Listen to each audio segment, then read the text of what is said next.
Darshan Shah, Karan Rambia and Rasik Nisar.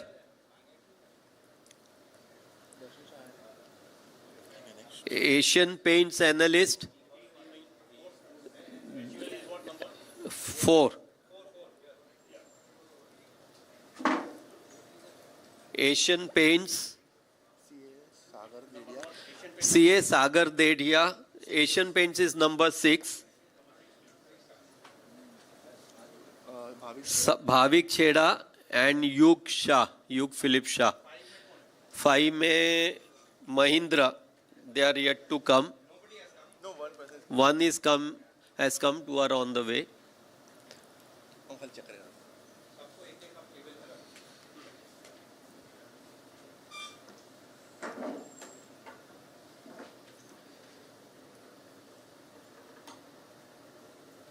So to do some of the formalities, I'll invite the DDKF team who has been helping us conduct this program. DDKF has already previously done the school quiz and college quiz, and that is why we took their help and support in organizing the business quiz. So we have luminaries from DDKF over here, Mr. Dinesh Ishrani, President, Mr. Prashant Shah, Vice President, Secretary Mr. Rajan Dharod, and Kishore Kenia and Jigar Bhai. I'm also a part of DDKF committee, but I'll let Dinesh Bhai to speak a few words about DDKF. Hello. Hello. Everybody morning and welcome you all. Yeah. DDKF is about 114-year education institute. Our primary focus was loan and but we have gone much more far to reach for the betterment of the kids. That is the social skill as well as the knowledge series. And one of the part of that knowledge series, we have gone with the quiz. Last 7 years successfully we have run the quiz. And Prashant Bhai can highlight you about he's been handling it on our behalf. Times are changing, so DDKF has changed a lot of other activity after 100 years of celebration. And we went into the other side of what you don't learn in the school and college, we try to catch up with that. And fortunately, we have a brain behind us, also our committee member Mukesh Bhai. Once again, thank you very much to give us the opportunity to organize for you. Yeah, thank you. And I'll hand it over mic to Prashant Bhai to say about something about the quiz also. Good morning, everyone, and I'm very pleased to welcome you all here. This is for DDKF, quiz has been one of our main activity to bring soft skills up for everyone. You guys are already into this area, so I don't think we need to highlight anything about the importance of soft skills. But we have started this about 7 years ago. We started with the school kids first, then we started with the college, and this will be our first endeavor for corporate. And that's where we took Mukesh Bhai took a lead in organizing for the corporate sector. So far, we have been conducting these two quiz basically for the school. It was more of a fun playing, game playing, but with fun, it is knowledge. And that's how we are trying to do this. Obviously, when we were conducting school, there was a demand for more learned people to come on the quiz, so we also want to be part of it. So when we were doing for kids, parents said we also want to be participant to the quiz. Of course, we haven't gone that yet far. Our next step was college, which we have done. We have been doing it for last 7 years, and there has been, repeated participants, and the school kids have now gone into college, so they are also another participants in the same quizzes that we are conducting. And in all that process, what we see is a good amount of enhancement of skills, and that is helping everybody. So, and now since it was in a college and corporate, so we are now deploying our skill for, conducting the quiz by professional quiz masters. We will introduce them to you once we start the game. It's basically Bombay Quiz Club. They have been doing it for 25 years. So they are really good at it. They are really professionals. And we are very happy that they are conducting, they are doing it for us. So far, whatever they have, I think this will be the third year, right, Dave Saab? This will be third year for, yeah? Third, right? Yeah. So we are very happy, and I believe they are also very pleased to conduct this quiz. So let's see how this excitement is going to bring up to you guys. I hope you guys are, I don't need to say that, but everybody must be reading newspapers. So there must be, if you have read yesterday's newspaper, there will be some questions on that, right? So we don't know, but that could be the possibility. Devang, what are you saying? I know. But anyway, this is supposed to be fun. So don't be so scared about anything, or it's going to be fun playing, and hopefully skill enhancement for all you guys. Once again, I welcome you all, and I will hand it over to Rajan Bhai for our secretary on the activities of DDKF. Thank you. Thank you, Prashant Bhai. Good morning and welcome to all the participants and also to the KCF office bearers. First of all, I'll say this, how this originated, means the concept of quiz. You see, while taking the interview for loans or education loans, or we have another activity called LNMA, Lakham Shinappu Merit Award. In that, there is an interview process, GD process is there for the student to have them a feel of basic corporate interviews, or when they are appearing for IIMs, or then what will be the interview process. Our juries and we ourselves found that the students lack too much on the soft skills and GK part. So then we thought, why not to have a quiz so that at least they are involved in reading the newspapers and having the other GK. And that's why we started 7 years before, just as a fun quiz. And at least for the 4-5 years, we were with the fun quiz type of competitions for the student. But we found very good response. And then we thought, why not to take it to the next level? And just 2 years before, we had increased the level of the, enhanced the level of the quiz and given the entire process to the Bombay Quiz Club. So you will find the questions are really, whatever the questions are coming on the screen, you will find really interesting and quite research to increase your knowledge. As far as the activities of LMA is concerned, our basic activity, as Dinesh Bhai told, 114 years old institution was education loan or scholarships. But that has become now a very small part of our activity, and we have expanded our horizons rather than to the enhancing soft skills of the students who are coming to us. For that, we have various programs. One is LNMA Merit Award. In that we take, for 10th, 12th grad category and post-grad category. In that we have a written assessment, then GD, then PI. Mostly from the independent corporate juries are involved in that, and it is a totally transparent process.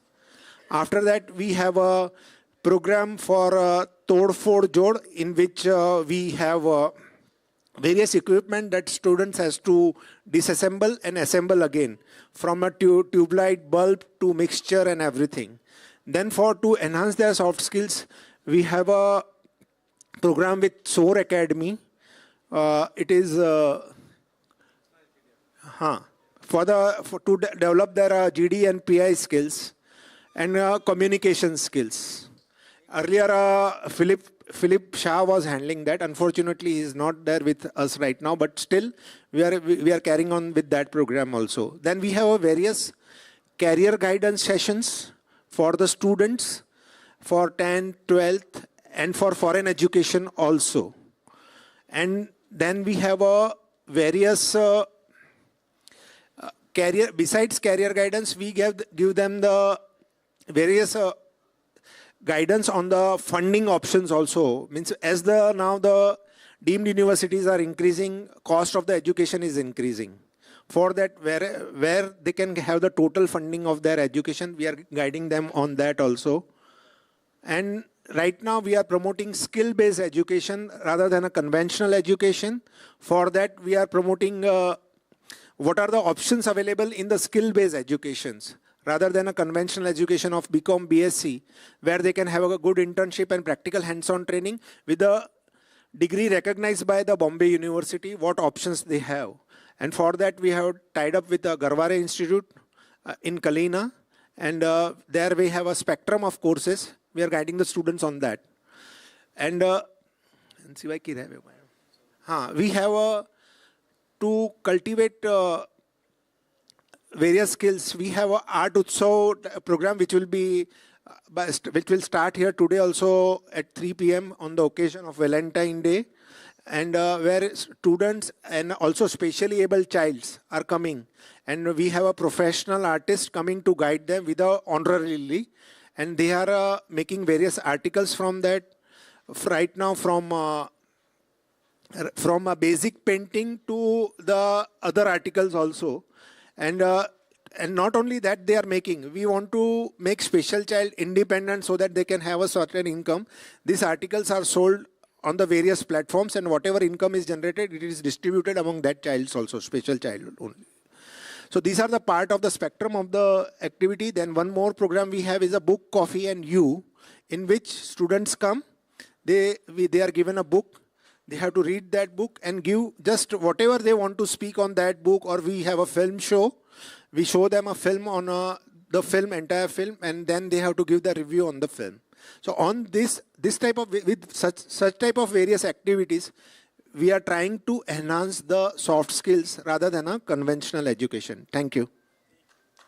And wish you all the best to all the participants. Thank you, DDKF team. Thank you very much. So we'll be starting our rounds with 5 teams. Your third team member should be joining in some time. May I invite, Mr. Nikhil. Mr. Nikhil, he's from Bombay Quiz Club. He'll be telling you about the rules of the game. Okay, all the best. Okay, thank you. My name is Nikhil. We can just wait for 2 minutes. My name is Nikhil. Hi. So as he said, I'm a member of the Bombay Quiz Club. When I'm not quizzing or setting quizzes, I also work in Godrej Agrovet in their corporate strategy team. I'm an EVP there. So I've been quizzing for a long time now. I have about 12 years of work experience. And very happy to do this. I think a bunch of my colleagues from the Bombay Quiz Club are also here. We've done a few quizzes for DDKF. I think we're very grateful that they've taken on this initiative to take quizzing beyond the relatively small community of quizzers that already exists, right? So we hope to see you at future events. Incidentally, the Mumbai Quiz Fest is happening about 2 weeks from now, March 1st and 2nd. But yes, Vyapar Ni Vato, that's the quiz that we have for today. Okay, can we move to the next slide?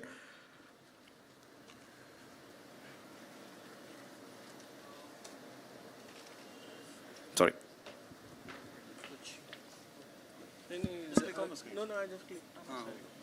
All right, we're in semi-final 1. Next slide.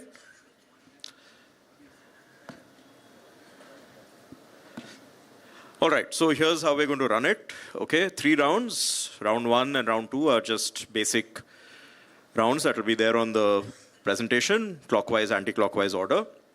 Round 3 will be 10 questions on the buzzer. Okay, that's the only time I would like to see your mobile phones out. Otherwise, mobile phones in your pockets or in your bags.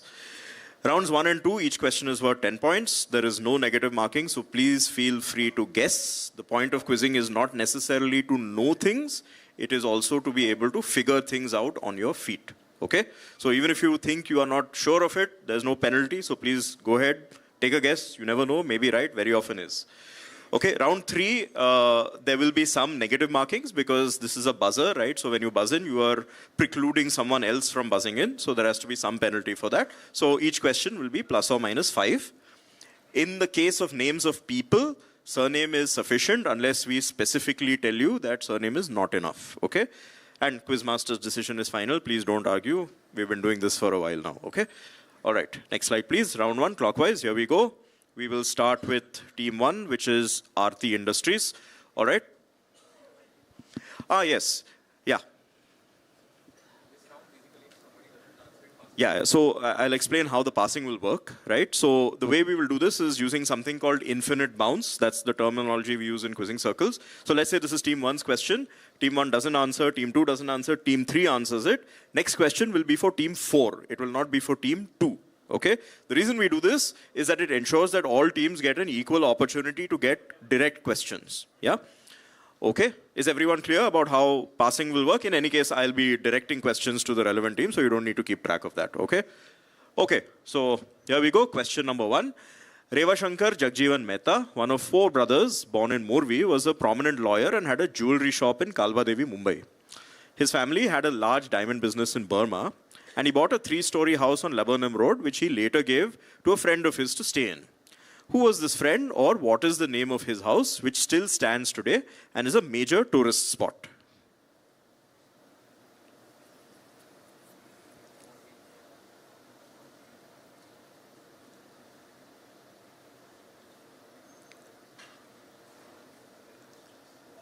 Team 1, passing? No, pass is a very bad answer. Give us any. Take a random guess.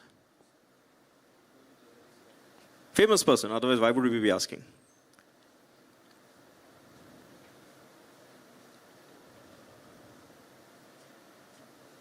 कुछ तो बोलो बस.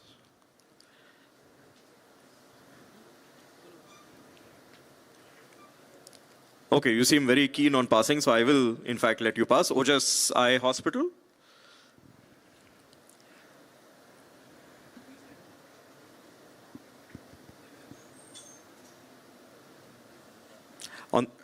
Jindal House? Sorry? Jindal House? Jindal House is a good guess, but not quite right. On the pass, I will ask teams to be a little quick, since you've had a chance to read and discuss the question. Team 3, on the mic, please.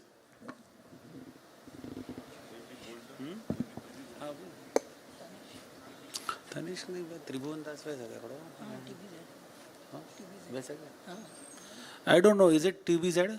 Is it TBZ? No, it's not TBZ. Team 4, HUL.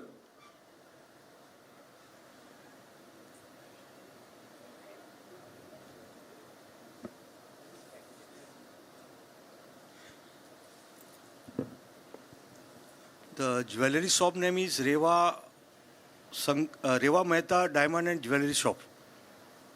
No, it's not. Team 6. Is it Dhirubhai Ambani? He got...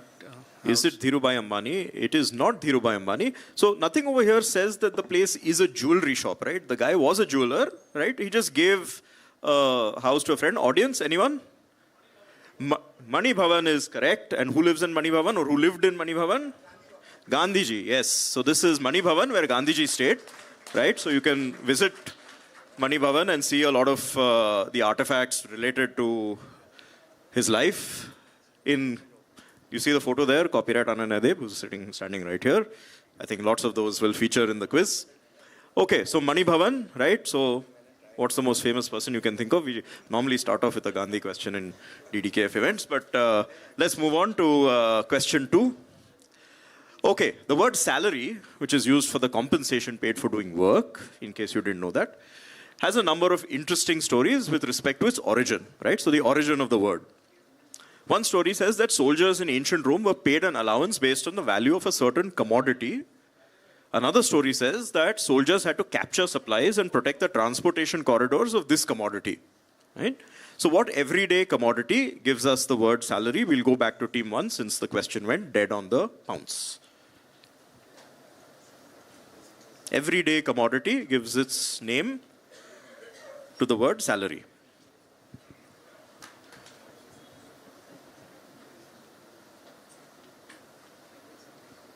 And other teams, please discuss while team 1 is thinking, right? Once the question passes to you, I will ask you for an answer. That is not the time for you to discuss, yeah? Team 1. Is it wood? Is it wood? It's not wood, no? Team 2. Is it salt? Is it salt, and why do you say salt? Salary sounds like saline or salinity. So yes, that is salt. Good 10 points to team 2. It is indeed salt, right? So salt has always been a very sought after commodity, and payments used to actually be made on the basis of whether you were able to collect salt and various things like that. So yes, good answer there. Well worked out by team 2. See, you didn't know the answer, but you could work it out from the question. Please take guesses like team 2. Don't pass like team 1. Bad boys. Okay, let's move on. Team 3. So you'll see a picture of a person, right, in the next slide. This is D. Uday Kumar, who's currently Associate Professor and the Head of Department of Design at IIT Guwahati. On 26th August 2010, Sushil Kumar, who was then the Undersecretary to the Government of India, revealed something that he, as in D. Uday Kumar, had designed as part of a competition, an effort that netted him a cash prize of rupees 2.5 lakhs. Now look very carefully at this slide, which you can see, and tell us what familiar thing did D. Uday Kumar design? This is a question for team 3.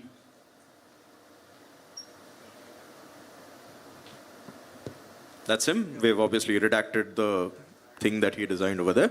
Go back to the text, please.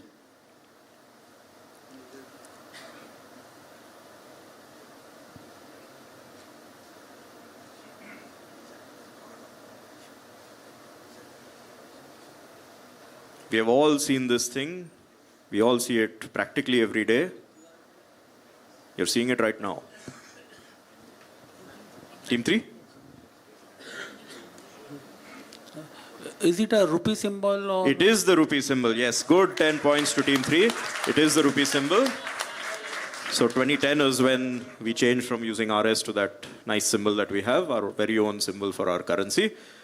Well answered there by team 3. Team 4, you get your direct now. This originally British automobile business, originally British, was founded as the Swallow Sidecar Company in 1922, originally making motorcycle sidecars before developing bodies for passenger cars. In 1945, the company changed its name, stating that unlike SS, Swallow Sidecar, the name blank is distinctive and cannot be connected or confused with any similar foreign name. Which luxury car brand recently in the news for another rebranding is this? Get brownie points if you tell me why SS was controversial at that point of time in that country, but I want the luxury car brand that once upon a time was known as the Swallow Sidecar Company. On the mic, please. Is it Jaguar? And why do you say Jaguar? Because it was in the news recently. It was in the news recently. Yes, it is Jaguar, in fact. And anybody want to get brownie points for telling me why SS was controversial? I think Nazi. Because it was close to the they Nazi. recently changed their color to. Somebody said Nazis. Who said Nazis? Yeah, that's right. So the reason it was controversial in 1945 in Britain was that the SS was the paramilitary wing of the Nazi party, right? So they didn't want something which is very Nazi in origin to be a homegrown brand. So they said, let's change it to Jaguar, which is kind of not associated with anything. But yes, you get your 10 points for answering Jaguar. And question moves to team 5, Asian Paints analysts. Okay, again, you'll see a picture on the next slide. This is Javed Ashraf, who is the ambassador to France. He made use of the first use of a certain technology at the flagship store of the Galerie Lafayette in Paris. This technology is now commonplace in India, from panwalas and chaiwalas to five-star hotels and designer boutiques. What technology is this, which no doubt some of you have used as recently as today while coming here? UPI QR code. UPI is correct, yes. Quickly dispatched by team 5.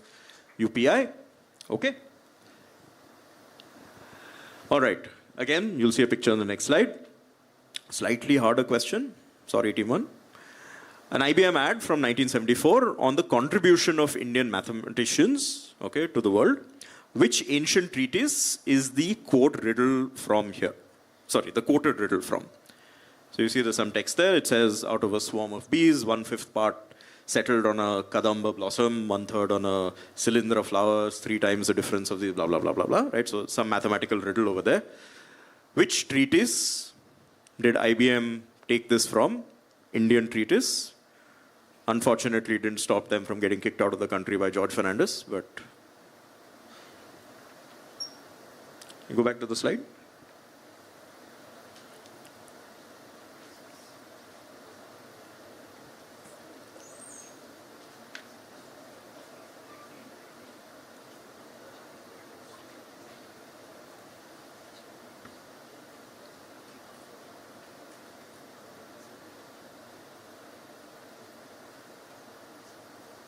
Team 1.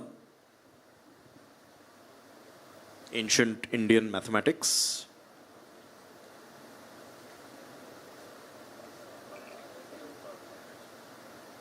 Go for it.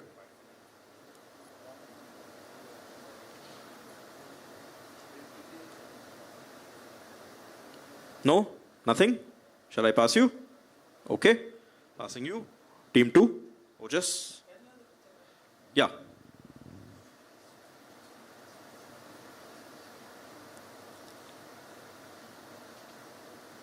Team 2. Team 1 has passed. I'll request you for an answer. No? Team 3? Is Shakuntala Devi? Not Shakuntala Devi. Ancient. She was old, but not ancient.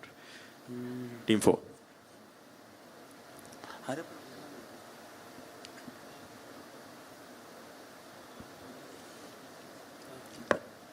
Not sure, but maybe Chanakya Niti. Chanakya Niti, moving in the right direction as far as timeline is concerned, but no. Team 5? Arthashastra also moving in the right direction. Chanakya Arthashastra. No, unfortunately, that one comes back to me. Let's have a look. So this is Leelavati by Bhaskaracharya, right? So if you're interested in mathematics, you would probably have come across Leelavati's name. Okay? Question back now for Team 1. You'll see, again, a picture on the next slide. This is a 15-meter tall scale model of a proposed skyscraper that would have served as the global headquarters of one of the largest QSR chains in the world. QSR is quick service restaurants, if you're not familiar. Okay, the chain is based in Ann Arbor, Michigan, and its colloquial name is a play on the name of a famous monument in Europe. So what is the name of this building, the colloquial name of the building, or you can also name the chain. Okay, let's see the picture. So look at the building, look at what it seems to be doing, right? Looks a little unusual. So use that, work out a colloquial name of another European monument, and then do some wordplay and come up with a nice punny name on it, or you can tell me the QSR chain as well. Okay? Let's go back.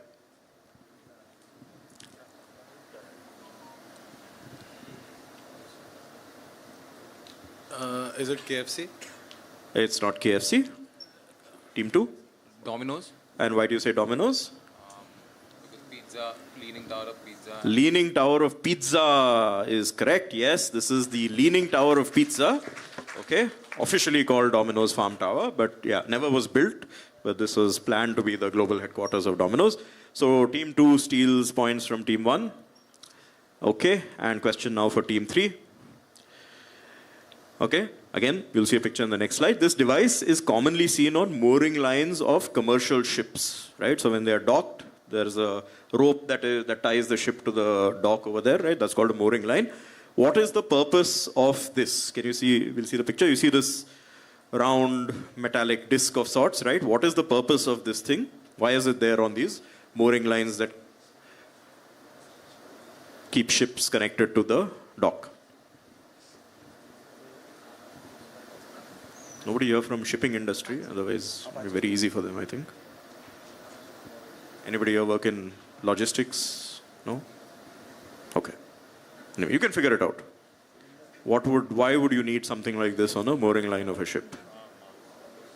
Is it to block insects coming in or something like that? Block insects coming in. Insect means or rats or something? Rats is the word I was looking for. Very well worked out there. by HDFC. Yes, this is to prevent rats from climbing the ropes, right? Otherwise, they just climb the ropes and then get inside and then wreak all kinds of havoc. Excellent answer there from Team 3. Well earned 10 points. And Team 4, HUL Hustlers, here's your question. The Yamanashi Silk Company was founded by Shintaro Tsuji in 1960.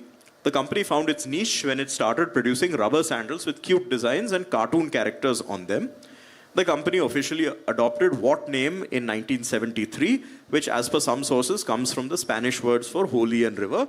Company has been in the news in India for, I think, making their official entry or something like that. Company's products have been unofficially available or copycat products have been available, but I think officially they're now entering or planning to enter India. But name comes from Spanish words for holy and river. Maybe you can try and figure out from that.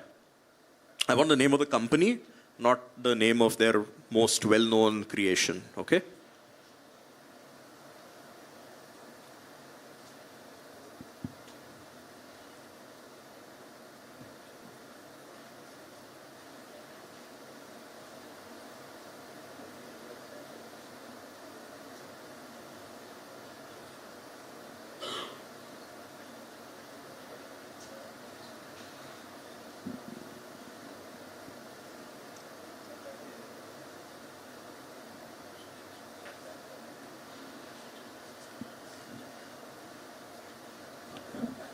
Okay, Team 4. Japanese company, cute designs, cartoon characters.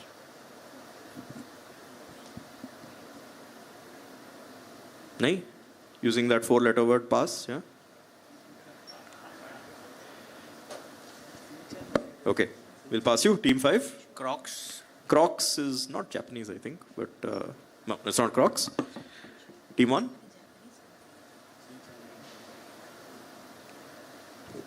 Is it Ontasuku tiger? Sorry, I didn't hear you. Ontasuku tiger. Onitsuka tiger. No, it's not Onitsuka tiger. Team 2. Is it Muji? Muji is a good guess, but no, not Muji. I don't know, but something related to Shinchan or...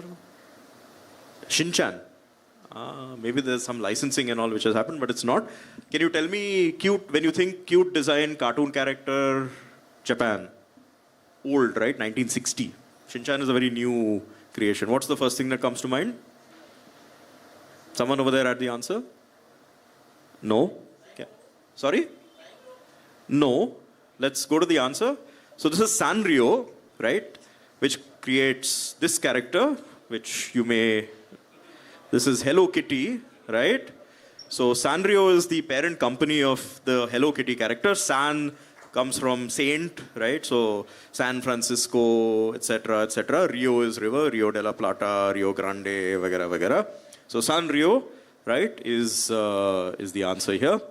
That one again comes back to me. This was a question for you, so you get another direct. Team 4 gets question 10. Actor Don Amici played the titular scientist in the 1939 film, The Story of Alexander Graham Bell. Such was the impact of his performance that Amici, which is the actor's surname, became the slang term for what technological device in the 1940s. So if you watch old movies, you'll see people saying, you know, something, something. They use Amici as a noun, right? And they're obviously not talking about the person. So what device became synonymous with Don Amici because of his portrayal of a character in this film?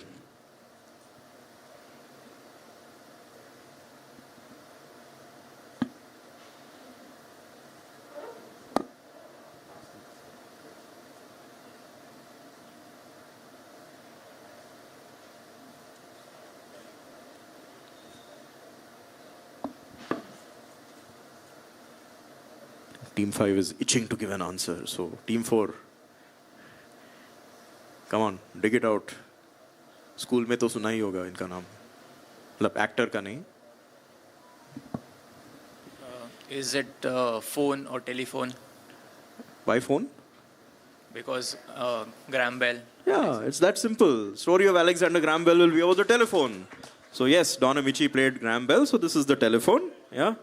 You're looking very unsure, then you're giving all fun days. Okay, good. So Team 4 gets their points. Well done. And Team 5, let's see if you're reaching to answer this also. Slightly longer question. So you'll see a image again on the next slide. It's a plaque, which is a memorial of a disaster that occurred during the construction of a hydroelectric power plant project by the Kanawha and New River Power Company in 1971 in a place called Hawks Nest, West Virginia. Around 800 workers died of silicosis caused by digging a tunnel through a mountain that was composed of almost pure silica. 13 years later, the parent company of this Kanawha and blah, blah, blah company was involved in another terrible industrial disaster whose effects are still causing suffering to the people affected by it. Sorry, I should say by it, not to it. What parent company, which doesn't exist anymore, was the parent company of the Kanawha and New River Power Company? That's the plaque in case it helps. Union Carbide. Union Carbide is correct, yes. And of course, we are talking about the Bhopal gas tragedy. It happened 13 years after 1971. Okay, easily dispatched there by Team 5. Team 1. Maybe you read this, but there is a publication which emerged in 1843 in response to the repeal of the corn laws, which were protective tariffs on imported grain in England. James Wilson, a hat manufacturer, launched the publication to advocate free trade and laissez-faire economics. So what publication? I'll give you an additional clue. Just like a lot of publications have special issues, right? This one also comes out with special issues or a sort of more longer version every now and then, which is actually called 1843. Okay, so that year is very synonymous with the publication. And while it is slightly unintended, if you see the color scheme of the slide, that might also give you a bit of a clue. The color on the laptop is slightly different, but this one looks quite similar to a color which is very, very, very synonymous with this publication. And I'll give you another hint, it's not Time magazine. Is it Penguin? Sorry? Penguin? Penguin. No, it's a publication, right? Penguin's a publishing house. But anyway, Team 2. The Economist. The Economist. You sound unsure. Why are you unsure? It's right. 10 points. Right? So The Economist was created by this guy who said that, look, and if you see, they've got a tagline that says that something free markets or protectionism is like the enemy of the people or something like that. It's a very, very pro-free market magazine. Good answer by Team 2. And Team 3, you get a direct now. So you'll see an image of a premium full-service airline from Indonesia, which also operates in Malaysia. It's the sister airline of Lion Air, which is a private low-cost airline in Southeast Asia. From the colorful livery patterns, which celebrate a famous cultural tradition of Indonesia, try naming the airline. Okay? So can we see the thing? So you see these patterns here on the plane, right? This is something that is meant to resemble what is, I think, an UNESCO Intangible World Heritage of Indonesia, right? If you've been to Indonesia or if you know a little bit about Indonesian culture, this is very, very prominent, right? Just as we have things like, I don't know, I don't want to give more clues, but, sorry? We have Bandhani or we have Ikkat there that Vibhendu is wearing, right? So that way, Indonesia also has this thing. So it gives its name to the airline, name the airline.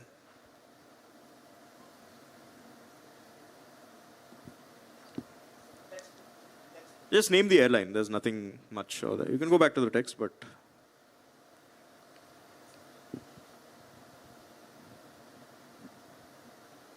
image is more helpful, I would think. Is it Tiger Airways? Not Tiger. That operates in that geography, yes, but not Tiger.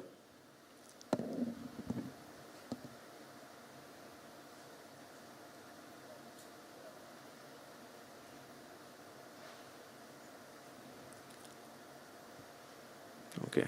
No textile companies in this semi, but I think they would have got this in a flash. HUL, don't worry. FMCG questions are also coming. It's okay.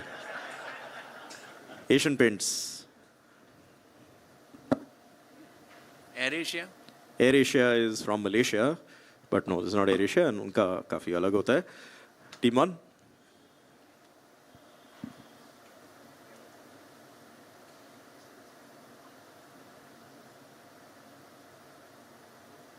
No? Okay. Team 2. Take a guess. Is it Batik Air? Is it Batik Air? Again, sounding very underconfident, but absolutely right. It is Batik Air. This is Batik, which is a traditional pattern and textile that is Very synonymous with Indonesia. Very good answer there by team 2 and team 3. Team 2 keeps doing you favors by giving you directs. So let's see if you can get this one. In 1971, McDonald's invented the quarter pounder, a burger with a 113-gram patty, which is now a staple in McDonald's stores around the world, not in India. But anywhere else, if you go to McDonald's, you will find a quarter pounder on the menu. So in response, A&W restaurants decided to one-up McDonald's and created a burger with a 151-gram patty, but it failed miserably, right? Why? Maybe useful to do a little bit of mental maths in your head, right? And remember, this is happening in America.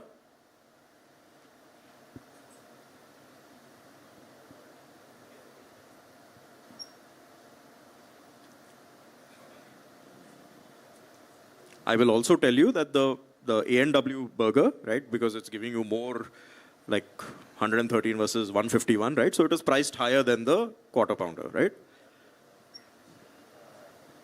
But not like significantly higher, reasonably higher.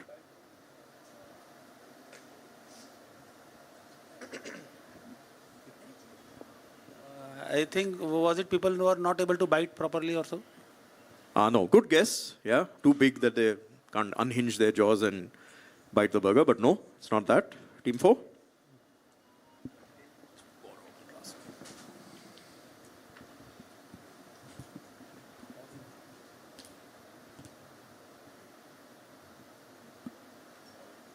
Yeah, answer?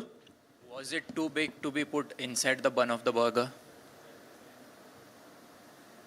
I'm sure they would have made a bigger bun to accommodate the bigger patty, but no, it's not that. Team 5. Because of the way it was named, I think the people assumed that it was smaller than the 113-gram patty. What do you think it was named? Some 1/3 of a pounder. Or That is perfect. Absolutely right. Brilliant answer there. They called it the third burger to say that it's 1/3 of a pound, which it is, right? A pound is 454 grams. That is 151. Customers, they couldn't figure out that 1/3 is actually more than 1/4, right? Maths mein thode weak the. So they said, yeah, you're charging me more for this, but you're giving me less, so main nahi kharidunga. And therefore, the product failed, right? Very well worked out by Team 5. Give them a round of applause. Excellent answer there. And Team 1, you get a direct now. What company, founded in 1932 by one Ole Kirk Christensen, took its name from the contraction of play well in Christensen's native tongue? So from the name, you can figure out what part of the world we're talking about. While it started making its products out of wood, in 1960, a fire broke out in a warehouse, destroying a lot of inventory, and the company has used a different material ever since, right? And that company is, if I'm not mistaken, the biggest user of that particular material in the world.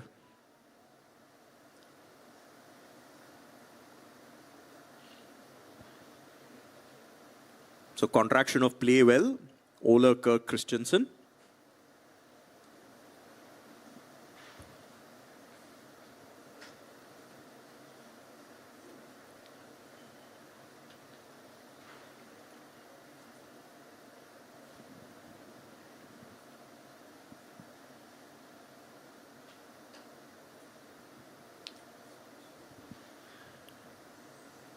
Yeah.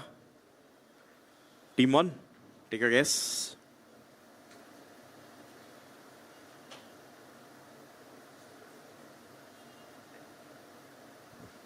Is it IKEA? Is it IKEA? No, it's not IKEA. But good guess. Is it Lego? Is it Lego? Team 2 always gives these very diffident guesses. And then they're absolutely right. Yes, it is Lego, from the Danish for leg got. Right? Team 2 is like the sleeper thing. They don't want to... do you play poker by any chance? Huh? Okay. But no. This is Lego, so you get your 10 points, diffident answer or not. And Team 3. Okay. In July 2023, Airbnb had this property in Malibu available for one night stay as part of a major pop culture event in 2023. Which person worth billions of dollars owns this dream house? Okay, you'll see the picture. Please note the color of the photo has been changed. Okay, it's a regular photo. We have changed the color for a specific reason.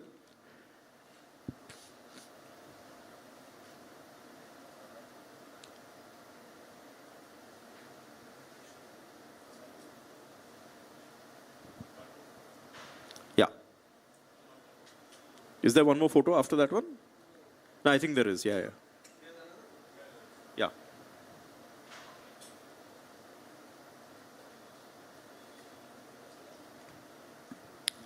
Okay. Go back to the text.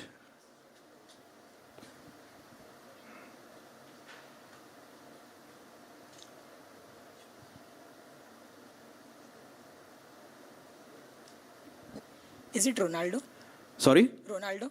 Ronaldo. No, not Ronaldo.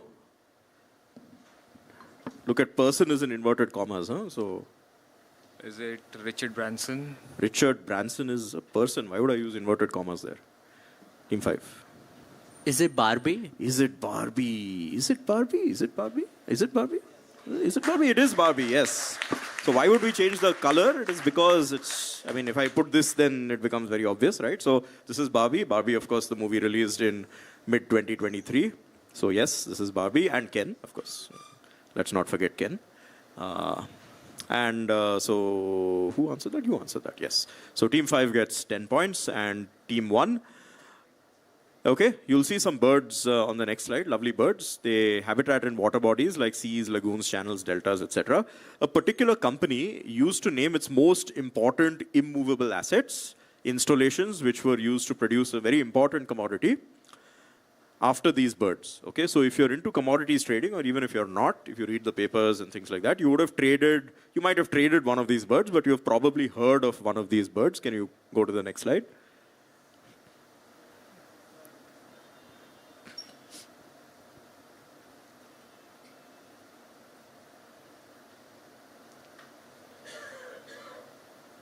So read the names carefully. One or more of them may be familiar. So what company has named some of its very important installations after these birds? Go back to the text.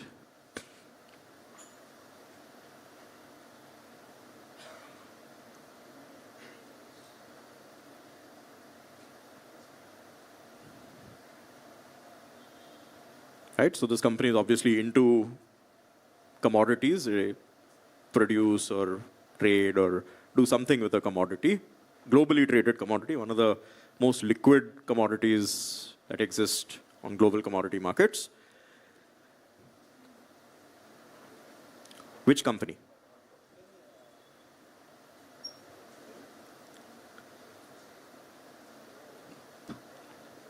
Team 1. It's okay, don't bother with your name tag. I know you're Aarti Industries. Yeah, just go to the text, but we'll ask Team 1 we'll go to the photos. Team 1?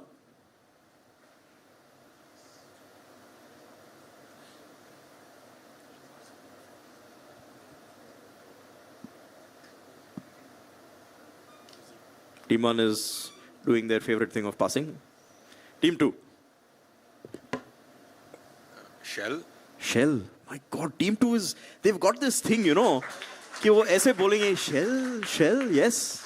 It is Shell, yes. So offshore oil wells, all of Shell's offshore oil wells are named after this. Brent crude, which is one of the benchmarks that is used in crude oil, right, is actually named after this bird called the Brent goose. And that comes from their North Sea wells. Shell is a very good answer there. Team 2. Excellent. So Team 3, we'll move on to question 18. Couple more questions in this clockwise round. In the early 2000s, the lingerie company Burley launched a sports bra with the tagline, "Only the ball should bounce." A cheeky tagline. Which tennis player, known more for her success off the court than on it, was the face of this campaign? Go to the picture. So this is the campaign, right? So you see there's a tennis player there, both in person and with a picture. Who is this tennis player? If you play poker, you would have heard of her for another reason. Slightly lateral clue, if you play poker.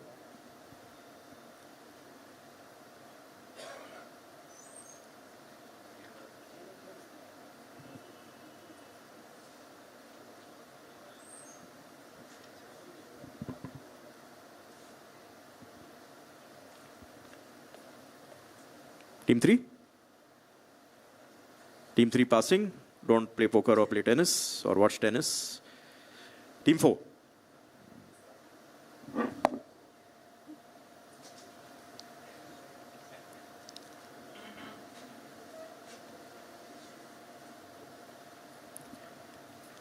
Maria Sharapova.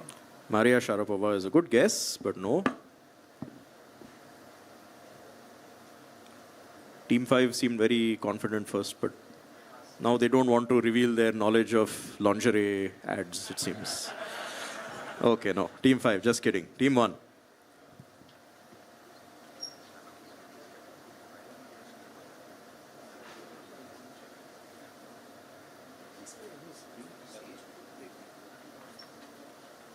Yeah, team 1. No? Team 2? Mahesh Bhupati's partner, Steffi Graf. Steffi Graf. No. I don't think Steffi Graf played much with Bhupati, if she played at all. And Steffi Graf, very well known for exploits on the court, not so much off the court. Anybody in the audience? Anna Kournikova is correct. And why the poker connect? Think. So if you have ace king, right, as your hole cards, that's commonly known as Anna Kournikova because A and K. Okay, so that's Anna Kournikova. Audience gets 10 points. Okay, question was yours, correct? No, oh yeah, team 3, yes. So team 3, you get your question again. So Anna Kournikova passes. Question 19. Carolyn Davidson was a graphic design student at Portland State University in 1971 when a part-time accounting teacher at the university overheard her saying that she didn't have money for art supplies and offered her a contract to design a logo for the company he had started a few years prior. She charged him $35, which now would be worth about $300, but was later gifted some commemorative jewelry and stock in the company 3 years after it went public in 1980. What iconic logo did Davidson design? Remember, she was a graphic design student at Portland State University in 1971. That gives you time, that gives you place. Iconic logo. One of the few logos in the world, I would say, that has a name. Most logos are just is company ka logo, us company ka logo. This logo is so iconic, it has a name.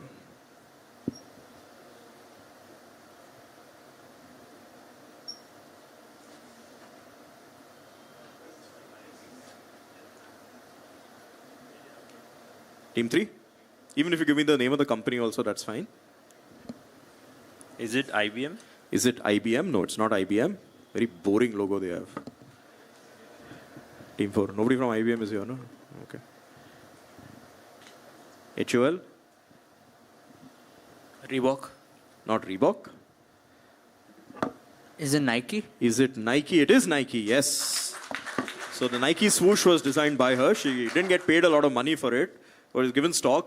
Unfortunately, from what I recall, she sold the stock fairly early. Otherwise, she'd be worth a few tens of millions of dollars now. But sadly not. But she's happy with the work she did. And she's immortalized in logo history because of it. Yes, this is the Nike swoosh. So team 5 gets 10 points. And last question of the clockwise round, question 20 for team 1.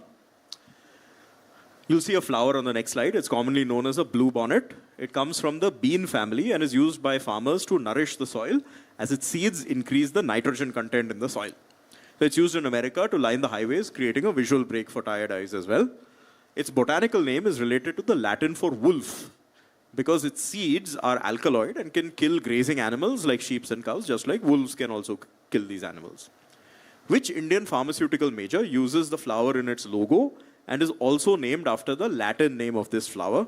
Have a look at the flower. Right? Stylized version of this is used by an Indian pharmaceutical major for their logo.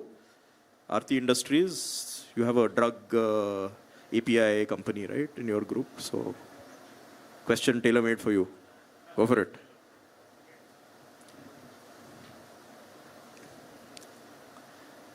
Go back to the text. Right?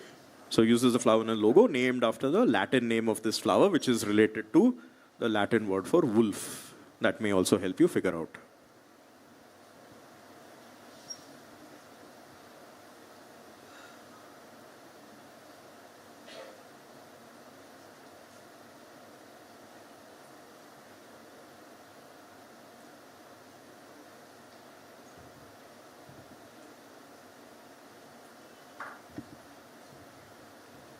Team 1? Is it Cipla? Is it Cipla? It's not Cipla. Ojas, are you guys doctors? No. So you work on the management side of, okay. Doesn't matter. Maybe dealing with these guys for all I know. Is it Lupin Pharma? Is it Lupin Pharma? Yeah, bad habit, these guys. They know everything, huh? But they just act like they don't know. Lupin Labs is right. So this is Lupin, yes. Lupinus is the flower, and lupine, etc., etc. is all wolf related. So Lupin, yes, very good. And that brings us to the end of the clockwise round. We'll have a quick score check. Devang? Right, so Team 1 will score in the second half. Team 2 leading at this point with 70 points. Team 3 and Team 4 both on 20. Team 5 is next with 40 points. Okay. So 70, 40, 20, 20. Team 1 yet to open their account. Okay, let's reverse. So we'll start with Team 5 and move this way now. Okay, you'll see a video on the next slide. Right? I want you to tell me who were listed as the producers of this 1976 film by the late Shyam Benegal. Let's have a look at the video.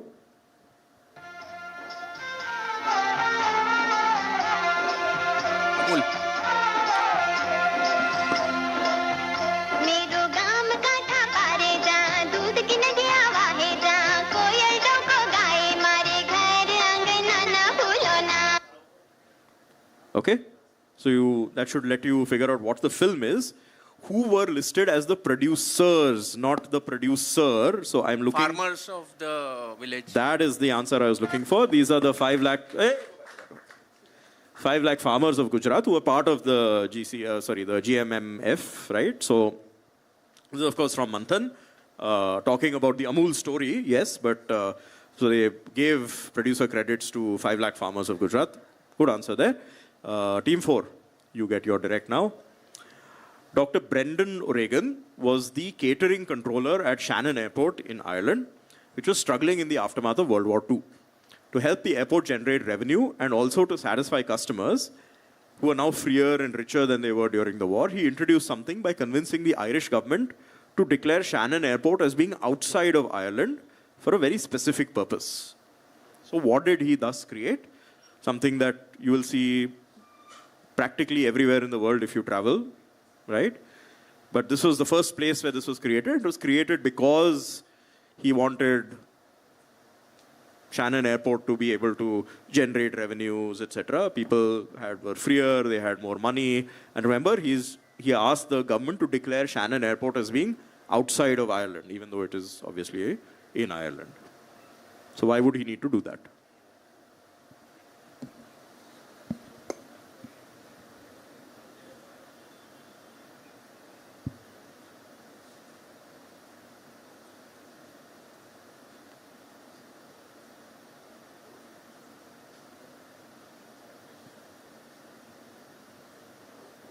Team 4? No idea? Okay. Team 3? Duty free? Duty free is absolutely right. This is the world's first duty free shop, right? So it is only duty free because it is, I mean, on paper it is outside the territory of the thing, so there's no duty applicable over there. So you can get stuff duty free. Duty free is the word I was looking for. So yes, you get 10 points, Team 3. And Team 2, you get a question. Dating back to the 1400s, this word stemmed from a Latin word meaning sleeping area. It became obsolete after the 16th century, but was revived in the 19th century as a word for dormitory sleeping compartments. What is this word? Hopefully not associated with sleep by most office goers.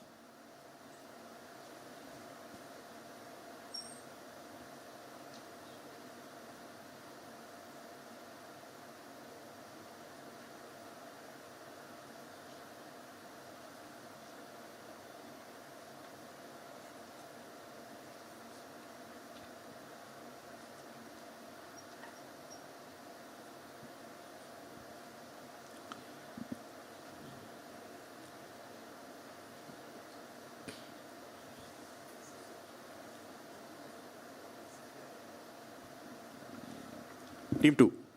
Is it hostels? Hostel. No, not hostel.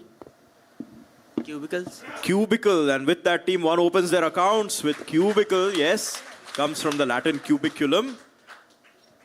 So yes, this is cubicle indeed. 10 points to team 1. And question for team 5. Which American agency was created in 1865 by President Lincoln to police counterfeiting of US currency? Ironically, it was created just hours before his assassination.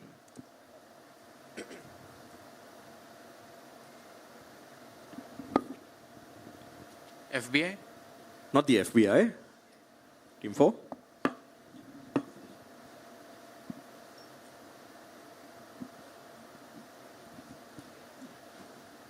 CIA?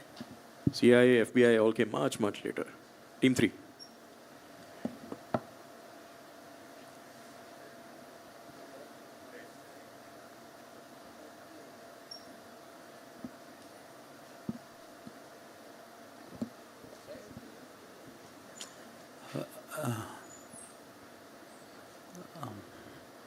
Fed, don't know. Fed normally refers to FBI only, but unless you're talking about the Federal Reserve. No, not the Federal Reserve. Team 2. It's on the pass, so I'll push you for an answer.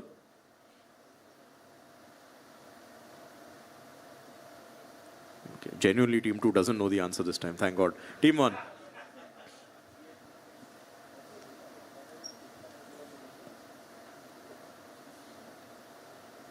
Team 1? We're running out of agencies anyway. So. Passing? Okay. Audience? Secret Service is right, yes. So you see all those guys in black suits around the president anytime he's out in public. Their job today mostly is to protect the president, but they still actually, now they actually report to, I think, the Department of Homeland Security, but for the longest time till maybe like 5-10 years back, they were actually under the Department of Treasury because they started off as an agency to prevent counterfeiting. Yeah. So, yes, this is the Secret Service. Most people don't know that this is their original job. Their job of protecting the president and other VIPs and all came much later. So, yes, this is the Secret Service. Again, 10 points to the audience and question back to team 5. What is the industry term 4,3, right? So, 2-word term, 4 letters, 3 letters, for an individual who devotes their life to designing and manufacturing footwear. This term is also the title of a best-selling autobiography.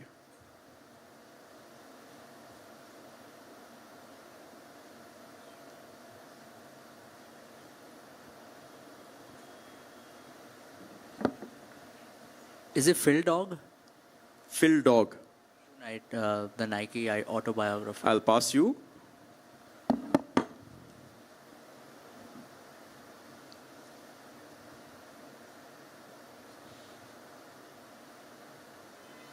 Team 4.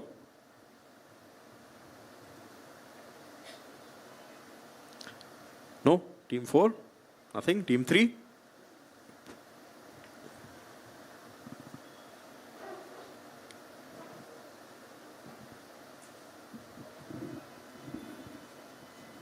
HDFC? No? Shoe Dog? Shoe Dog is the right answer. I think Team 5 got their wires crossed there. It is about Phil Knight, right? This is Phil Knight's autobiography. But the term is Shoe Dog, right? Not Phil Dog, unfortunately. Sorry, can't give you points there. So yes, Shoe Dog is the answer we are looking for. This is Phil Knight's autobiography. Great book, right? I would highly recommend. But yes, Team 2, you get your 10 points. And next question for Team 1. Which global firm working in the field of finance goes by the ticker Ben? A famous and dead Ben serves as one half of its name and is on its logo.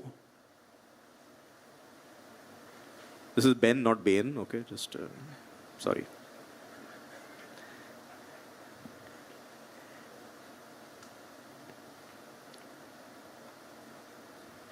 Again, fairly certain all of us would have seen this. Some collateral of this company, hoarding, newspaper ad, something or the other you would have seen.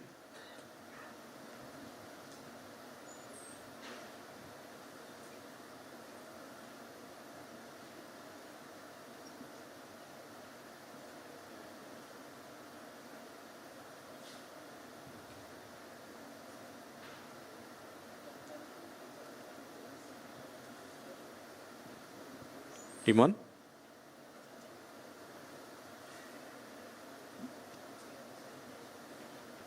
Team 1. Passing. Team 5. Passing is for answering, not for thinking. Okay, team 5, I'll pass you as well. Team 4.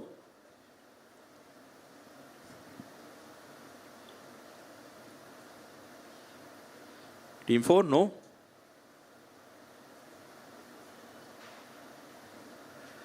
Team 3. Also passing. Team 2. Franklin Templeton. Franklin Templeton. Team 2, see, again, same thing. Franklin Templeton. Yes, this is Ben Franklin. Who's that guy over there? That's Ben Franklin, right? So their stock ticker is actually BEN. Franklin Templeton Investments gets you 10 points. Question back to Team 1. What management jargon, 6,6, refers to a method or solution that is applied uniformly or in a standard one-size-fits-all manner without considering individual differences or unique circumstances? The term is inspired by a small kitchen tool from the world of baking.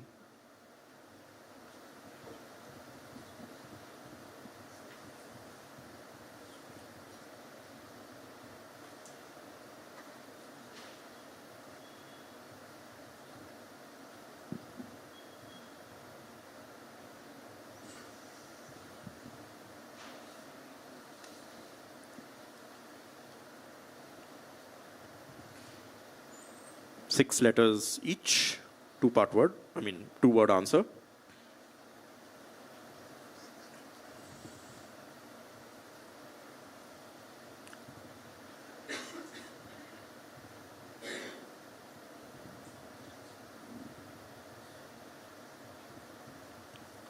Team 1? No? Team 5? Also passing. Team 4?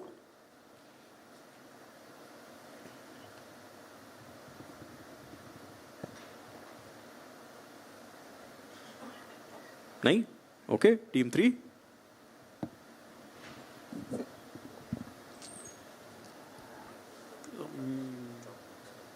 Kaizen? No. Cookie cutter. Cookie cutter is right. Yes, this is cookie cutter. Not a cookie cutter answer and hopefully not a cookie cutter question either. But yes, cookie cutter is right. So 10 points to Team 2. Team 1. India Post's website offers a service where you can order a certain product from a list of institutions across the country located in places like Varanasi, Ayodhya, Bhimashankar, etc. You just have to download the order form from the website and submit it at the post office along with the payment. Whatever you have ordered will be delivered by post. What much sought after products are these, right? They are products, they are physical products, right? But they are special in some way. And the postal service will get them delivered to you. Look at the places that we have given as examples. What do you think would be products that you might get from these places?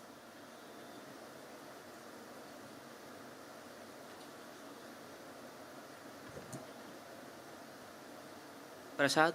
Prasad is correct. Yes, these are prasad. So you can get prasad from over 40 temples, including Tirupati and Somnath, etc. Yeah, so India Post will have them delivered to you. Good answer there. Team 1, you get your 10 points. And Team 5. The Financial Times, based out of London, started in 1888. In order to boost its sales by making it attractive to readers, it introduced a feature in 1893. And this feature continues till date and has become a standard for all such publications. So financial newspapers and things like that. Coincidentally, this feature was actually cheaper to produce than a regular newspaper. So what feature was introduced by FT that most of you see every morning?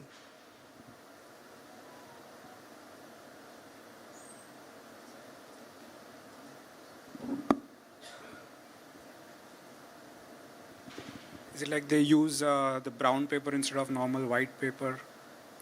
Brown to nahi hai, it's whatever that different it's color. a little pink, I think, in color. Yeah. But yes, the funda is right? So they use pink colored sheets, which are actually produced cheaply, more cheaply than white colored. I think you don't have to bleach them and things like that. But yes, using pink business paper, pink paper for business newspapers was something that FT started it way back in 1893, and now like all business newspapers will use pink.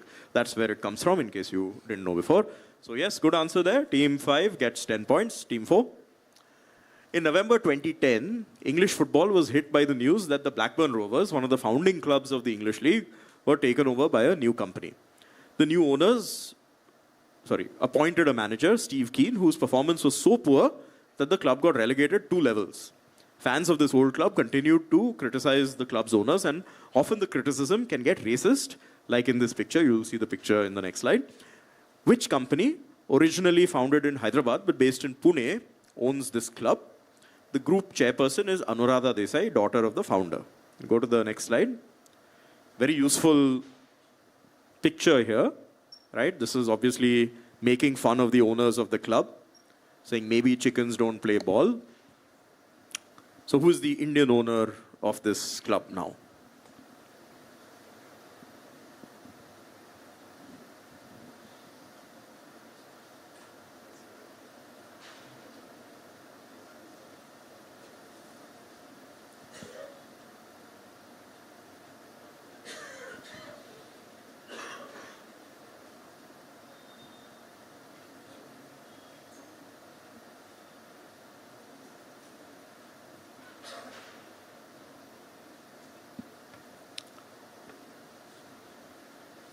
No?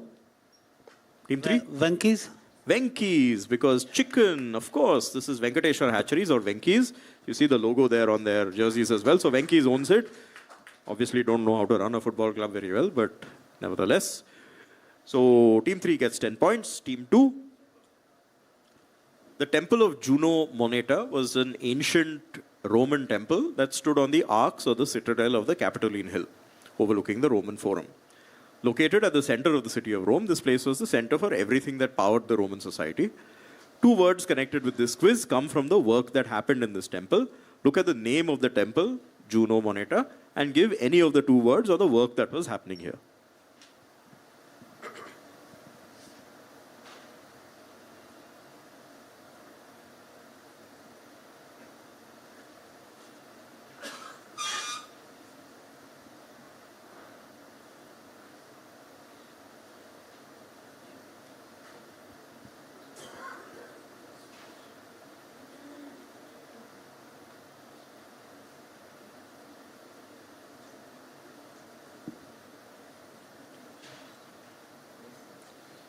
Education. Education. And I'm sure it was educative, but not education. That's the first answer I heard from you. I'll take the answer of education. Team 1.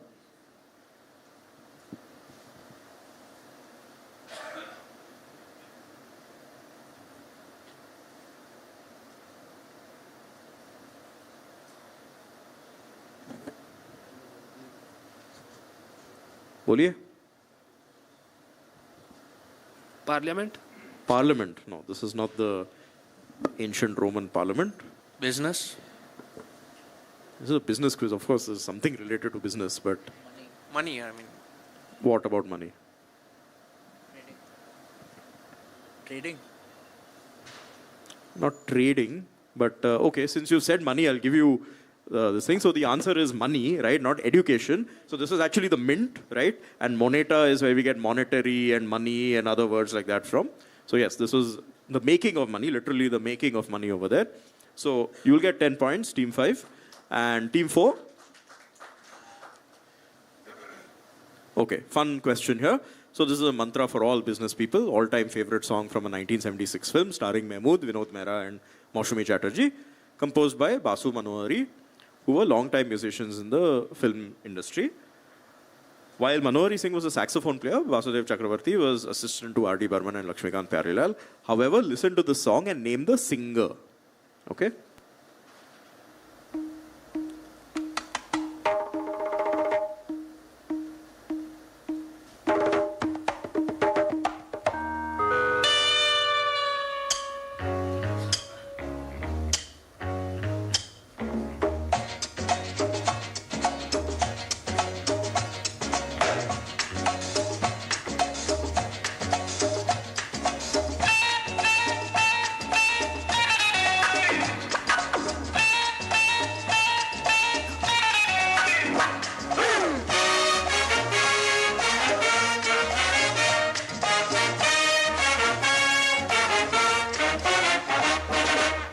बीवी ना बच्चा ना बाप बड़ा ना मैया the whole thing is that के भैया सबसे बड़ा रुपया. Okay, so you saw and heard someone singing. Who is the playback singer here? Who's Mahmood itself. It is Mahmood himself, yes. It is Mahmood himself who is singing, correct? So 10 points to team 4. This is Mahmood singing for himself. And question now for team 3. Till 2008, the busiest air route in the world was called Puente Aéreo or whatever, Aeroro, literally meaning air bridge in Spanish. Which two European cities, the two largest of their country, does it connect?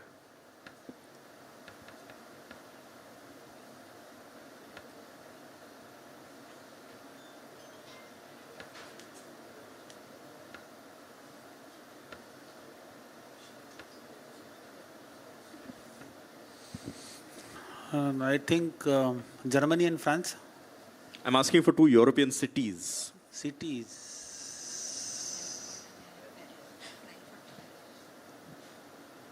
Frankfurt and Paris.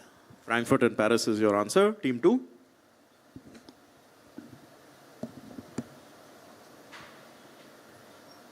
Madrid and London. Madrid and London. I'll pass on to team 1. Paris and London. Paris and London. Team 5.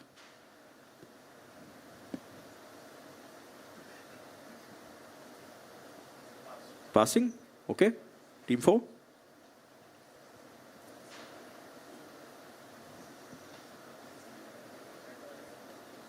It's passed all the way around. Give me an answer or I'll go to the audience.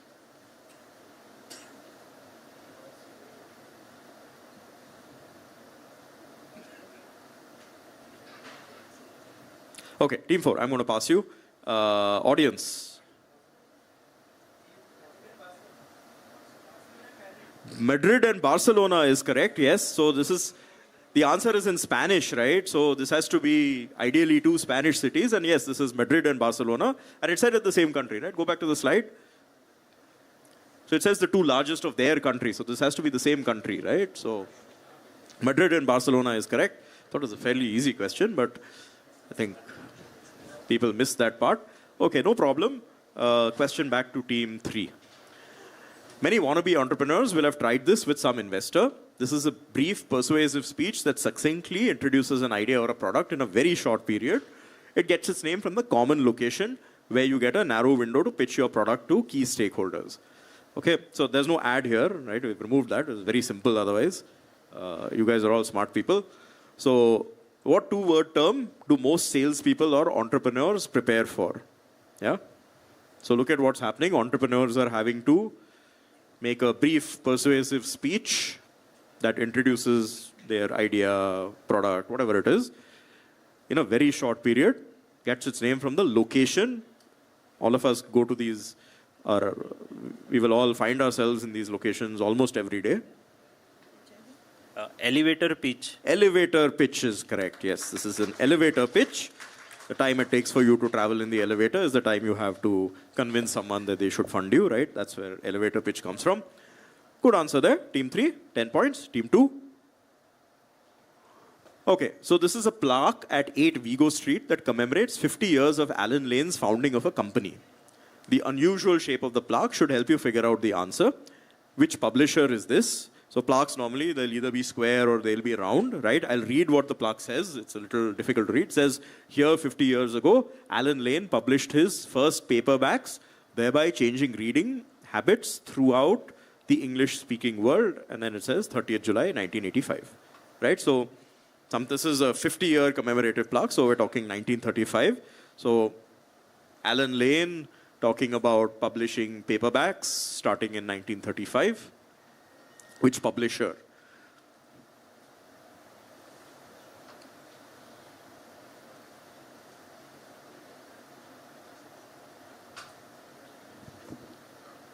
Penguin Publications. This time it is Penguin Publications. I think Team 1 answered Penguin earlier, but yes, they were telegraphing this thing. Unfortunately, answering right answer, wrong time. Sorry, Team 1. But yes, this is Penguin Books. Yeah. So this thing, incidentally, one of the There's a story behind the logo as well, but we'll save that for another quiz. Okay. Team 1, you get question 37, coming to the end of the anti-clockwise round. You'll see a photo here, okay, on the next slide, from May 22nd, 2010. The whole world, including many Indians, are deeply invested and engaged with this activity. What first are we seeing in this photo? Okay, so you say, this is a guy called Laszlo who is saying, I just want to report that I successfully traded 10,000 blank for pizza. And then there is some URL which is given. Thanks, Jerkos. Okay, and you see Laszlo there with his kids and some pizza over there. So what has he just traded for pizza? Photo is very, very quite famous now, at least in some circles, because it was the first of something which is quite big now. Bitcoin cryptocurrency. Bitcoin. This is the first Bitcoin trade, yes, the first commercial transaction done with Bitcoin. Just one guy ordering pizza, 10,000 Bitcoin. I don't know how much it will be worth now, but certainly worth more than 2 pizzas, I think. Sorry? World's costliest pizza, absolutely right, yeah. World's costliest pizza for sure. Okay, but 10 points or 10 Bitcoins, whatever you want. Team 1, I don't have any to give you, sorry, as much as I'd like to. Okay, question for Team 5 now. In this picture, you'll see some prominent buildings of the business district of a major world city. These buildings, because of their shapes, have got funny nicknames like Can of Ham, Walkie Talkie, Gherkin, Cheese Grater. Which city is this where some of you might be going to spend the... Yeah, which city is this, basically?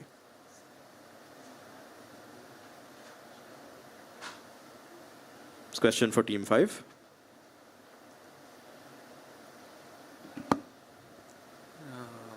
Shanghai? Sorry? Shanghai? Not Shanghai. Team 4.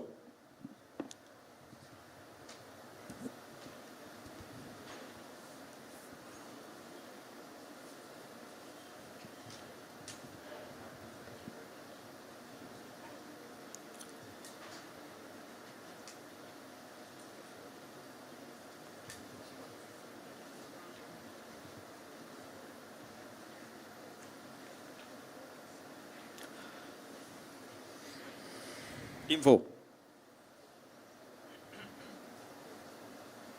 No? Moving on, Team 3. London. London is perfectly right. Yes, this is London. So you see 30 St. Mary Axe and all of that, which is called the Gherkin. So London is right. Team 2, you get your direct now. Companies like Boom and Spike Aerospace are working on reintroducing something to the world that a joint Anglo-French development had previously made available to ordinary, though very likely rich people, from 21st January 1976 till 24th October 2003. What is this offering, or what was the Anglo-French development that we're talking about? Is it Concorde?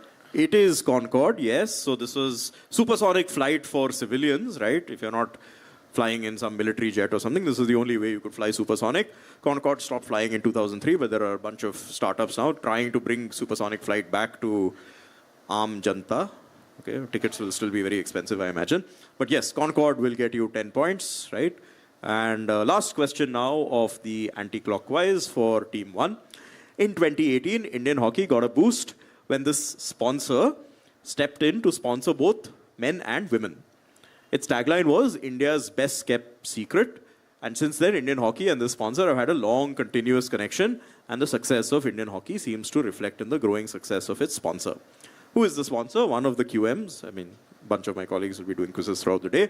So one of them can testify, having had personal experiences with the sponsor for over 20 years. Okay? So you can ignore the last part. You don't know all of us. But focus on the initial part of the question. Indian hockey got a big boost when this sponsor stepped in 2018. Sponsor is now very, very closely linked with Indian hockey, both men's and women's. Government of Odisha. Government of Odisha is perfect. Yes, this is the Odisha government. So Birsa Munda Stadium, all of that, right? All happening in Odisha. So excellent. Team 1 there ending on a high with the correct answer. Let's do a quick score check and then we will move on to the buzzer round. Please drink water, etc. So while, yeah, Devang, go ahead. Right. So team 1 is on 40 points now. Team 2 leading with 120. Team 3 on 60. They are third at this point. Team 4 on 30. And team 5 is second with 80 points. Okay. Okay. So what's the difference between, so we're having, two teams going into the finals, right? So top two are? Yeah, so it's 120 followed by 80 followed by 60. Okay, so 80 and 60, right? I think 120 is comfortably in. So we've got 10 questions, each worth plus minus 5, right? So 50 points up for grabs, potentially. So teams that are on 60 and 80 can maybe fight for second place and make it through to the finals. So here's how we're going to do the buzzer round, right? One person from each team, please take your phone out. Okay, I hope everyone has a smartphone. Yeah, Devang, you can. So just go to multibuzz.app.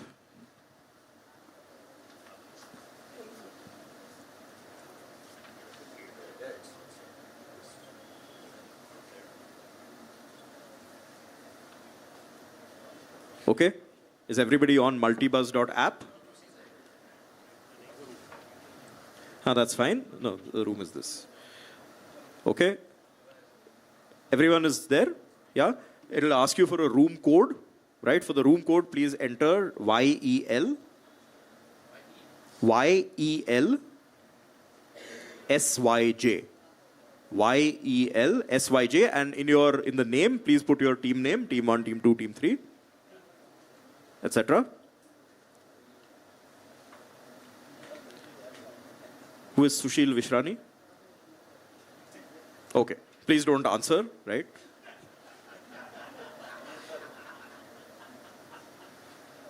Okay. Team 1, 2, 3, 5 are here. Team 4. HUL Hustlers. Okay, fine. That's good enough. Okay. So we'll do a quick test question. Okay. Once you know, it'll say log. You don't need to. I'll explain. Okay, so imagine the question is, only one person per team, right? So all of you can put the phone on the table, for example, and all, keep your fingers hovering over the phone, whatever works for you, right? But one phone per team, okay? Or you can hold each other's fingers. I mean, aap log dekh lo, whatever your comfort is, okay? So we'll do a quick test, right? So if the question is, what date is India's Independence Day? Please buzz. Okay, so here we have team 1, Aarti Industries, followed by HUL Hustlers, followed by team 2, followed by team 3, right? So we get to see the results here. Sorry, give me a second. Okay. Yeah, okay, and now we have reset, right? You're seeing that on your screens as well. Okay, so everyone is clear on how this will work? Yeah, it's +5, -5, so you can get negatives. So while I understand there is always going to be excitement, premature buzzing is not advisable. Yeah. Okay, so here we go. The logo of RK Films was adapted from a still from which Raj Kapoor film?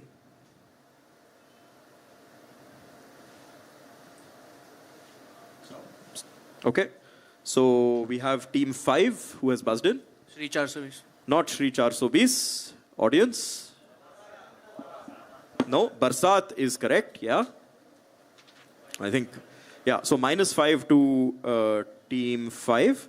Question 2, what currency, I need the country and the currency, has the ISO code CHF? Aarti Industries? Switzerland. Switzerland, what's the currency? Swiss. Swiss what? I said I want country and currency. Like Indian rupee? Swiss franc is. Swiss franc is correct, yes. So 5 points to team 1. Well buzzed. Okay, buzzers are reset.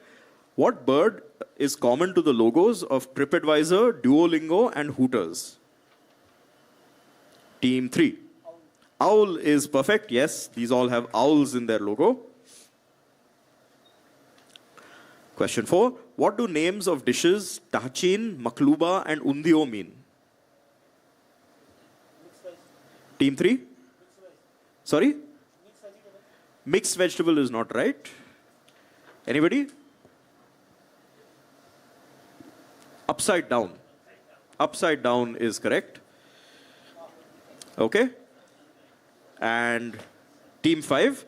Which Indian electrical equipment company takes its name from one of its previous owners, Haveli Ram Gandhi, the grandfather of fashion? Team 2. Havells is right, yes. Question 6. From which classical language do brand names Vedanta, Krutrim and Nykaa originate? HUL? Sanskrit, of course. What else?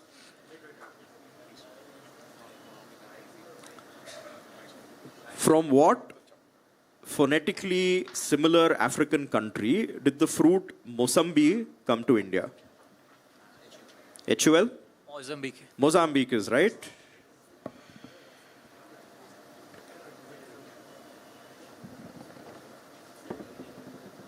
Okay. Which state's handicraft emporia are called Lepakshi after a temple town with a giant Nandi statue? Indian state, Lepakshi. Aarti? Andhra Pradesh? Andhra Pradesh is correct, yes. Okay. Which financial services company owns the single letter ticker symbol C on the NYSE?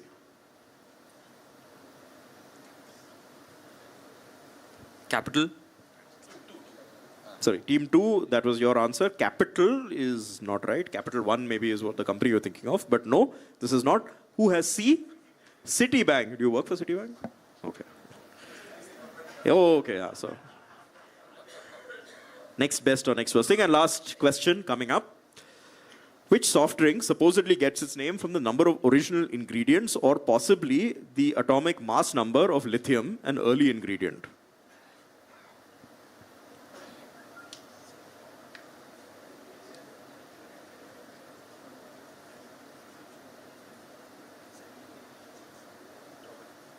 Okay, I see team 2 has buzzed in.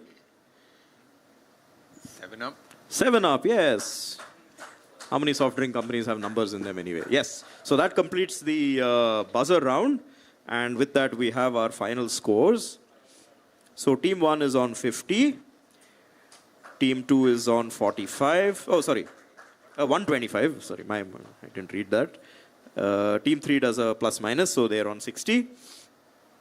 Team 4 ends with 40. Team 5 gets a neg with 75, but that's still good enough to take them to the finals. So congratulations, Team 2, runaway victory with 125, and Team 5 with 75, both make it through to the finals. Thank you very much for your participation. And Team 2, Team 5, well done. Third is Team 3. Team 3 gets 60.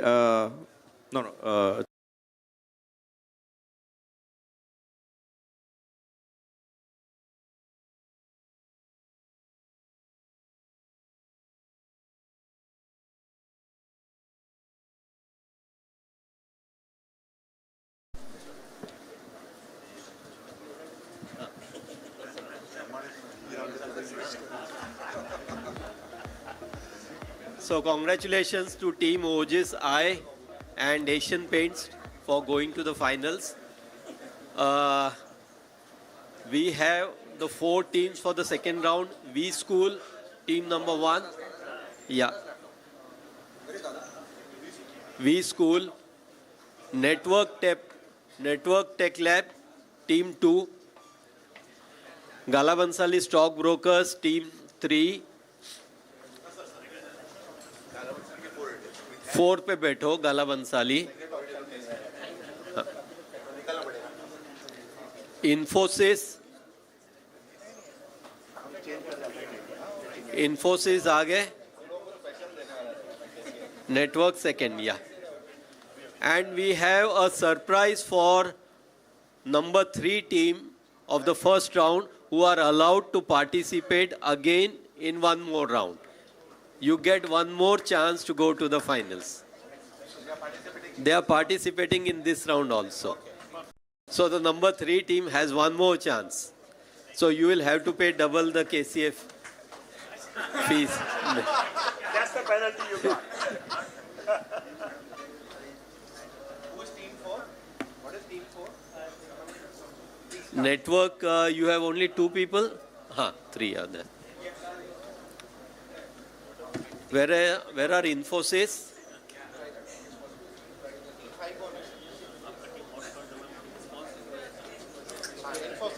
Yeah. So all the best to all the 5 teams.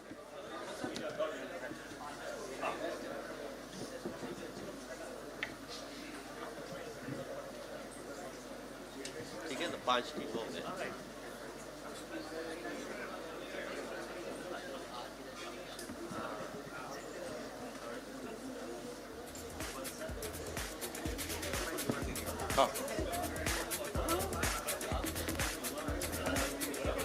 Hello, hello.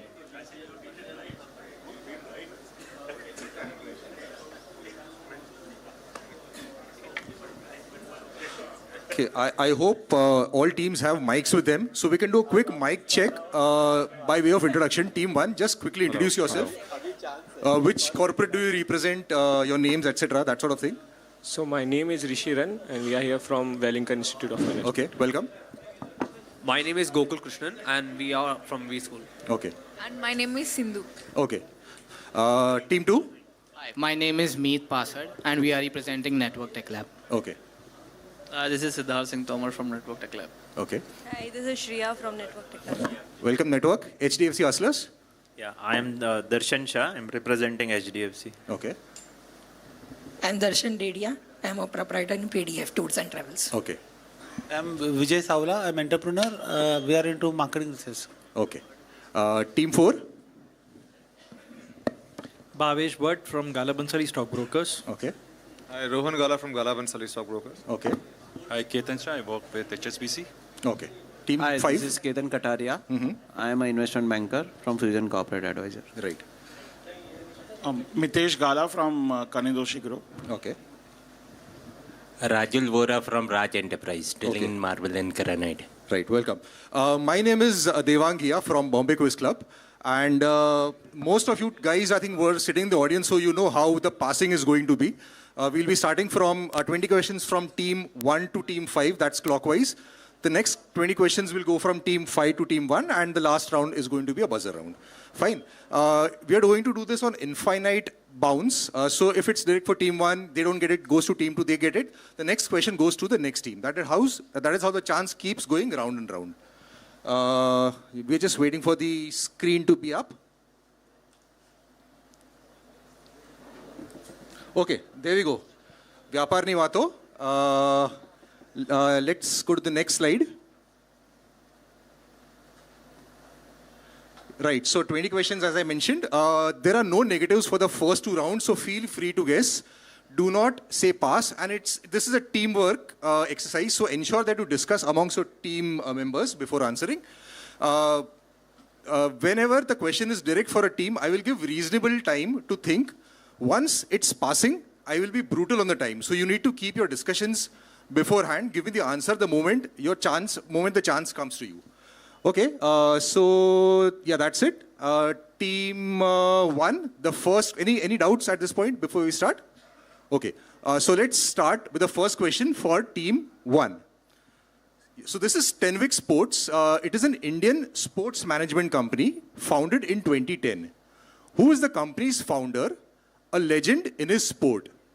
Everything that you need to know to work out the answer is there in the name of the company. That's Tenvic Sports.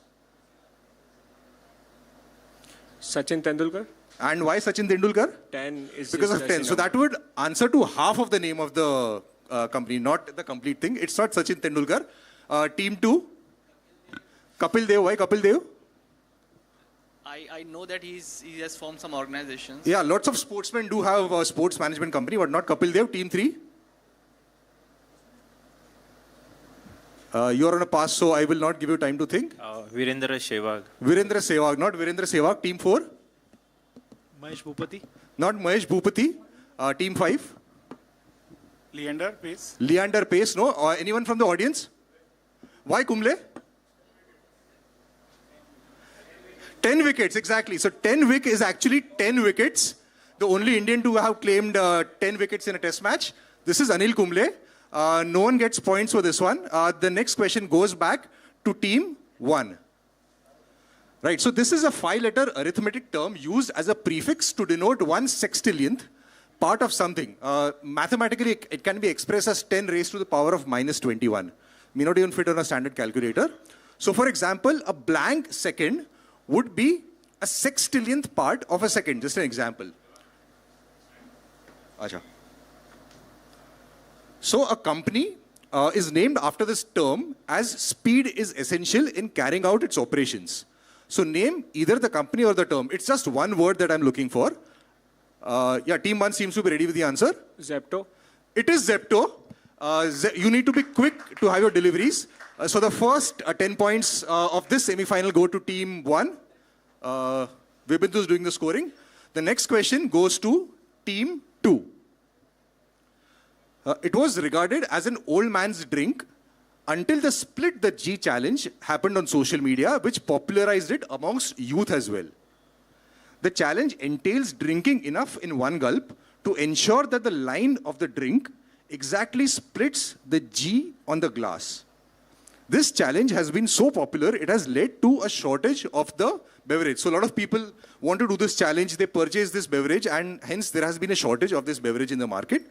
So which beverage is this? Which is typically served in glasses which has a G somewhere on it. Somewhere on it. So you need to, gulp, take enough in one gulp to ensure that the drink comes down and it splits the G on the glass. So which beverage is this? There are a couple of ways to do this challenge. One way is to ensure that the line splits the G.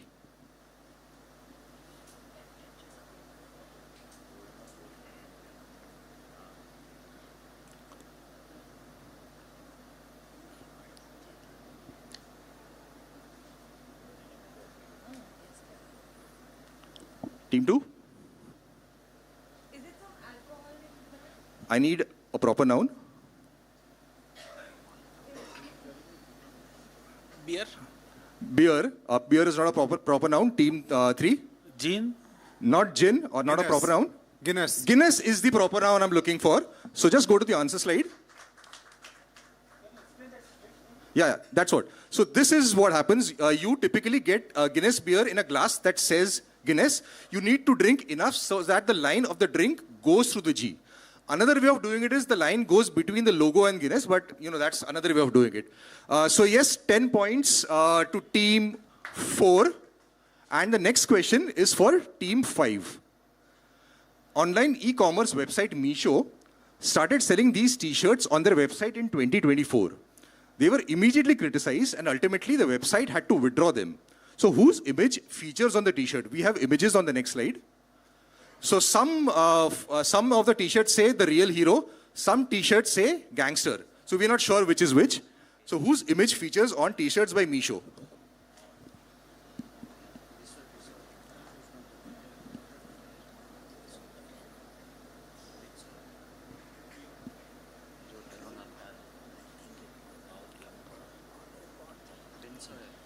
Bishnoi? Bishnoi. We have a first name as well? Ravi Bishnoi? It's fine. We had mentioned that we are going to take last name, so it's good enough. It's not Ravi Bishnoi, it's Lawrence Bishnoi. So 10 points to team 5. And the next question goes to team 1. Ravi Bishnoi.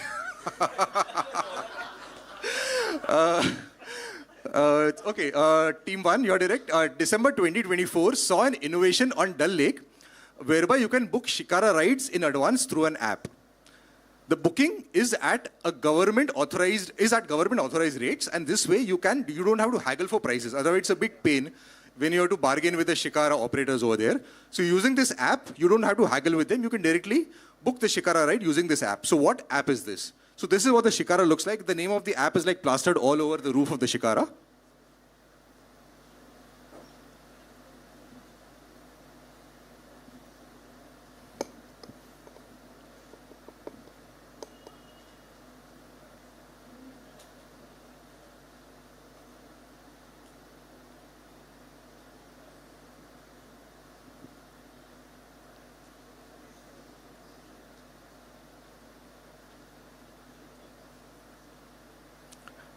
All the answers will be something that is familiar. We won't be asking any random, answers.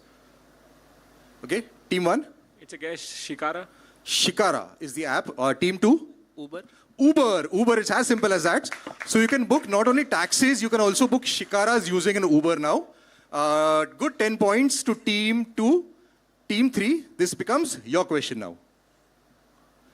In 2012, Chinese entrepreneur An Yanxi cultivated what was then the world's most expensive tea at $35,000 for 500 grams.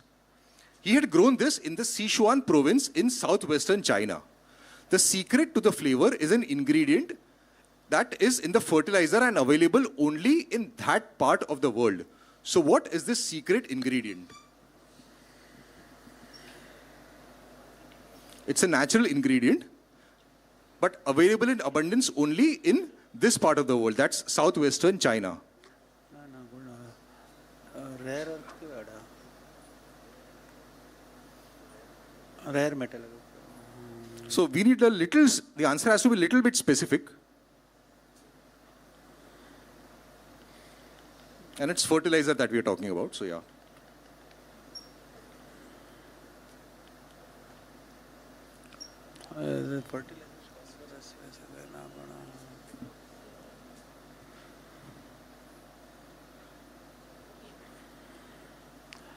Urea भी नहीं. Okay, team 3, answer. Passing. Team 4. Panda poop. Panda poop is the right answer. So pandas are available only in that part of the world. And poop obviously is good fertilizer. So 10 points for team 4 that shitty answer. Team 5, this is your question now. So during his visit to India in 1978, he visited the village of Daulatpur, Nasirabad in Haryana. The plan was that he's going to adopt the village, but that did not materialize. And instead, he just gave the village some money and some gifts. I think television was one of them. However, the village was so impressed by him that they renamed itself after him. When he won the Nobel Peace Prize later, a holiday was declared in the village. So either identify the gentleman or name the village, which was back in the news in 2024 when the gentleman died. So we have a larger picture on the next slide. Yeah, so this is the Nobel Peace Prize winner in Garlands who visited a village in Haryana, and the village is now named after this gentleman. Nobel Peace Prize winner, go back to the question, and died in 2024.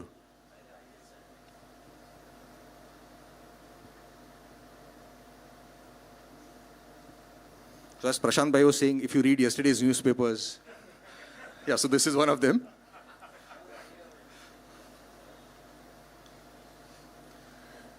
So you can name the person or the village. The answer is pretty much the same.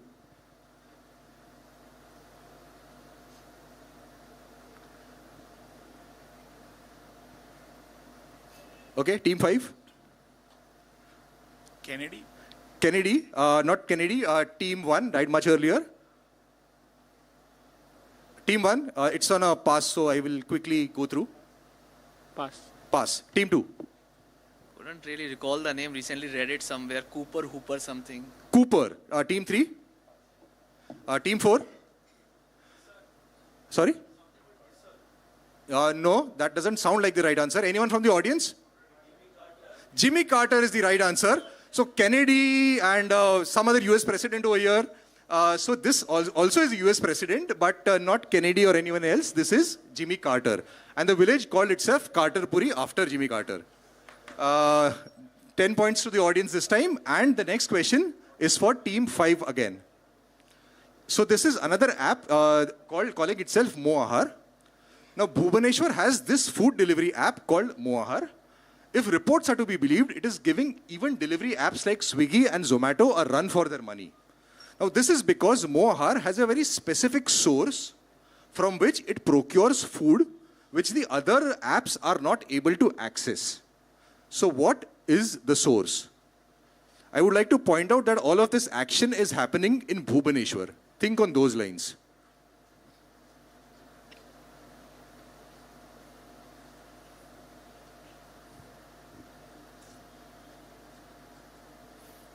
So where is Moahar getting food from which Swiggy and Zomato are unable to tap? From the Puri temple? From the Puri temple. I will give it to you. So it's not a specific temple I'm looking for. It's more a general answer that I'm looking for. So temples is the answer. Yeah. Fine, I'll give you points. Puri could be one of them. So Bhubaneswar is known as the city of temples.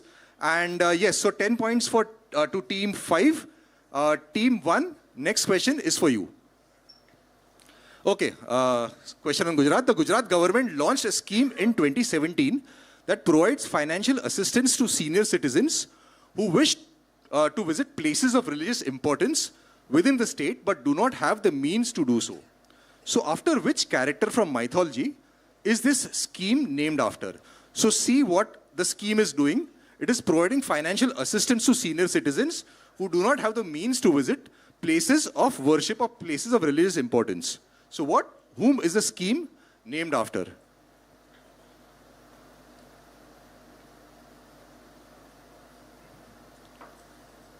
Someone from mythology.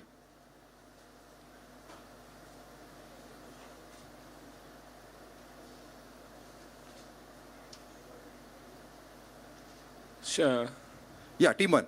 Shravan Kumar. Shravan Kumar is the right answer.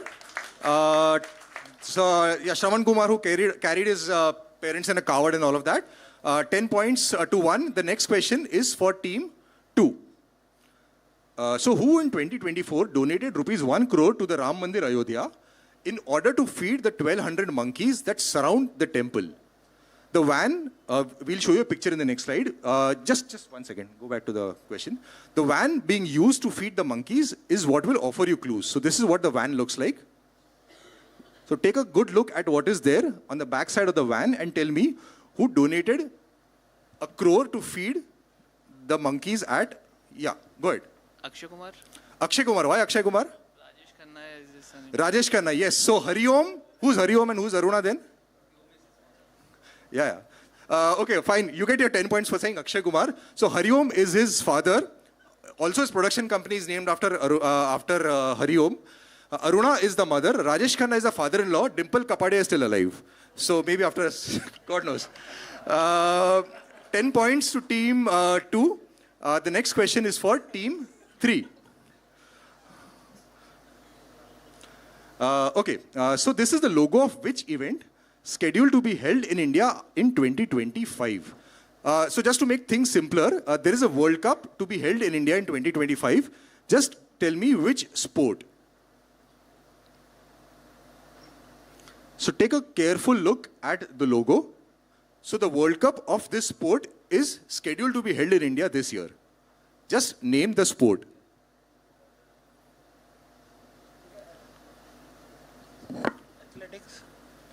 Athletics. Athletics, not athletics. Team 4. Though I can see why you said that, but yeah. Is it running and catching? I mean, the bait in Iran. Yeah, at team 5. Kho is the right answer. Well done, team 5. So the Kho World Cup is expected to be held in India in 2025. 10 points to team 5.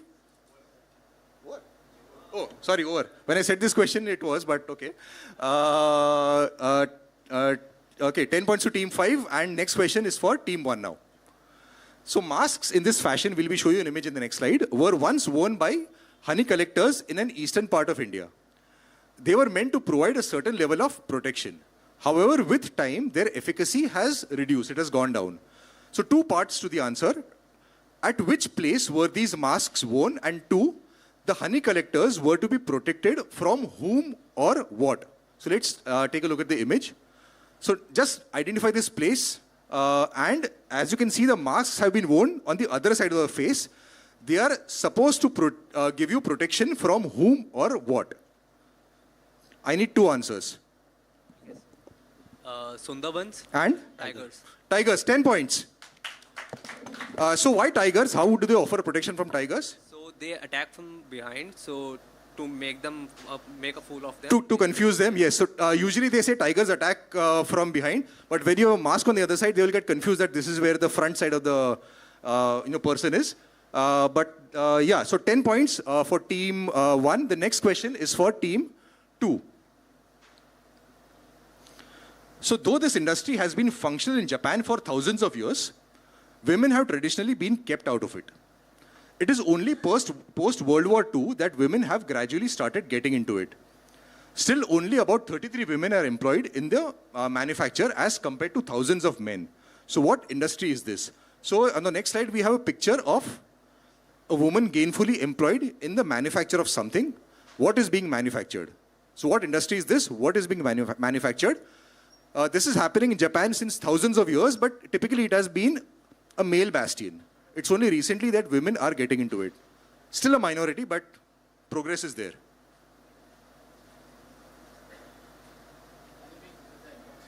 The image.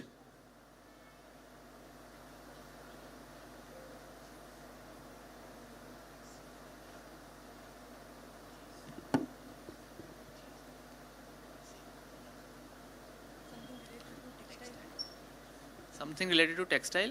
Not textile. Team 3. Masculine product, but don't know. Masculine product. Team 4. Whiskey. Whiskey, not whiskey. Team 5. Sheep rearing? Sheep rearing or woolen? Sheep rearing. No. Team 1. You're on a pass, so I need an answer immediately. Kage, beverage industry? Sorry, what's the first word that you said? Kage, beverage industry? Kage. No, not Kage. Team 2. This was your direct, right? Oh, sorry. Teams came close, but not quite. Sake is the answer. So when you think of beverage and Japan, sake is what you should be coming up with. So that's fermented rice that she's working with. Not necessarily masculine. It's just that, males are involved in manufacture of sake. No one gets this one. So the question goes back to team 2. So there is a special insurance available all over Maharashtra since 2016. However, most beneficiaries are in Bombay. Initially, private players were offering it for a fee. Then it was funded by political parties who want to gain some traction out of it. And now the Maharashtra government offers it for free. It can be claimed only if disability or death occurs on a particular day of the year. So who are the beneficiaries of this insurance? You can work this out.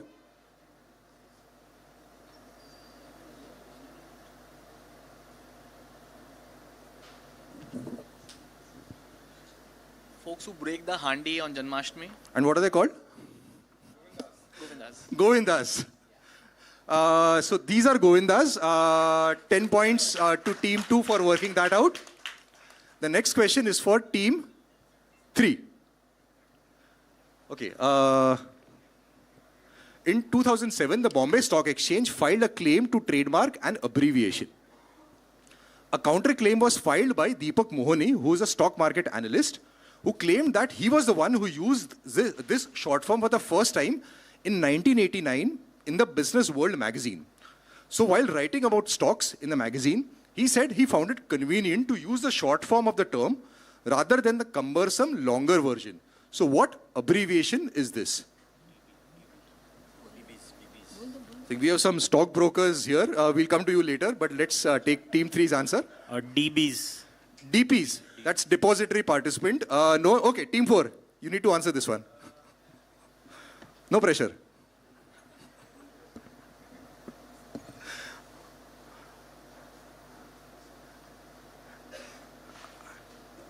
Some abbreviation.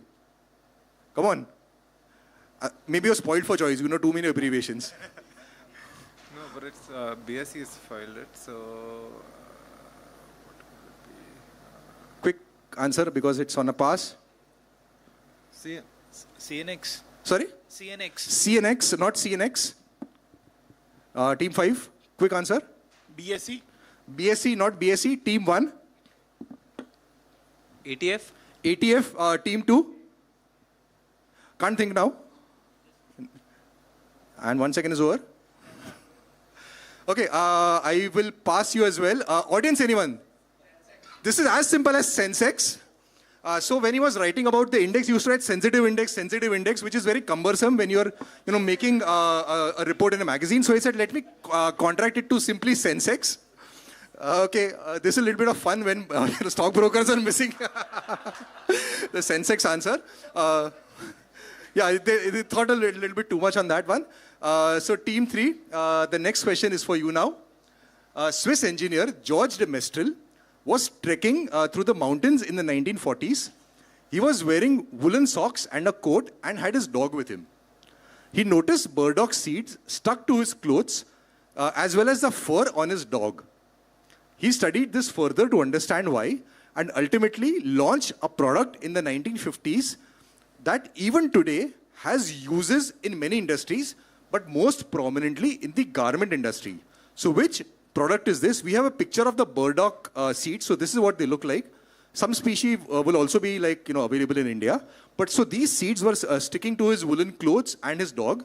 And that gave him an idea to come up with a product which is used even today most prominently in the garment industry. So what product is this? Velcro. Velcro is the right answer. Well done. 10 points for team 3 and team 4. This becomes your question now. Not a stockbroking question, but still gettable. Chilkur Balaji temple on the outskirts of Hyderabad is one of the few that has no hundi since it accepts no financial donations. The temple gets its popular name because it is often visited by young engineers who pray for a favorable outcome in their quest. So what is the popular name that could be mistaken for a payment method since the temple accepts no cash? That is not how the temple gets its name, but it's possible that you may mistake it, that the temple is called this because it has no hundi and people will be using this to make payment. However, the real reason why the temple is called this is because engineers come here asking for something. What is that something that they ask for?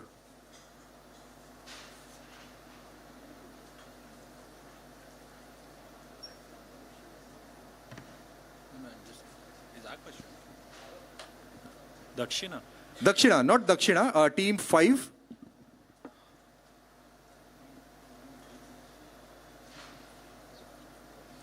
On a pass, so yeah.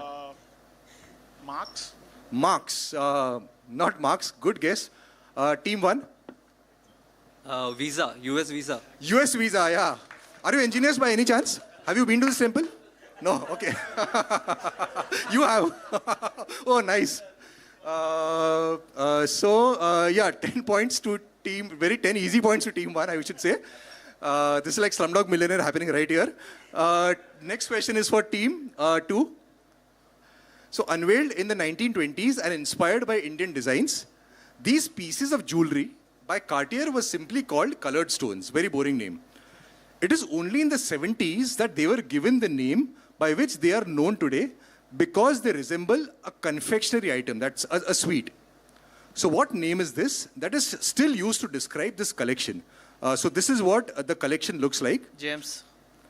James, you jumped that one. James is not the right answer. I will give some more time to team 3 to think. So what confectionery items do they look like?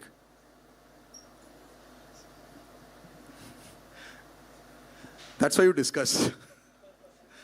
Yeah, let's go back to the question. Although I think everything that you need to see is there in the image.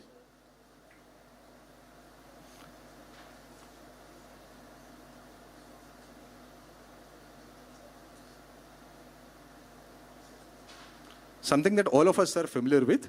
And typically when you look at this from a distance, this is what it will look like. And it has a very nice, the collection is a very nice name now, after this confectionery item. Team 3, bolo. Swarovski. Swarovski is not a confectionery item. That's a very hardcore jewelry brand. Team 4. Candy marbles. Candy marbles, not candy marbles. The image, yeah. Quick, yeah. Team 5. This looks like, bus, that's it. Tree. Sorry? No. So, yeah, what does this collection look like? That was the, not the brand or anything. Ruble. Sorry? Ruble. Roble, not Roble. Team 1. Jelly beans. Not jelly beans. Team 2, you want to take another shot? No points, but. Not jellies. Anyone from the audience? Not gummy bears. I think all new answers. So ice cream flavor which has these. No. So all of us must. Tutti Frutti is the right answer. So these look like Tutti Fruttis. I wanted to offer clues, but you simply jumped the gun. But so I could not do any more cluing. No one got it. So team 2 gets the next question once again. Prada recently introduced these bags that retail for over 3 lakh. However, netizens had a good laugh over it thanks to its design. So what is commonplace about its design? So this is what the bag looks like. And netizens are like, what, this design for 3 lakh rupees? This I can get where?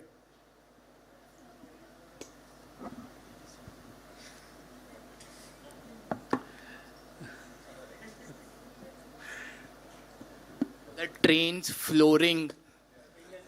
Good enough. The flooring of the trains or buses. This is what they look like, and the Prada bag also resembles that. So team 2 works that out for 10 points. And the last question of the first round is for team 3. Right. At many places on highways in Mizoram, you are likely to see Ga Lu Dor shops. If you can read Mizo, then that's the answer. Take a close look at these shops and tell us what is missing from them that you will find at nearly all other regular shops.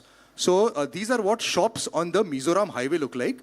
So what is unique about these shops, or what is missing from these shops that you typically will find at your regular shop? Shutters. Shutters. No, there will be lots of thelas which do not. A shopkeeper who will take the money. That is the right answer. So these shops work on trust basis. So there is a box over there and price mentioned over there. You just go there, look at the price, put in the money, you purchase whatever you want and you leave. So they work on trust basis. There is no one manning the shop. There is no shopkeeper taking care of the shop. The brokers get 10 points, and let's have the scores before we move on to the second round. Team 4, yes. So team 1 is on 40, team 2 is on 40, team 3 is on 10, team 4 is on 30, and team 5 is also on 30. So nothing much to separate the teams at this point. So now we are going to do anti-clockwise. So we will start with team 5 and move in this direction. Oh, in terms of passing. Fine. So team 5, this is your question. Now, a water salute is typically given when, amongst other occasions, a first or last flight lands at an airport.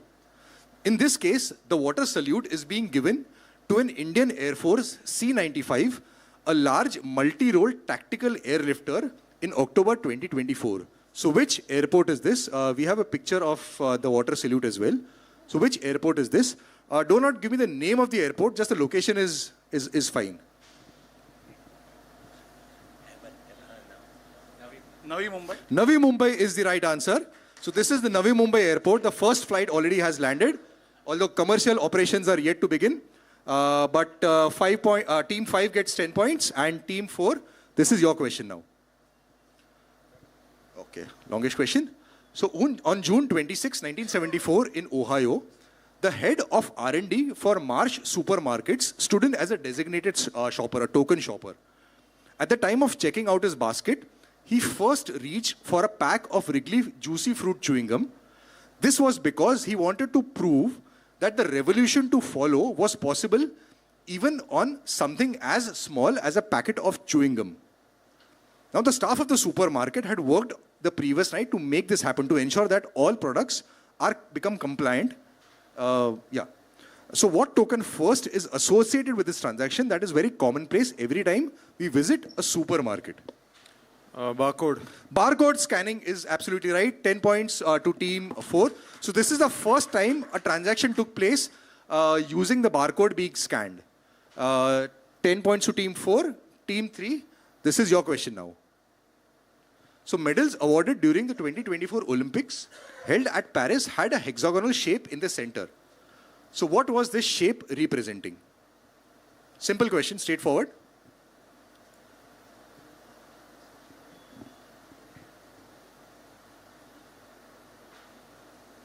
In many ways, The answer is like there somewhere in the question, but you need to figure out how. Yeah. In some ways, not many ways, but.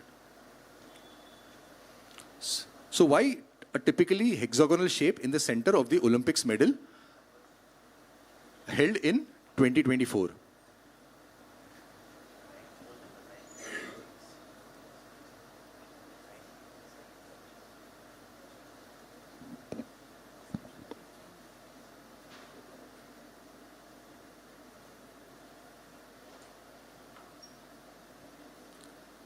Team 3?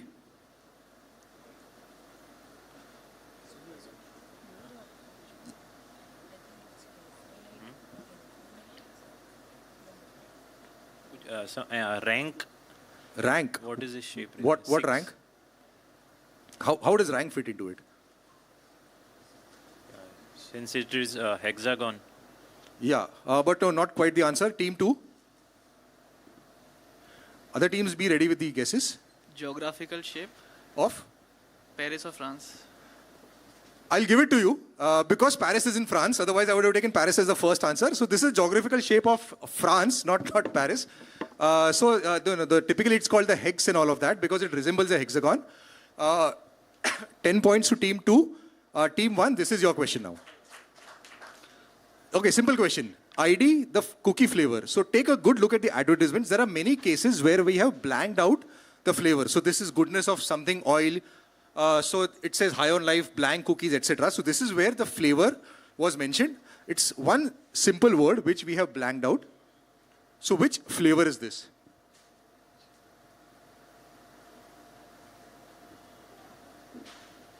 I'll give you some time to go through the image nicely.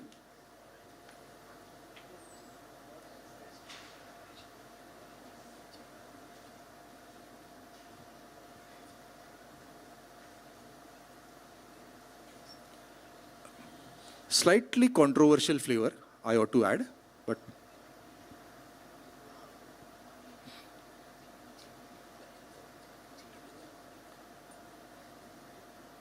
so there is a particular answer, but I'll accept slight variants on that as well.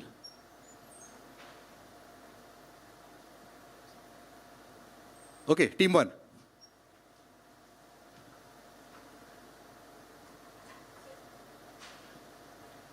Almond.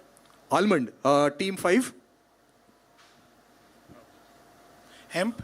Hemp. Why hemp? What part gives you hemp from here? Okay, 10 points. So what you need to focus on is high on life. So hemp is obviously derived from the cannabis plant, which gives us ganja, afim, all of that. Not afim, sorry, but ganja and marijuana, all of that. Yeah, too much information, sorry. And this is being recorded. So 10 points to team 5, who somehow figured out the answer without focusing on high on life. Team 4, this is your question now. When this product was launched over 45 years ago, it gradually ensured that a family activity got transformed into an individual pursuit. The founder of the company that launched it was worried that a product may be regarded as selfish and upgraded his product so that it can be used by 2 people simultaneously, although that version did not really fly. The product has seen several technological updates over the years, and today its function, like so many other cases, is being served by the smartphone. So what product is this that was launched 45 years ago, and the function that it served back then would now be served by your regular phone, your regular smartphone? So it took a popular family activity and made it very individualistic.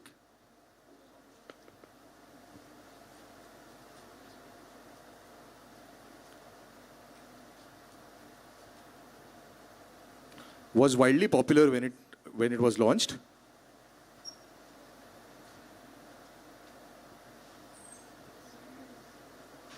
Gaming? Gaming. Not gaming. Team 3 seems to have the answer. Earphones? Earphones. Not earphones. Team 2.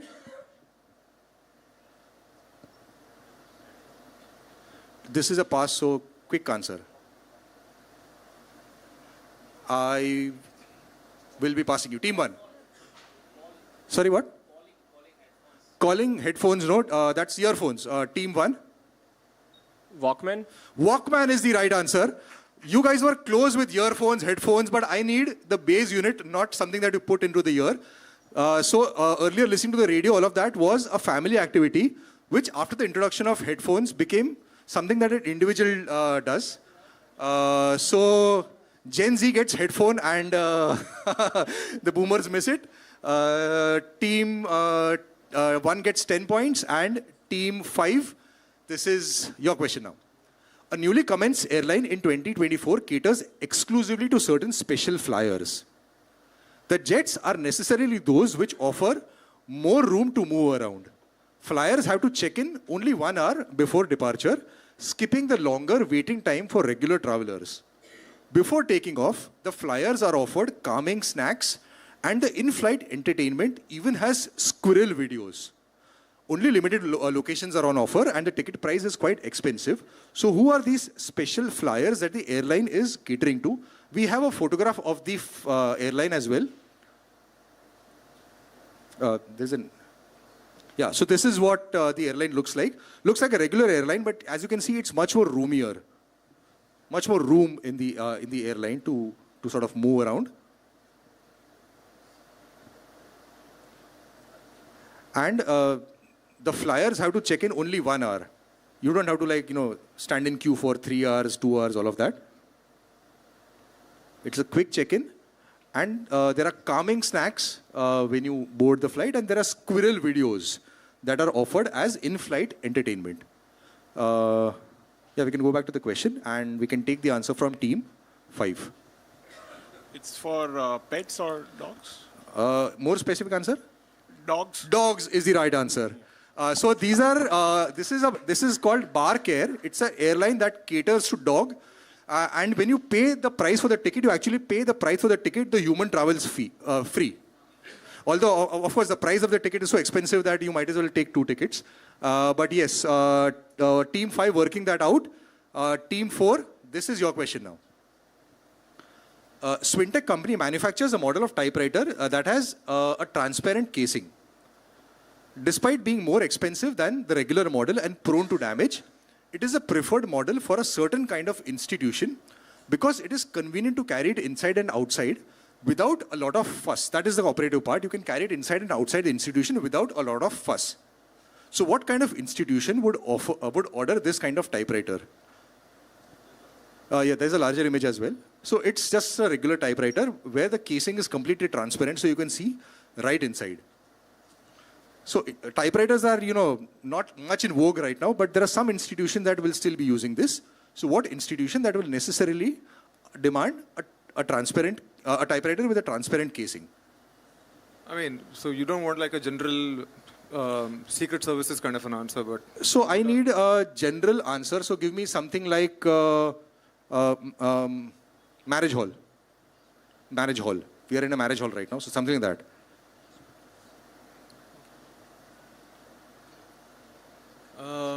So any secret service, intelligence organizations? Intelligence organization, team 3.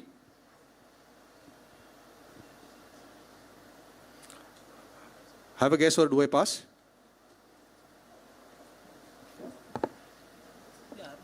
It is more for lawyers or something like that? Not lawyers.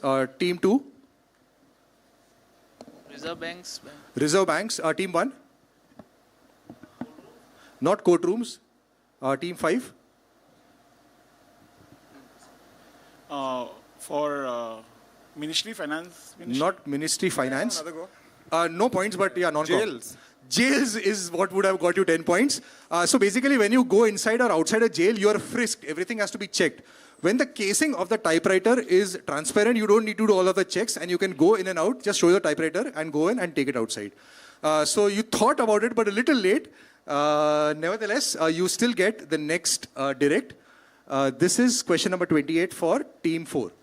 So in countries like Thailand, Indonesia, Sri Lanka, monkeys, specifically pigtail macaques, are trained to do this job despite protests from animal rights groups. Closer home in Kerala, a similar training school was proposed to be set up. As labor is difficult to come by, and robots have yielded unsatisfactory results. So what job is this that is being outsourced to monkeys? A larger image is not really needed, it's fine. So that's a pigtail macaque. Obviously, we don't have this species in India, so different species of macaque would be trained if it happens in Kerala, that is. So what job is proposed to be outsourced to monkeys in Kerala? Coconuts. Coconuts what? For procure coconuts from the tree. Picking coconuts from trees is right. 10 points to team 4. And team 3, this is your question now. Right, so in 2022, when CM Bhupesh Baghel came out to present the Chhattisgarh budget, he had a unique briefcase with him. It was made of gum and flour mixed with a special material because as per the Upanishads, goddess Lakshmi is believed to reside inside it. So what is the briefcase made of? So as you can see, it says something Vaste Lakshmi. I'll have you known, the blanked out word is not Karagre. So do not think of Karagre, Vaste Lakshmi, Karmadel, Saraswati, all of that. That is not what I'm aiming for. There is another word which I've blanked out. The image ought to help you. So what do you think this briefcase is made of? So Lakshmi is also supposed to reside in this thing.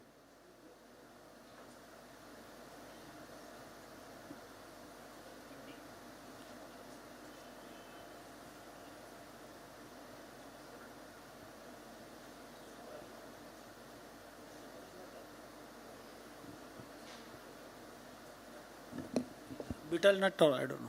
Sorry? Betel nut? Betel nut, not betel nut. Team 2.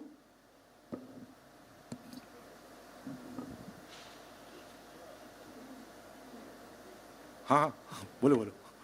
Mitti. Mitti. Mitti, not mitti. I thought mint tea for a second, but no. Team 1.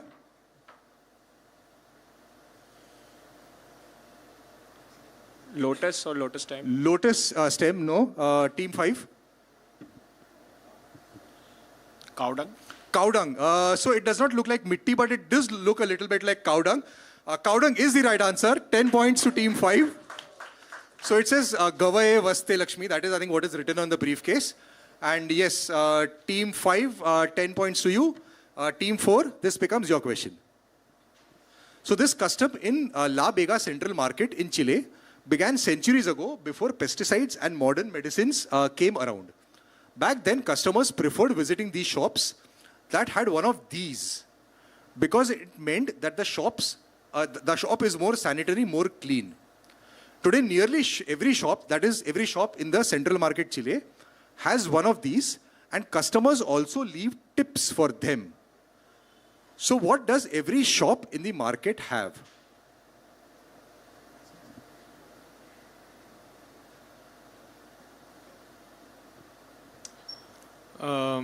Cats.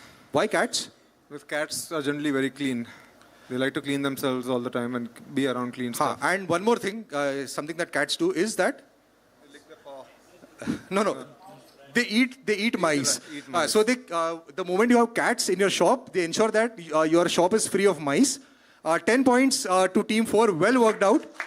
So these are cats that are residents of shops in the Central Market of Chile. They're not necessarily pets, but it's just their residents. That is how it is. Team 3, longest question, but hopefully interesting. A question on Maggie. So when Maggie was introduced around 40 odd years ago, it was a little different from other food articles in how it was being sold. While others were sold from tins or jars, Maggie was sold in packets. Now this created a problem for Maggie as it wasn't safe from rats. That is how we segue from cats to rats over here. At Kirana stores. To alleviate this problem, they dug into an age-old technique to keep the rats away. This technique then became an easily recognizable part of Maggie's display back then. So what is this technique? Now commonly used for multiple food items. So when Maggie started displaying its packets in this way, it typically became a Maggie thing 40 years ago. Today there are many articles, many products which will be displaying this in this particular fashion. And this idea came from how food articles used to be stored in Indian homes to keep them free from rats. So just nicely describe how Maggie used to store their packets when it was launched 40 years ago. Is it hanging bags? Hanging from? Hanging bags or? Good enough. So what Maggie used to do is, it used to hang its packets from baskets. We can go to the answer slide. Yeah, so Maggie used to hang it from baskets to keep it free from rats. Today we see many other products which are hung from baskets, but back then it was typically a very Maggie thing. 10 points. This is for 10 points for team 3. Team 2, this is your question now. Okay, so when Milind Soman released his memoir in 2019, he named it after the one thing that took him from his modeling career and put him into national spotlight. So what is the memoir called? He was already a popular model, but he became a national icon due to this one thing. So what is that one thing that really made Milind Soman famous? Running marathon. Running marathon is incorrect. Team 1. Running or marathon? Yeah, running. Pinkathon, chalo na. Not that. Team 1. He was famous even before that.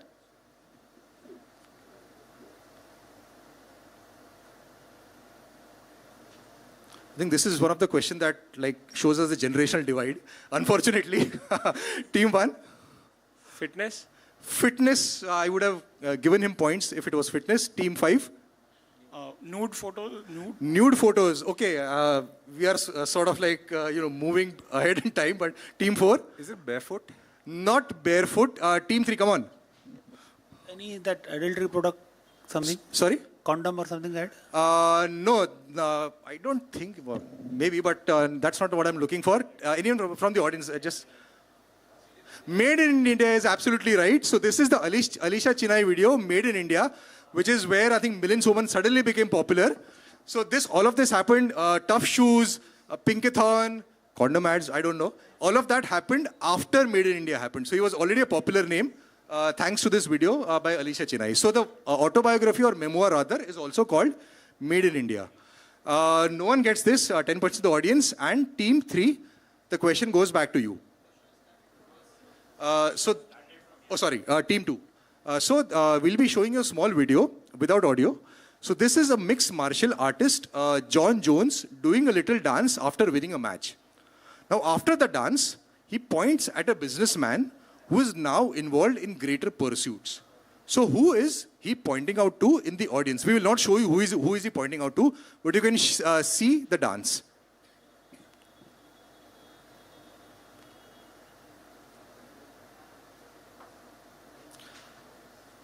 Yeah, so this dance is very typical of a person. So whenever he's seen dancing in public, typically this is how he dances.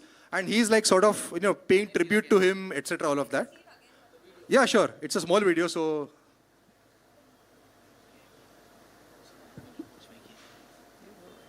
Is it the Tesla owner, the Elon Musk? Elon Musk, not Elon Musk. Team 1. Donald Trump. Donald Trump is right answer. Not Elon Musk, but Elon Musk's boss. Team 1. Yeah. Other way around. Okay, sorry. Okay, let's see Trump dancing.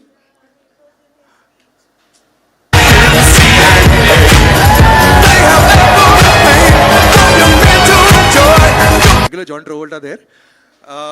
10 points to team 1. Team 5, this is your question. So H.Z. Gilani was a newspaper editor and freedom fighter who always had an entrepreneurial spirit.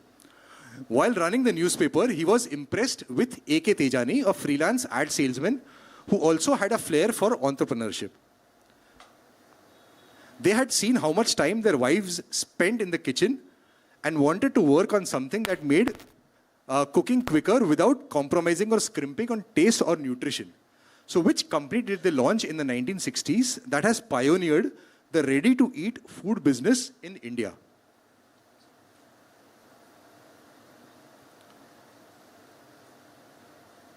This is easily workable.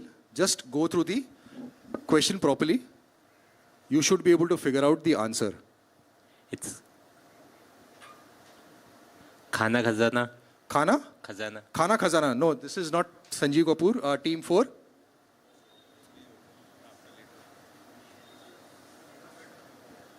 Git. Git. Why Git? How Git? Git was the original sort of this Correct. thing, and GIT. That is how you work out the answer. That is what I meant when I said the answer is there somewhere in the slide. This is Gits. And 10 points for team 4. Question 3. Team 3, this is your question now. So in Kochi, several CBSE schools have come up with a unique visual way to grade students from classes pre-KG to class 2, replacing the traditional marks system. The claim is that the students will have more familiarity with these grades in quotes, and this will make it more exciting for children. The reactions so far have been positive. So what has replaced marks in the report cards? Is it emojis? Emojis is absolutely right. 10 points. So instead of giving, grades or marks, they are simply, saying a trophy or a thumbs up, that sort of thing, or a smiley. That is what is substituting marks and grades in Kochi. 10 points, team 3. Team 2, your question now. So take a good look at the image and tell us that this is the head office of which financial institution located in Thrissur. We have a larger image as well. Yeah, so the head office is this old-looking building, not this modern building on the left-hand side. The old-looking building is the head office of a financial institution located in Thrissur. I won't say anything else. Take a good look at the image, take a few seconds, and tell me which financial institution is being headquartered in this building.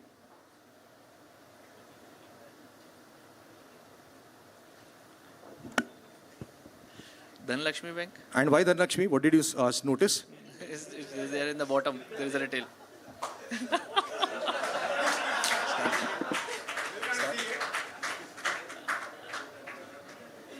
Okay, okay, fine.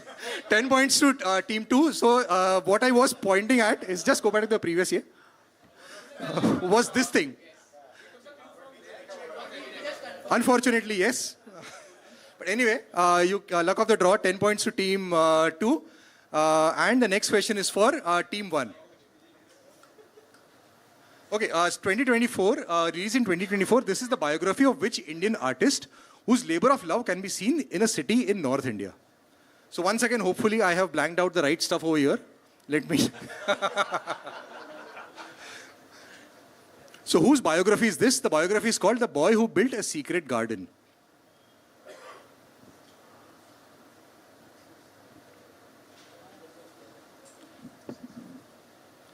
The person's labor of love has also featured in a song in a recent movie from the past 5 years. That's the only clue I can offer at this point.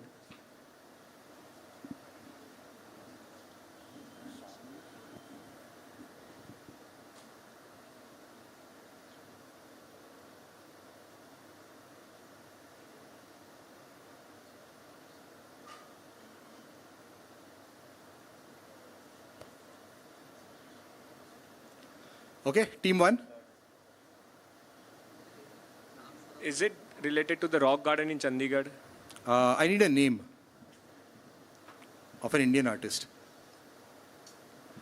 Have an answer or do I pass? I'll pass it. Team 5.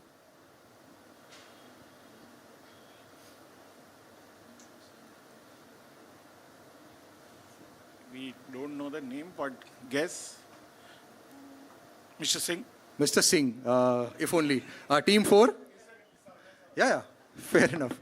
By any chance, MF Hussain? MF Hussain, not MF Hussain. That's Ahmedabad Ni Gufa. Team 3?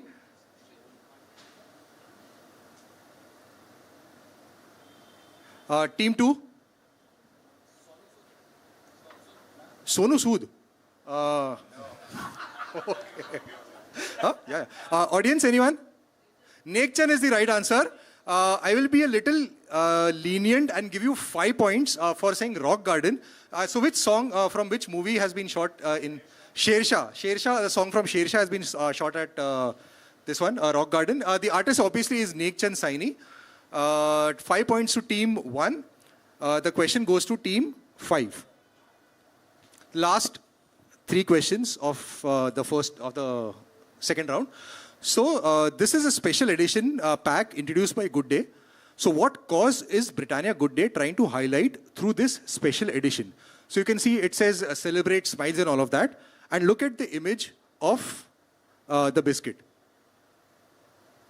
So the design on the biscuit is a little different from the design on your regular Good Day.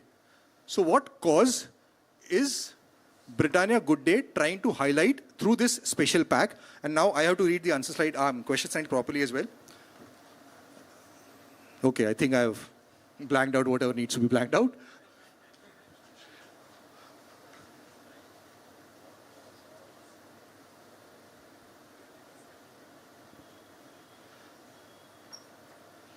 The design of the biscuit is really everything that you need. If you combine that with what it says on the right, celebrate smiles, that ought to help you.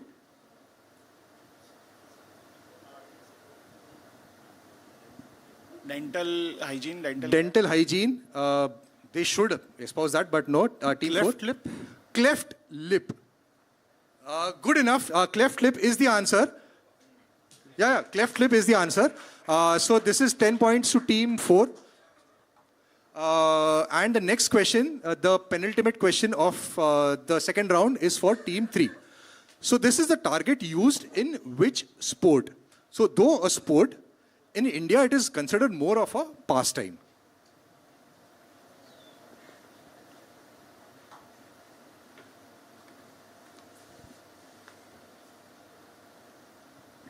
This is for team 3.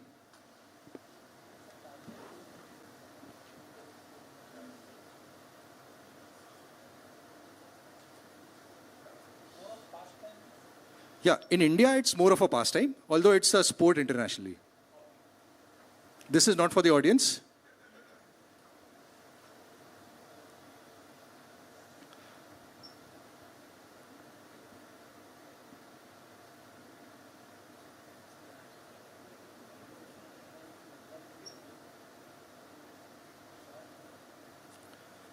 Have a guess, or do I pass? Passing team 2. Around and it come and stuck into this. And what do we call it? Frisbee something. Frisbee. Frisbee is the answer. So this is the sport is frisbee, and the frisbee, the disc has to get stuck inside the net for points. Team 2, this is 10 points to you, and team 1, the last question of the passing round is for you. Right. The right team to go this for this question. While it definitely does not offer any recipes or cooking tips, what services does this website provide? So the website is called kandepohe.com. And if you're familiar with Maharashtrian culture, this ought to be easy.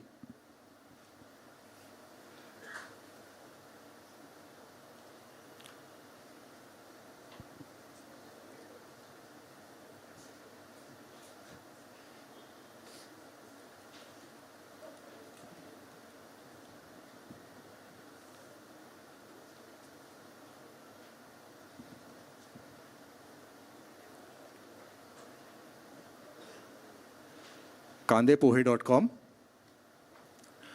Team 1. Okay, team 1. Maharashtrian food, street food. Maharashtrian street food, no. Team 5. Matrimony. Matrimony. And why matrimony? Kandepohe matrimony. How? Okay, so that's how you figure it out. Fair enough. Okay, so anyone wants to offer why kandepohe? Yeah, so typically I think when the girl goes to the boy goes to the girl's house, typically what they serve is kandepohe. And so the entire event is called Kandepohe. It's a program. So hence kandepohe. So that is what's happening over there. So team 5 figured it out nevertheless. Let's have the scores.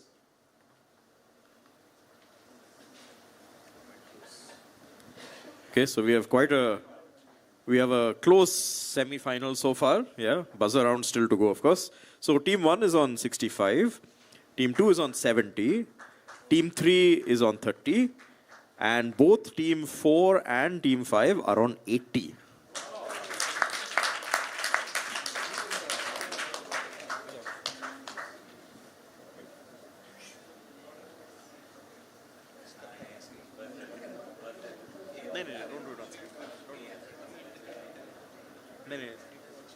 Okay, so just like last semi, we will be doing this on the buzzer. So request one person from each team to please take your phone out and go to multibuzz.app. That's multibuzz.app.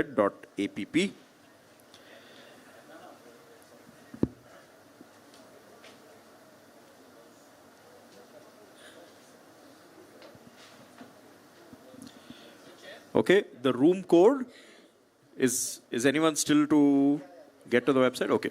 Once you're on the website, we'll multibuzz, multibuzz .app, yeah.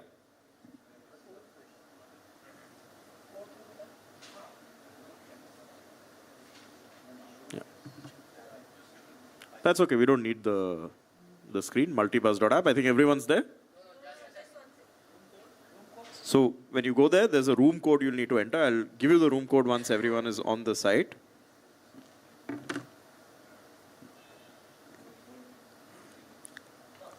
Yeah, the room code is XD KKZR. X-ray Delta Kilo Kilo Zulu Romeo. Yeah, it's there on the screen as well. Okay, so we have 5 teams here. Sorry, who's J?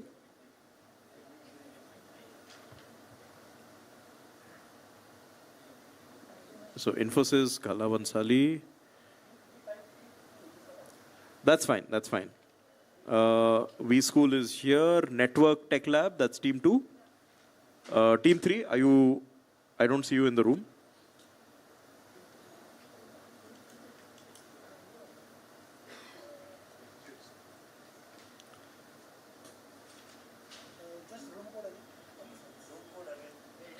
It's there on the screen.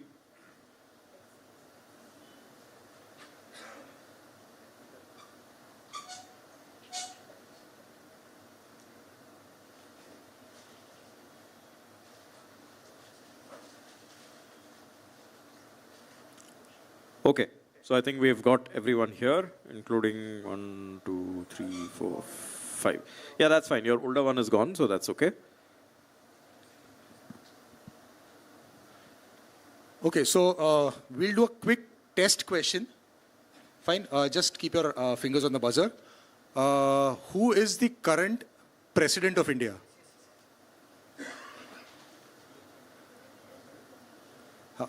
The name. Name. Who's buzz first? Okay, fine.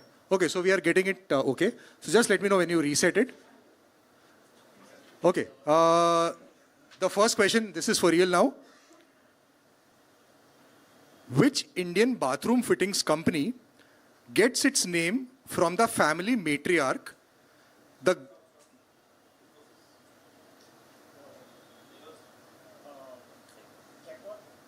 Jaguar is absolutely right. Any idea why Jaguar?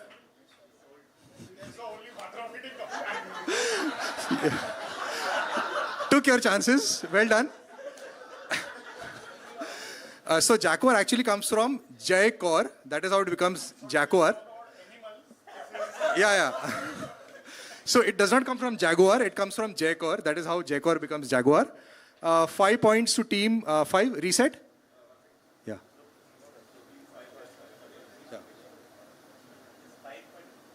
5. Unfortunately. Good. Okay. Next question. What is the name of Alia Bhatt's production company?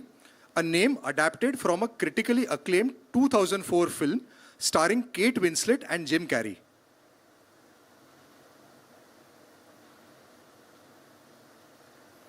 Two-word answer. The film has a longer title, but the first 2 words are what constitutes the name of Alia Bhatt's. Which team? Network Tech Lab. Sorry? Eternal Sunshine is right. 5 points to team 2. Okay, next question. Which state's handicrafts emporia are called Mrignayani after the legendary Gurjari princess?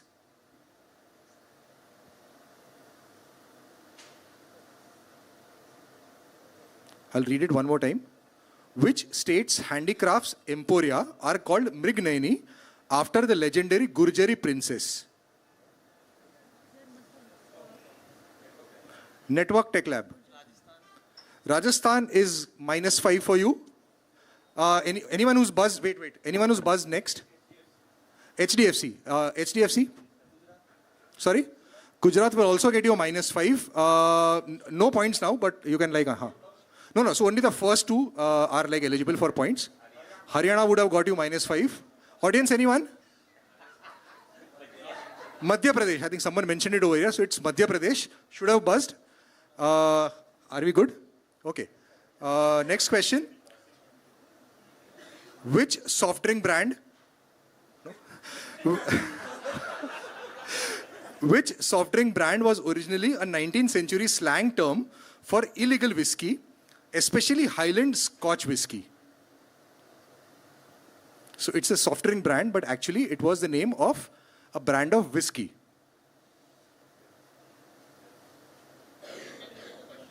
Yeah, I'll read out the entire thing again. Which soft drink brand was originally a 19th century slang term for illegal whiskey, especially Highland Scotch whiskey? A soft drink brand that sounds like the name of a whiskey. Because it is.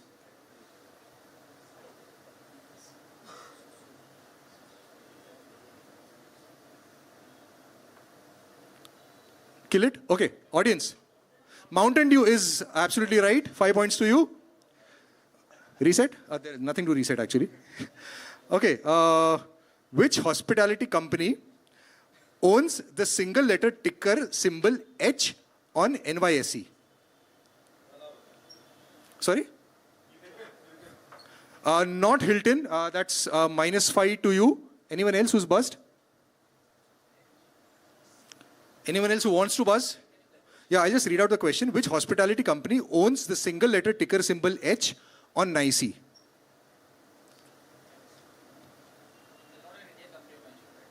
On NYSE. So, I mean, Indian company listed on NYSE, it's possible.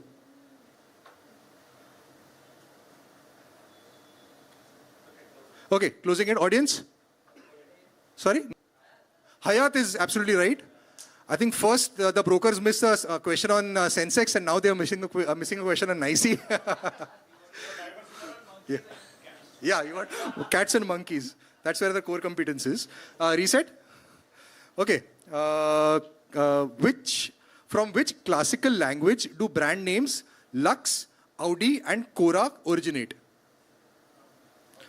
From which classical language do brand names Lux, Audi and Cora originate? Team 4. Sorry? Latin. Latin is the right answer. 5 points to team 4. And how many more questions? We have a few more questions. Reset? Good? Okay. So what currency, we need the country and currency as we have seen in the previous one, has the ISO code RUB? Team 4. Russian ruble is right. 5 points to team 4. Reset? Okay. What do names of dishes misal, jambalaya and bibimbap mean? Team 2. What do the names of? The gravy, Maharashtrian dish gravy. If you're buzzed, I stop reading. That's it. So I'm answering. Yeah, sorry, what's... That missile is gravy in Maharashtra. So your answer is gravy. That's -5. Anyone else who is buzzed? No one else? Someone is buzzed, so I'm not reading out the question. If you just remember, you can free to buzz. It's fine. No one buzzing. Audience, anyone? Mixture is absolutely right. It says misal, jambalaya and bibimbap. And this is 2 more questions. Reset? Okay. What animal is common to logos of the following brands? Evernote, Animal Planet and Fevicol. 2. V School. Okay, V School. Elephant. Elephant is right. 5 points to V School. No. He decides who buzzed first. V School is what he said. V School, not Team 2.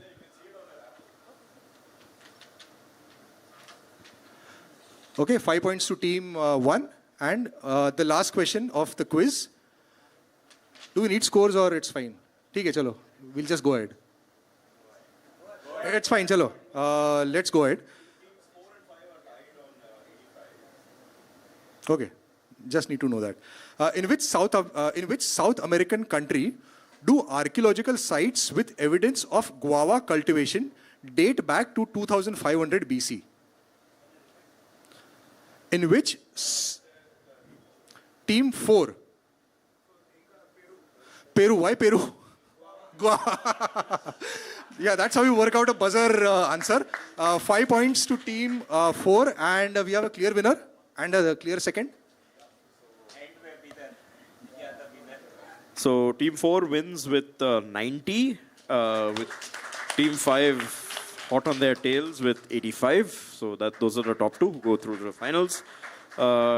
Team 2 not too far behind, 65. Oh, sorry, team 1 had 70 and team 2 had 65, team 3 with 30.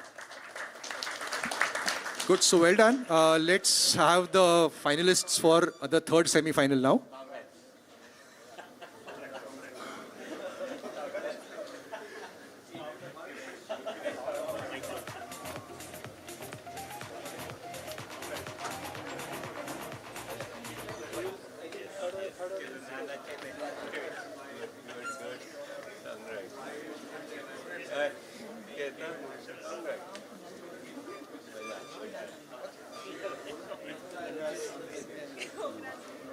Good.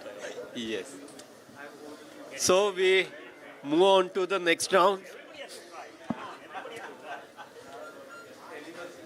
Wellinkar.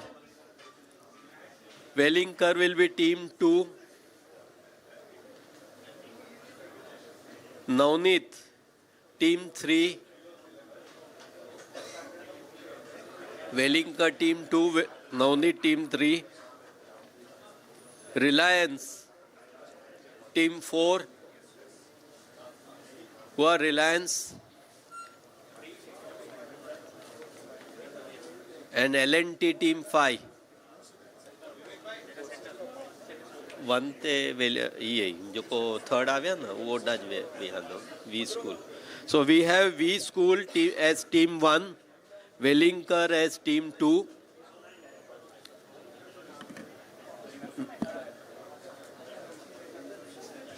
Navneet as team 3, Reliance as team 4, and L&T as team.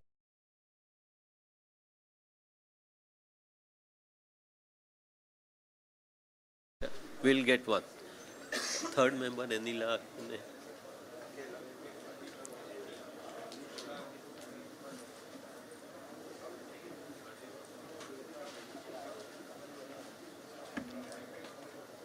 Network, can you join this team?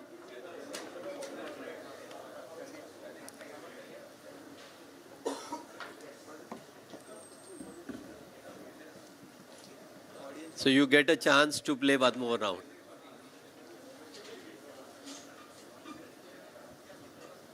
Yeah, you have the third one now.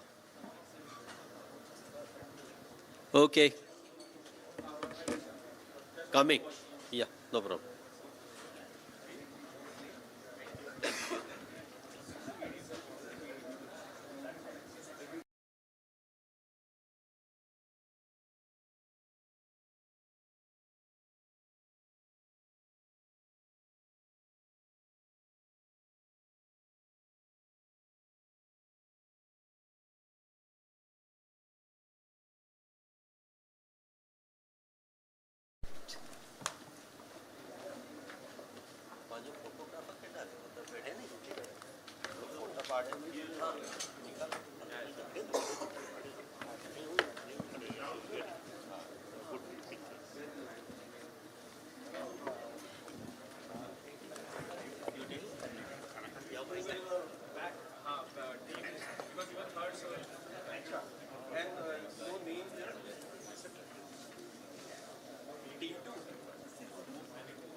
Should we start? Now that everybody is.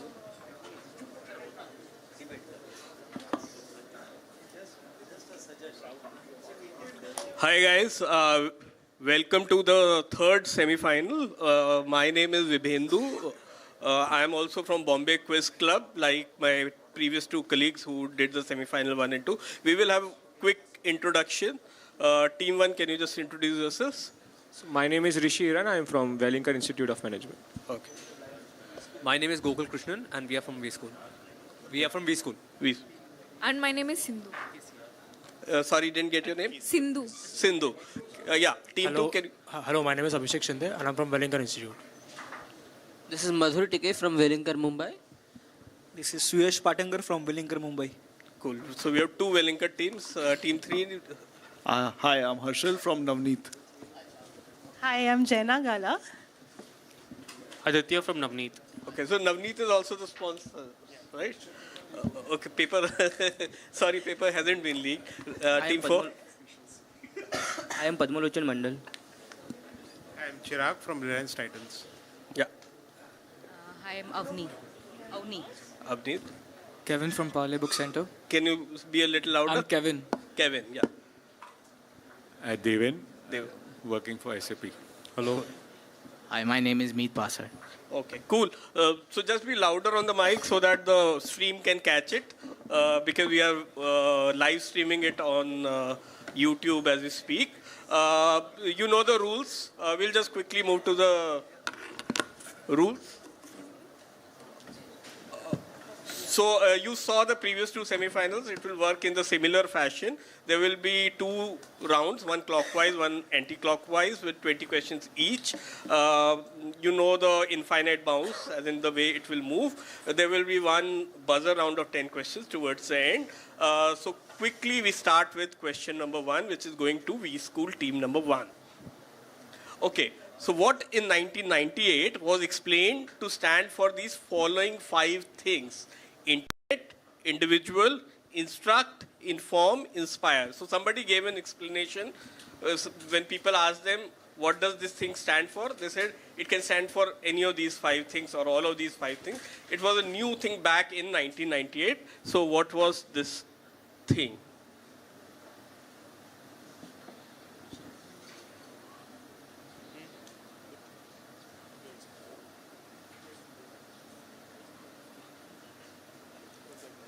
So the way it will work, the team whose direct is will get a longer time, and on the pass we will quickly run through. You won't have time to discuss. You do that when the team 1 or the original team gets a point. Yeah, so a single thing was, when someone was asked what does that thing stand for, he said it stands for these 5 things. So the person responsible or head of something gave this explanation back in 98 to stand for these 5 things. And you can see something is common among these 5 things. Okay, now I'll rush you. I. In what? In alphabets, like? No, I'll pass it. Okay, we are saying this is i5 from Intel. i5 from Intel, no, I'm afraid. Navneet, team 3. LinkedIn. Not LinkedIn, team 4. Steve Jobs was asked iPhone. So I'll give it to you. Steve Jobs was asked I in iMac. That's the first time Apple started using I. After that they had iPhone, iPad, iPod and so on. But the first time when they used I in iMac, this is how they explained it. Team 4 gets points. Team 5, next question to you. So second question is, this edible item is not named for supernatural things. It's actually named for a neighboring country of India. As in the name comes from a neighboring country of India. This item held a world record for some time, but now it has been overtaken by other things, other edible things, and it was contemplated by scientists at DRDO for making hand grenades as a non-lethal alternative to, let's say, tear gas to control rioters. So it was, so it's an edible item. It does not take its name from supernatural beings, as the name would suggest, but rather from a neighboring country of India. So what edible item is this? Team 5.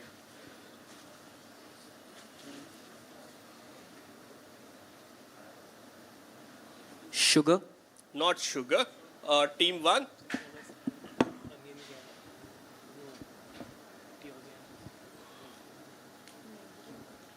Team 1, you're passing. I'll pass it. You're passing. Pass. Pass. Team. It's the Bhoot Jalokia chili. Yeah, the Bhoot Jalokia, which is a very strong chili. The Bhoot does not stand for ghost. Bhoot comes from Bhutan because it was grown in Bhutan. So the BHUT or Bhot in Bhutan, Bhoot Jalokia comes from Bhutan and not Bhoot. And it's a very strong chili, and it's so strong that they are making hand grenades or tear gas out of these chilies. We move on to the next question. So points to Team 2. Team 3 gets the next question. Team 3, your question coming up. Which brand roped in Sachin Tendulkar as its brand ambassador in its 75th year of existence? There was a function held just last week in Pune. So which company is this?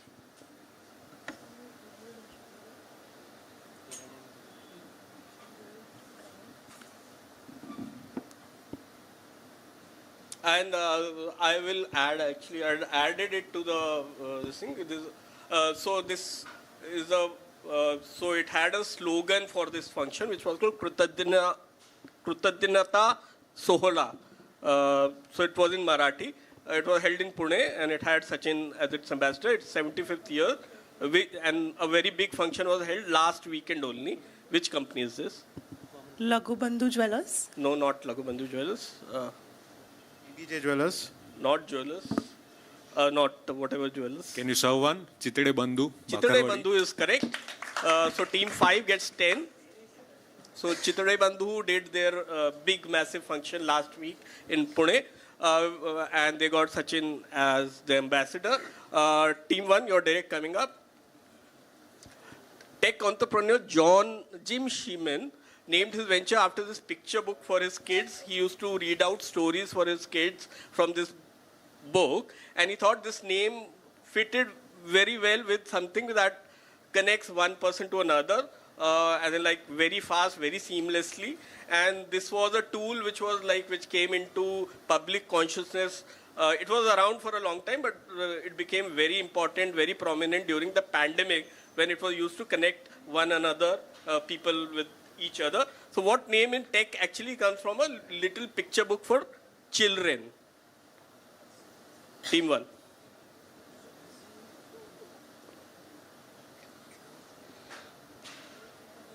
Yeah, this was a picture book he used to use for his stories to his kids.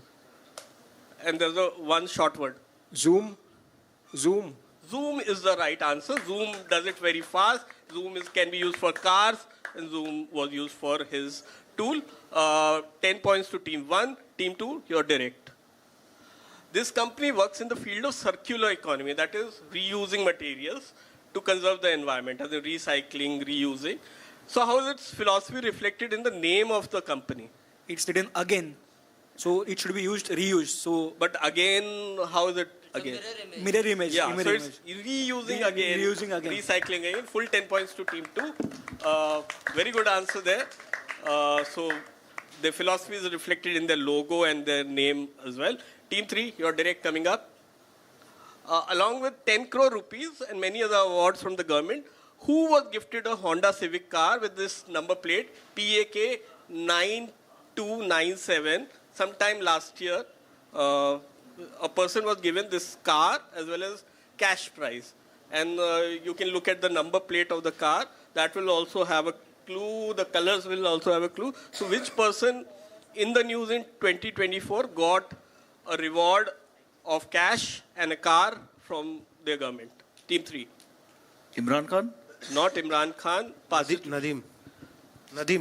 Arshad Nadeem, who won javelin gold medal for Pakistan. As you can see, the colors were Pakistan, and 92.97 is the distance which he threw his javelin. Points to team 4, full 10 points, and team 5, you're direct coming up. So what was founded in 1906 in Rochester as the Heloid Photographic Company, which originally manufactured photographic paper and equipment.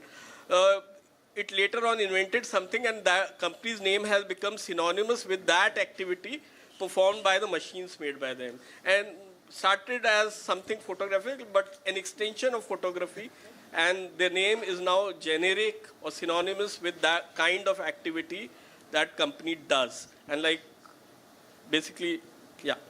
So team 5, are you ready with your answer, or you want to consult? Xerox. Xerox is the correct answer. Xerox is photocopying, but we normally call it Xeroxing and not photocopying because the name Xerox has become synonymous with the activity itself. Full 10 points to team 5. Team 1, you're direct coming up. So this is a spice. You see the flower, we'll show you a bigger picture. Is the second most expensive in the world after saffron. Is derived from this orchid flower. Its largest producers today are these countries, which are Madagascar, Comoros, and Reunion Islands in the Indian Ocean. And it's most widely associated with a form of dessert. So which spice comes from this orchid flower? Team 1, you're direct. And it's quite expensive. Team 1, you're direct. Vanilla? Vanilla, and which dessert is this? The vanilla ice cream. Yeah, so easy question. Vanilla points for you. 10 points to team 1. It's the second most expensive flower after spice after saffron. Team 2, you're direct coming up. So Harald, a king of Denmark and Norway, who united various warring Danish tribes into a single kingdom, had a nickname which one theory says that comes from like a particularly bad oral health of his. And the letters for his name in this ancient language, which is Scandinavian, are shown here. And you would have seen some form of this logo in some shape, which comes from the name of this guy called Harald. So where have you seen these initials combined? Bluetooth. What about Bluetooth? The logo of Bluetooth is actually just a combination of H and B in their language. So together, because he united the tribes and Bluetooth connects one device to another. So when they were coming up with a technology which combined various devices, they named it after a king who united a lot of warring tribes in his country. So this is how Bluetooth name comes. Team 2 got 10 points. Team 3, you're direct coming up.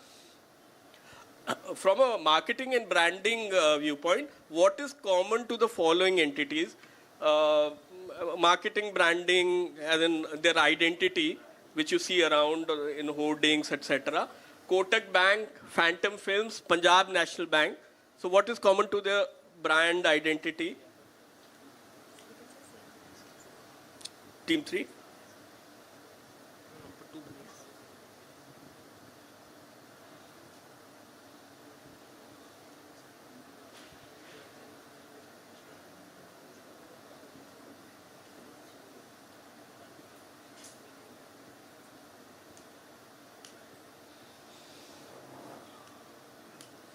Do we have an answer? Same brand ambassador? Not the same brand ambassador. Nice guess. Infinity symbol. Infinity symbol, which is there in, I think, one of the 3 companies, but not all 3. The Devanagari script? The Devanagari script is correct. The infinity is actually K of Devanagari. Phantom has a P, and Punjab National Bank is just a P minus the Shirsha Rekha. So these are like some of the companies which have Devanagari in their logos. Full 10 points to Team 5. Team 1, you're direct coming up. This Indian carbonated drink is a mix of grape juice and apple cider. It originated in Surat long time back in 1927. as an alternative to a British brand called Vimto. It had modeled itself on Vimto. The origin of the name was a Latin word meaning friend, comrade, or ally, and the original spelling actually was that, like the right English spelling. But the way people take its name, they made it more phonetically equivalent of how the people pronounce its name. So what Indian brand of carbonated drink is this, whose name comes from actually Latin word meaning friend, comrade, or ally?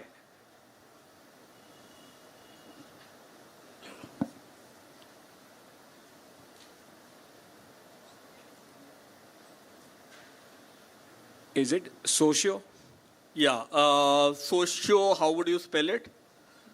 Means I know there is a socio circle. Yeah, there's a drink called socio, and but it is a in Gujarat we call it socio. So hence, we'll just go to the answer slide. Socio. Instead of like spelling it this way, because the way we speak, we've used, the company started using the spelling S-O-S-Y-O, socio, and that's how the drink gets its name. It used to have a very popular jingle back in the Doordarshan era, which used to be called like "Sabse acha ek drink hai SO socio." Team 2, your question coming up. Team 1 gets 10 points to score. Team 2, your question. Hamilton is a musical based on the life of one of the American founding fathers, Hamilton. It, like any other Broadway musical, it offers a lottery ticket. And then you can buy the ticket from the box office, or there could be a lottery. So the creator of it, Lin-Manuel Miranda, began preparing and hosting outdoor performances for the people who lose out on the lottery. So he said, like, we have something for you. You can't watch the main show, but you can watch this extra little show which he has put together. And this lottery ticket, this extra thing, is priced at $10. And there is a reason why it has been priced at $10. What is the reason why the price is $10? The portrait of Alexander Hamilton appears on the $10 US bill. Yeah, so in United States, the $10 bill has Hamilton's photo. So unlike in India where Gandhiji appears in all denominations, in America, different denominations have different personalities. And the face of Alexander Hamilton is on the $10 bill. And hence the price was $10. 10 points to you, not $10. 10 points to Team 2. Team 3, your direct coming up. So this is the coat of arms of a city called Modena in Italy. Somebody who came from this city in 1929 picked something from this coat of arms and used that as the background to his company's logo, as a direct tribute to the city where he came from. So which logo uses something from this coat of arms as the background? Ferrari. What do they use? The yellow. Yeah, so the background in the Ferrari logo comes from his hometown. So Enzo Ferrari came from Modena, and he picked up that yellow from the coat of arms of his city and put it on the Ferrari logo. 10 points to Team 3. Very good answer. Team 4, your direct coming up. This 6-lane structure was inaugurated in Jan 2024, and its length seemed just perfect for an activity that was held just barely a month after its inauguration, and it was sponsored by L&T. So the structure was inaugurated in Jan 2024. It has 6 lanes, and somehow its length was just right for an kind of activity which was sponsored by L&T just a month after its launch. So what did L&T do a month after launch of this structure, and also what structure is this? Or you can just tell me which structure is this, that is good enough. Team 4?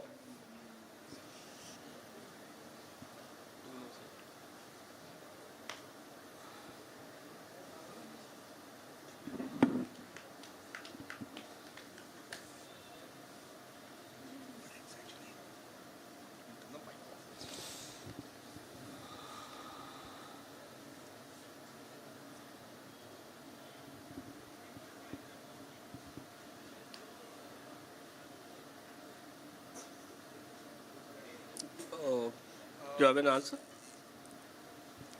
Is it Atal Setu? And what activity can be done on Atal Setu for its length? Marathon. Yeah, so that's a wonderful answer. So Atal Setu is 21 kilometers, and a marathon is normally 42 kilometers. So they said you run from Shevdi to the other side, that will be half marathon. If you come back, it will be full marathon. So, like the first marathon was launched just a month after Atal Setu was launched. Very good answer, Team 4. Team 5, your direct coming up. So this is a guy, his name is Chinni Krishnan, and a short form of his name lends its name to a brand that his company manufactures. It revolutionized the way FMCG goods are sold in this country. He introduced a kind of packaging that made it affordable for a whole lot of people who otherwise could not afford the product, and hence this was soon extended to other kind of FMCG goods as well. So hence he's called as father of what in India, and like his name actually would suggest what brand is this. So just tell me what is he father of, or you can also give me the brand associated with him. Either one is fine. Team 5.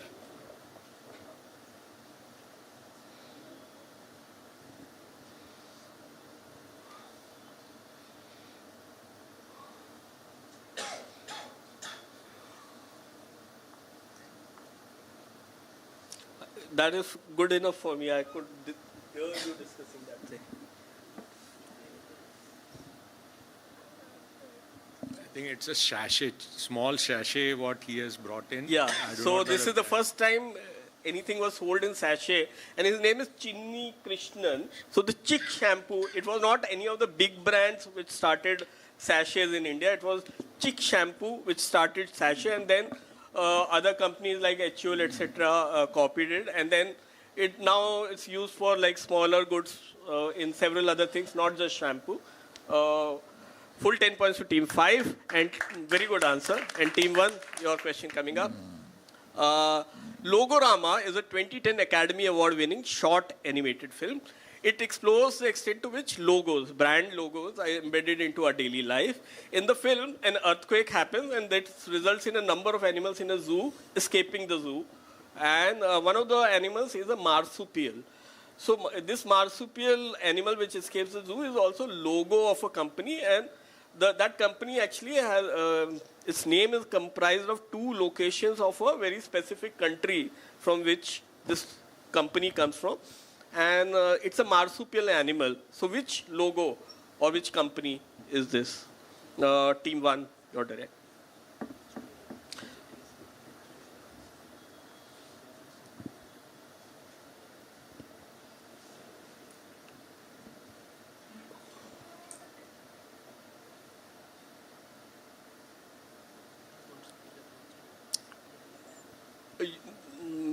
Since it has not started, you guys know what marsupials are. They are like special kind of mammals found in certain parts of the world. So the animal is the logo. So company, give me the company's name, because. So don't give me elephant. Give me Fevicol. So give me the company's name.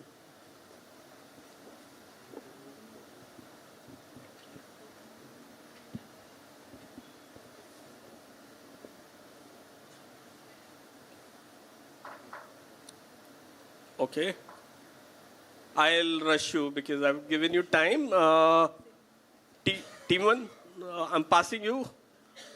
Yellowstone? Not Yellowstone, Team 2. For the marsupial, we are going with koala and the brand Kleenex. Koala and the brand is? Kleenex. Kleenex. Team 3. Koala and Canberra. Team 4. To do with a lion. Not lion. Team 5. Kipling? No. So we'll go to the answer slide. It is Qantas, and I will be generous, and I will. No, it's not the same animal, so it's fine. Okay. Team 3. Nobody gets it, so Team 1, it comes back to you. So this is a guy called Wazir Mohammed. We show his photo. In 1930, when he was starting a business, he had to seek royal permission through a special farman for use of a symbol, a state symbol, as commercial trademark. He was living in a certain territory, and he had to seek permission from the royal of that territory to use this state symbol, because that state symbol was being used as on the currency of that territory. So which state symbol did he borrow as a brand name in 1930? His name is Wazir Muhammad. Team 1. Okay. It's a brand which exists till now. And at that time, that particular state symbol was used in currency, not used any longer. Team 1.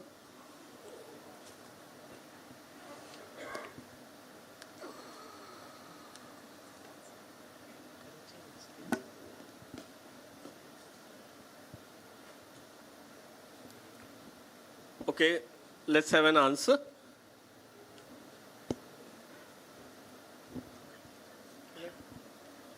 Tiger? Not Tiger. Okay, so the brand is Charminar. This is Wazir Sultan. Yeah, this is Wazir Sultan. This is the answer is Charminar, 10 points to team 2. So, because Hyderabad was a separate state, the Hyderabad currency used to have Charminar on its currency, on notes, and also on coins. And this is how Charminar was borrowed, and he had to take special permission for that. 10 points to team 2. Team 3, you're direct coming up. Pankaj Udas launched an annual, he passed away last year. He had an album called Shagufta sometime in the 80s. It was the first album to be launched in a certain format. And it was the first time a certain format was introduced in India. What format was it? Team 3.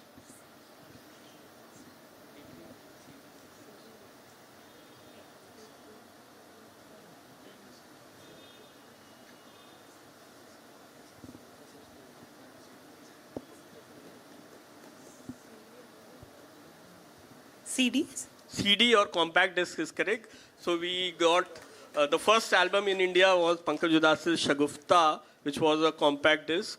10 points to team 3. Team 4, you're direct coming up.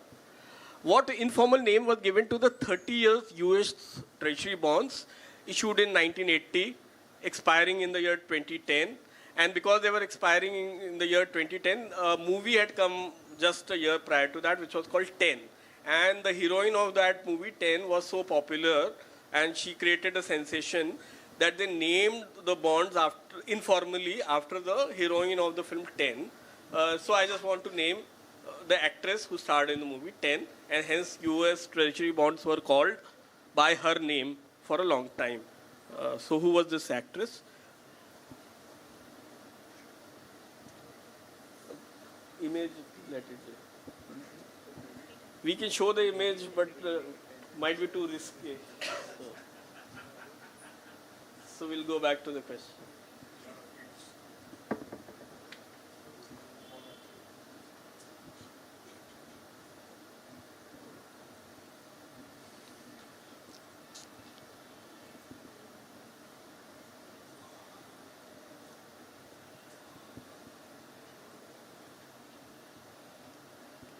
Guess Marlon Monroe. Not Marilyn Monroe. I think people of a certain generation will recognize her in the room. Team 5.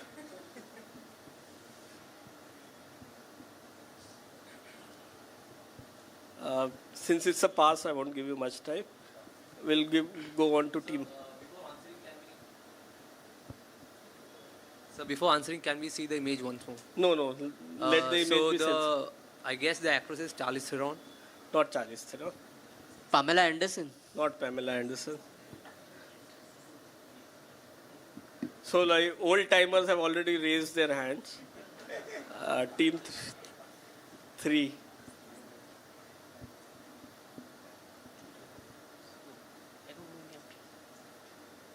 Okay, so yes, sir. Yeah, this was Bo Derek. So she was sensational back then. So probably the stockbrokers named the bonds after, the bond traders named the bonds after her. Quickly move this picture to the thing. We'll show you a video. There's a song from a movie called Miss India, which came in the year 1957. It's your direct, right? Team 4. And the song goes Badla Zamana. That's the line. But there is we have cut a special portion, as in like the antara of the song, which mentions a certain development, and that development had a formal name. So we want that name. What happened? So let's just hear those. छोटे छोटे नए पैसे बड़े प्यारे प्यारे गोल मोल नन्हे अखियों के तारे छोटे छोटे नए पैसे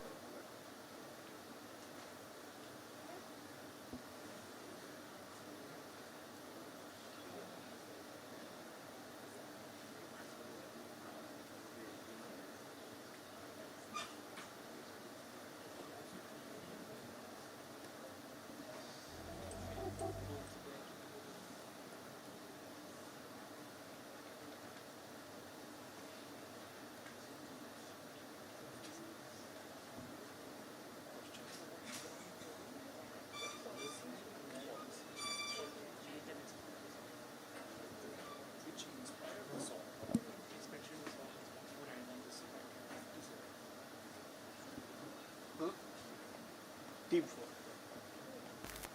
Just a second, we're just getting the audio.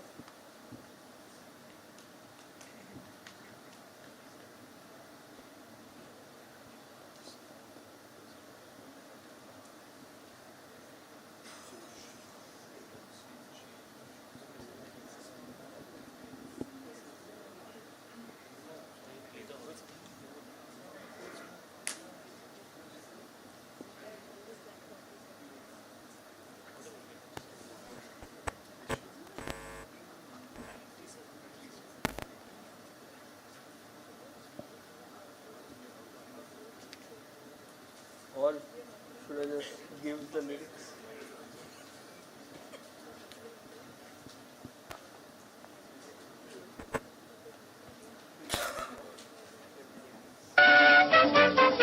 छोटे छोटे नए पैसे बड़े प्यारे प्यारे गोल मोल नन्हे मुन्ने अखियों के तारे छोटे छोटे नए पैसे बड़े प्यारे प्यारे गोल मोल नन्हे मुन्ने अखियों के तारे रुपये के मिले 100 भर लो खजाना बदला जमाना छोटे छोटे नए पैसे प्यारे प्यारे रुपये का भर लो खजाना बदला जमाना. So something new had come. What happened? 1956, 56, 57, sorry.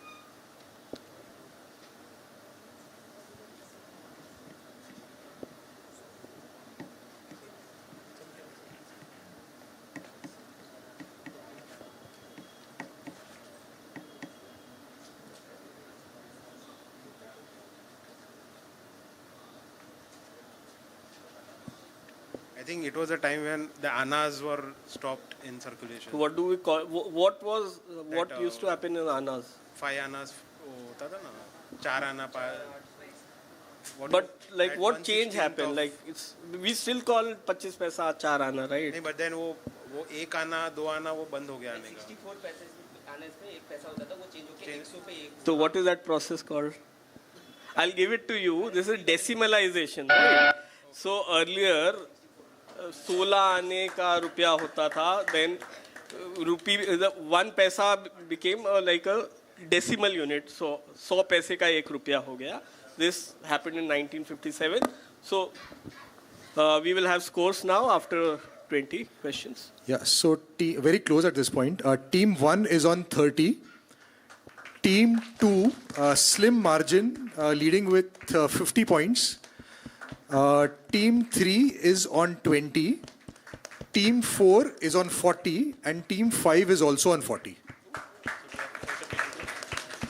That's quite close at this moment. So now what will happen? We will go from Team 5 to Team 1 in this order. Next 20 questions coming up. We'll do it like quickly. I think lunch is also on the card. Okay. So this is an entrepreneur named D.P. Dandekar. His memoirs, a book or an autobiography, is called Uta Varsha Pravas, Travels on a Camel. So which company did he find or start?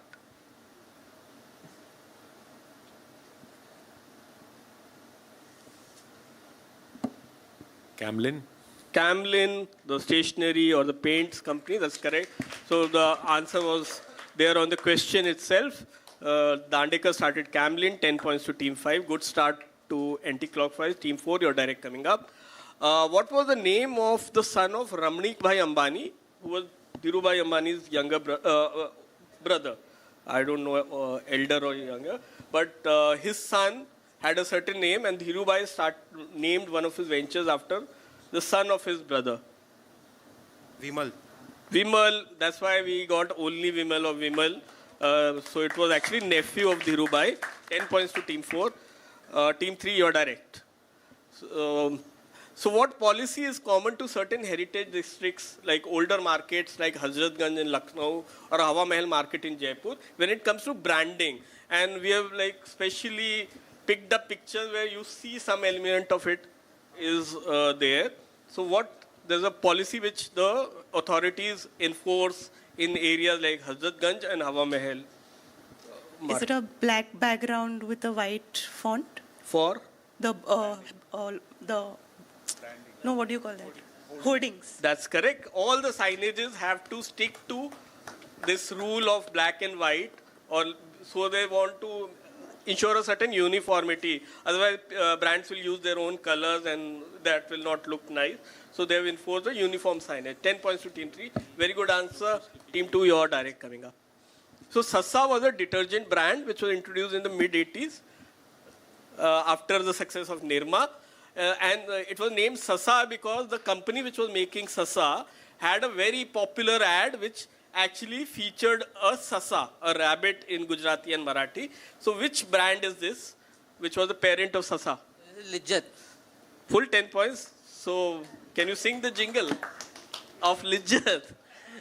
I'm anyway giving you points. So it was Saat Swad Mein Karram Kurram. So this rabbit became so popular, so when they started another product, they named it Sasa. So 10 points to team 2. Team 1, your direct coming up. What word meaning a person or thing seen as comparable to another? As in like dictionary meaning, it has several other meanings, but in dictionary this word means a thing which can be compared to another thing. Or in chemistry, it means a compound which has a chemical or molecular structure very similar to another structure. So let's say you have a compound and there's another compound which has a molecular structure which more or less is like that thing, resembles this another thing. So that word is now permitted by Food Security Association of India to be used for certain dairy substitutes, not the actual dairy product. And that has caused a controversy because people are saying like you can't use this like such product. But this product's dictionary meaning or the chemistry meaning is perfect. But it has caused a controversy. So what word is being used to market or brand certain dairy substitutes? Team 1.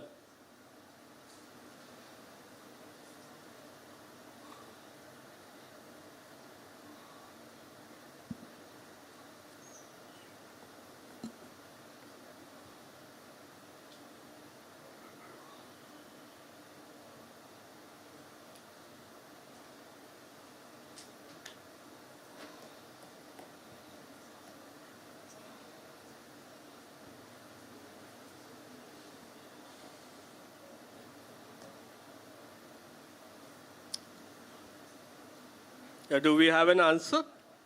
Or we will move to team 5? Yeah, do we want the word to be like vegetable oils written? For example? Give me the word or the context. Why? Give me the word actually. For example, some ice creams are made from. No, not that thing. Yeah, I know what you're like quality ice cream. This is a particular word. So I have got your answer. Now I'll move to, no. I've taken your answer. Team 5.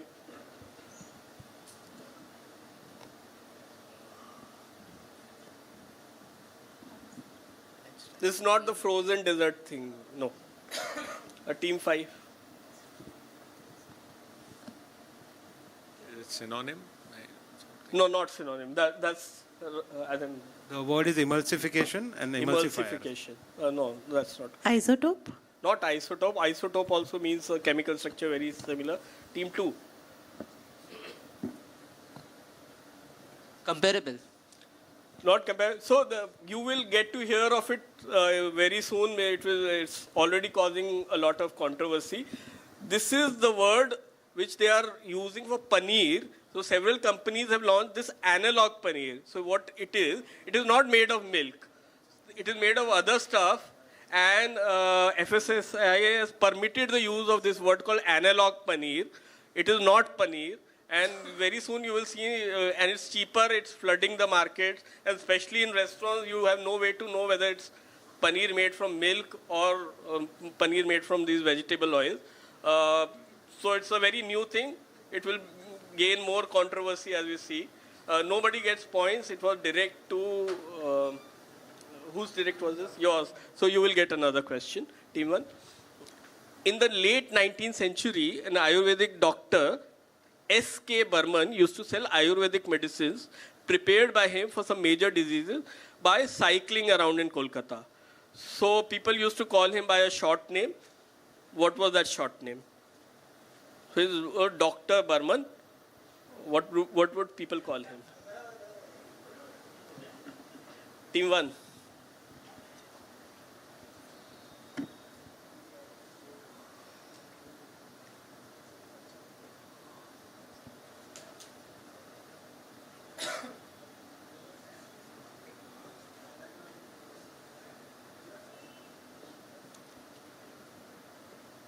Time-wise, we are doing fine.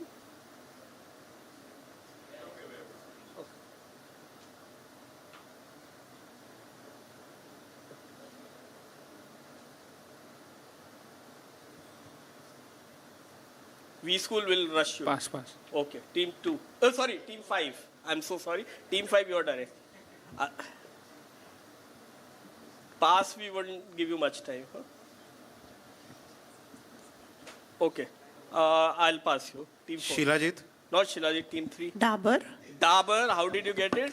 Dr. Burman, Dabar. Full, very good working out. Team 3, 10 points.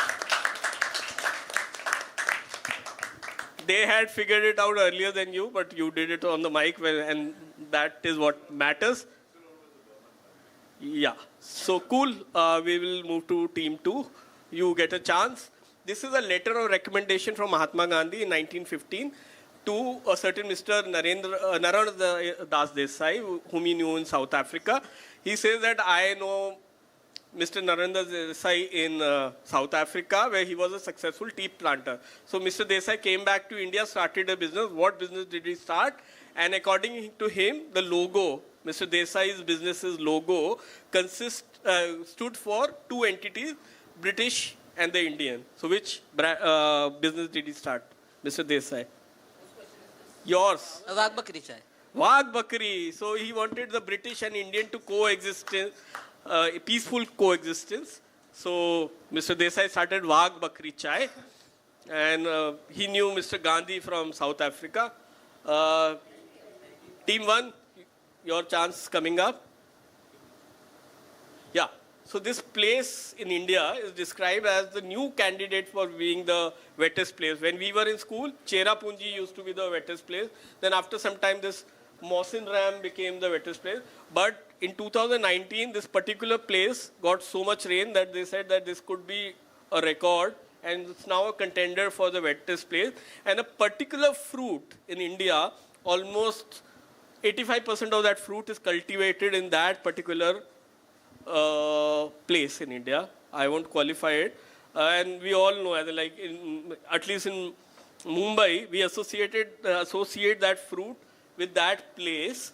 So which place is this? Ratnagiri? Ratnagiri, Hapus? Hapus. No. Nice guess, but not the correct answer. Team 5.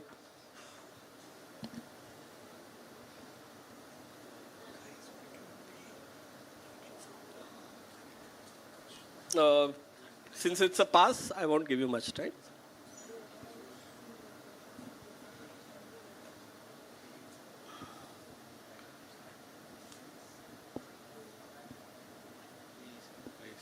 Nagpur. Nagpur and Santara. No, Nagpur is very dry actually. It can get very hot. Team 4. Guess black grapes, where it's manufactured, where it's grown somewhere near Nashik. Nashik and grapes. Team 3. Actually, I don't need the fruit. I just need the name of the place. Team 3.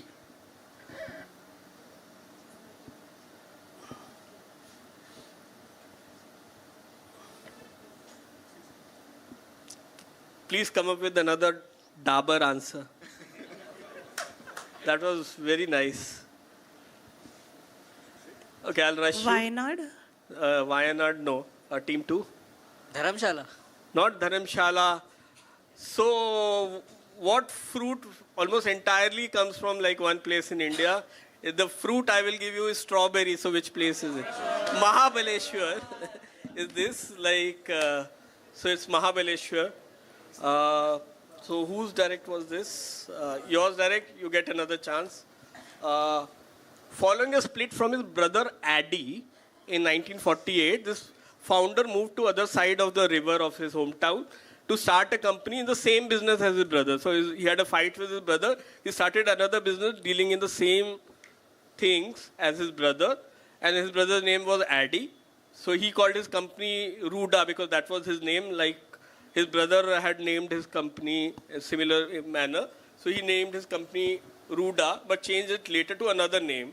And which company is this? So both his brother and him, they started companies which are in rival businesses, and both are in the same city of Germany, and has a very like longish polysyllabic name.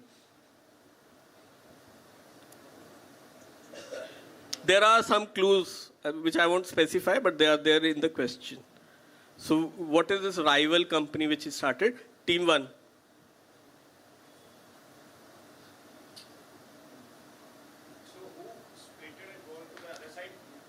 This guy who called his company Ruda, he split and he went to the other side of the river. Reebok, Adidas and Reebok. Yeah. So his brother was Adidas, Addy. He called his company, they are Dassler brothers. So he called his company Adidas. He started his own company. First he called it Ruda on his own name. Then he changed it to Reebok. 10 points, full 10 points to team 1. Oh, sorry.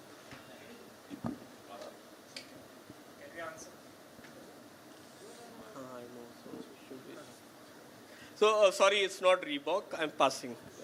It's Puma. Okay, I'll give you 10 points. Sorry, in my mind, both were shoe brands. Sorry for that. 10 points for this. 5. Team 5 gets 10 points. I'm very sorry about this. Sorry. Team 4, you get your direct. This question we are scrapping because some part of it came in the semi-final, though it was not intentional, but the quizmaster asked a side funda, which was this question. So I'm not repeating it. I am using a new question. It would have worked as a picture clue, but we don't have. But I will give you names of 2 companies: National Dairy Development Board of India and IndusInd Bank. Both their logos feature dairy animals in their logo, which you would have seen and which probably you could remember from like memory. So apart from both being dairy animals, both of them actually take their logos from a common source.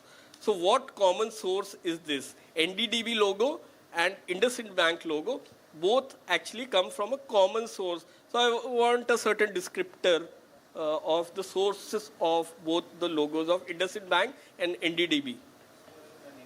Name of the place? It's not name of a place. It's like it could be a same book or like slightly more than a place. It's not just a place thing.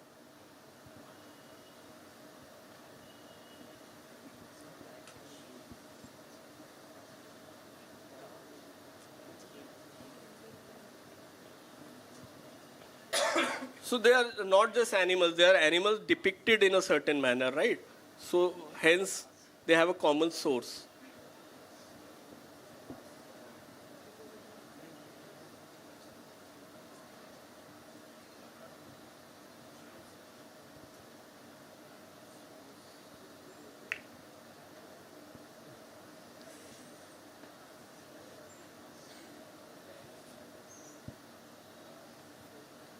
And probably one of the names of the 2 companies might also give you a clue.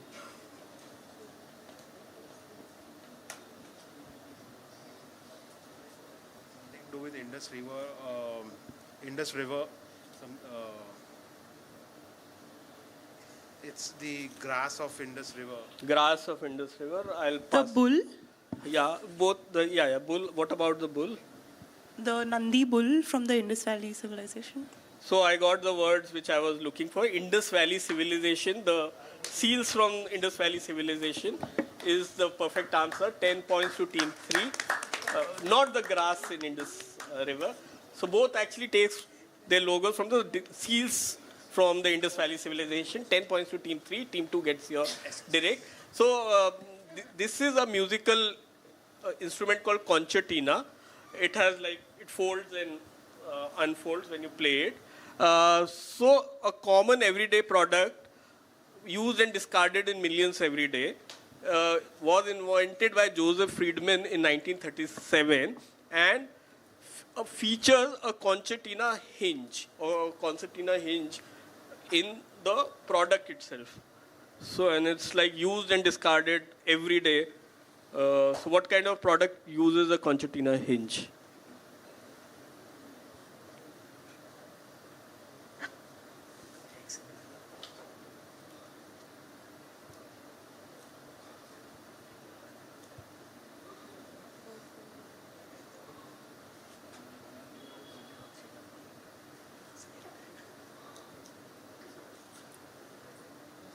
Yeah.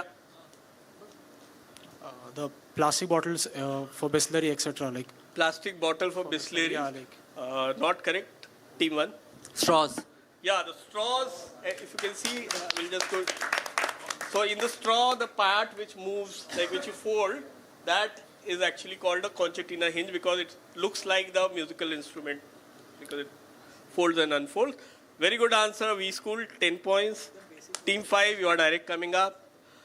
Sitting in a coffee shop in San Francisco, he dreamed up a new name for his second company. He called the waitress over and asked her whether she knew this name. So he asked an American waitress, what do they know of that brand name which he had thought of? And she said, Open Sesame. So who's this person who was sitting in an American coffee shop, asked an American waitress whether she would know this brand name which he was thinking for his new venture. And she said, yes, she knows. She knows Open Sesame. So what is the brand name or who was the patron? Rather, who was the patron is what we want.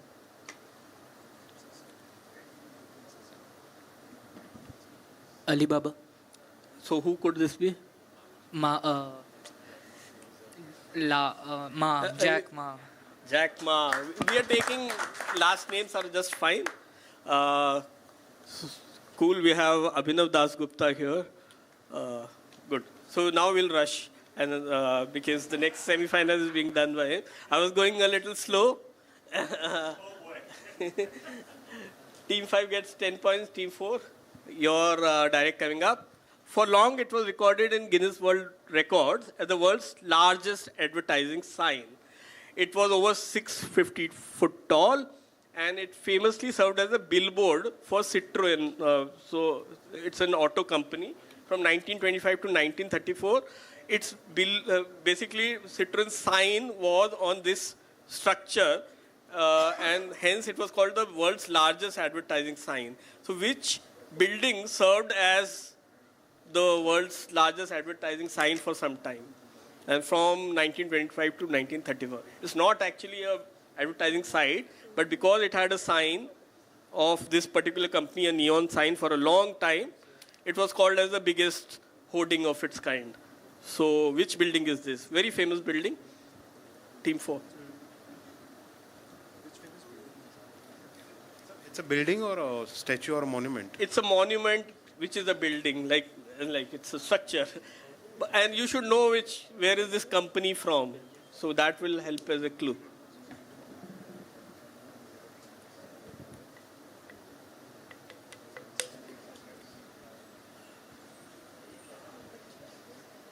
Statue of Liberty. Statue of Liberty is a good guess.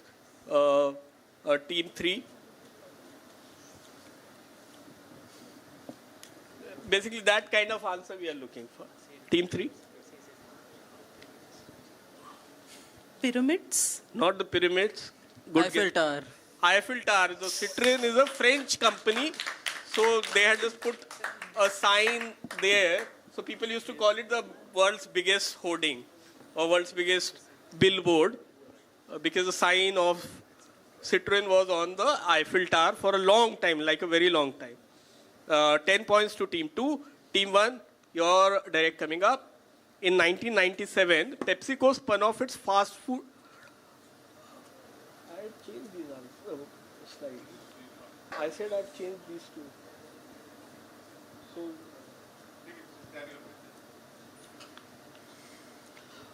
In 1997, PepsiCo spun off its fast food business into a separate public listed company, Tricon Global Restaurants. What was the three-letter NYSE ticker symbol of the new company? In 2002, Tricon changed its name to the ticker symbol. So PepsiCo had a food business when they branched it off. It had a certain name associated in a food context, and it also became the ticker symbol of this company. So what is the three-letter name of this company?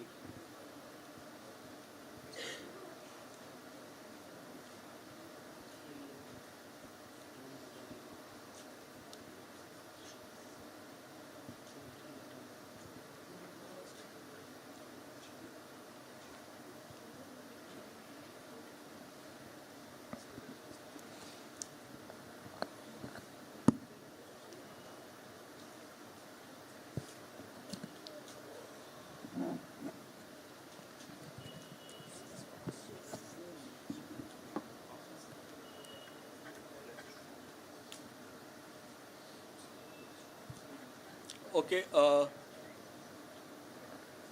I'll rush you. Team 1? It's a guess, TGR. Not the correct answer, not the answer I'm looking for. Team 5?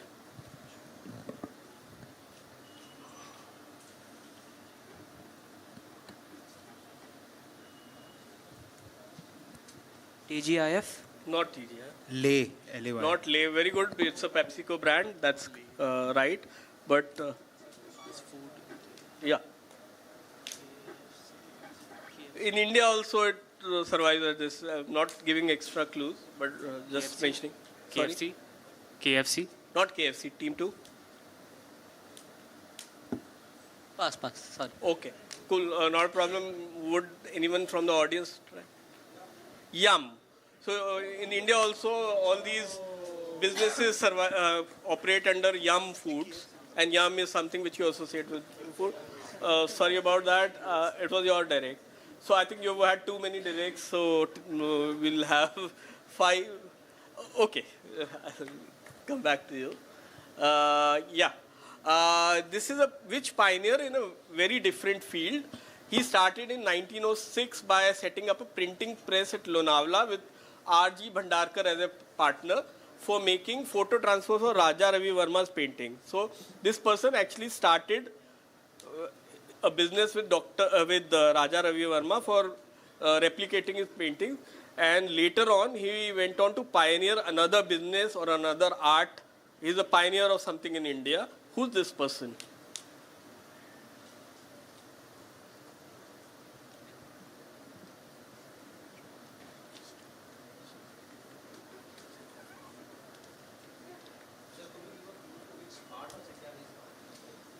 Lonavala means like Mumbai and areas around it.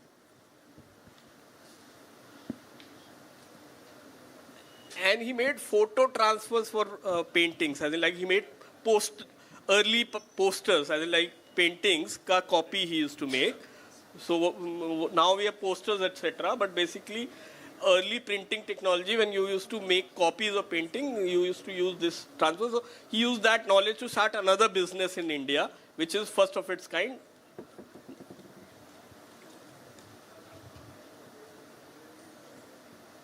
Okay, I have given you too much time, sorry. That carbon copy paper? No, not carbon copy paper. Somebody famous, that's why we are asking, right? So, and we want the name of the person. Sorry? You don't know. Team 4?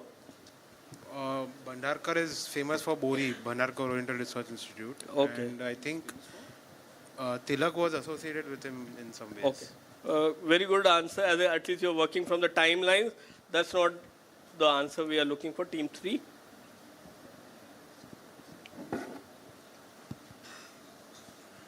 I'll pass you because it's Dada Saheb Phalke. Dada Saheb Phalke is correct. So from still photos, you went to moving photos, and you started the motion cinema in India. Cinema. So 10 points to team 2. We go on to team 1. You're direct coming up. Last 4 questions of this round. Last 5 questions. This is the original 1968 logo of this company, where 3 cubes are shown, which denoted 3 different entities which were merged. One was called Westminster, another was called National Provincial, and the third was just called District. So the combined entity is this, and it is associated with cricket in a big way. And something in the 3 different entities which were merged will give you the name of the combined entity. So which famous business is this which you know from cricket? As in, like, your association would be with cricket. You won't know it as a company in India. But which company is this?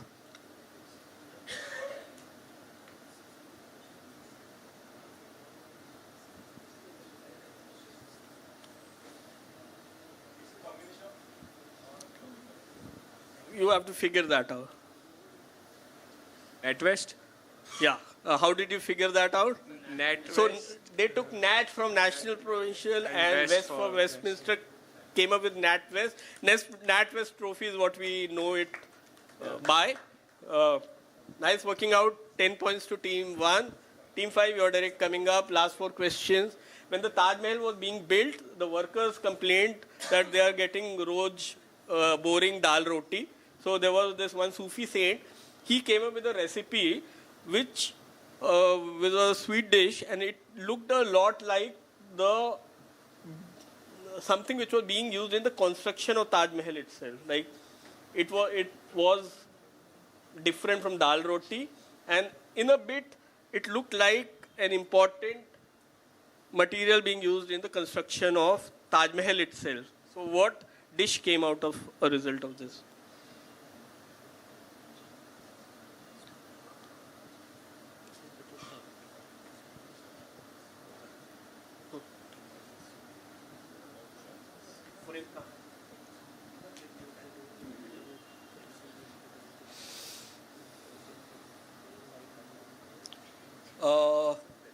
Yeah, we need the answer now.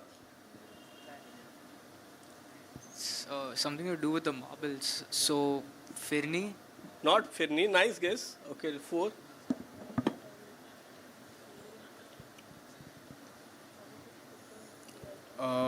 Kheer or sevaiya, which looks like marble.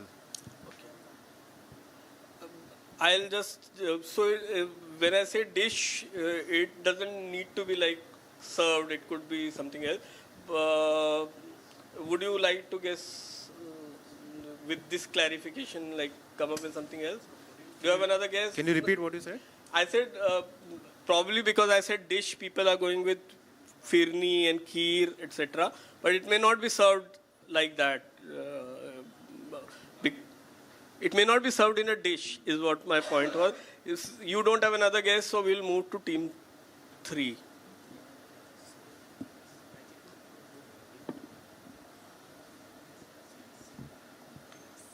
Nothing. Team 2? Peta. Why do you say Petha? Because it's from Agra and it's marble. Agra, Taj Mahal is in Agra. Petha comes from Agra. And it's like white block. It looks like marble, which was being used to make Taj Mahal. And that's how Agra Petha became famous. 10 points. I think you're running away with the quiz now. We'll check with the scores very soon. And team 1, you're direct coming up.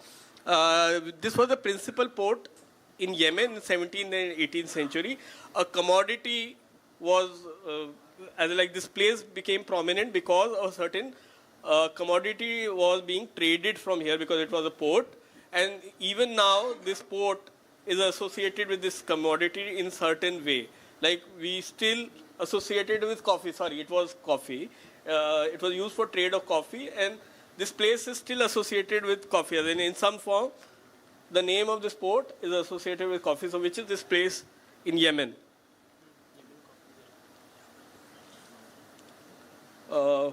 Team 1.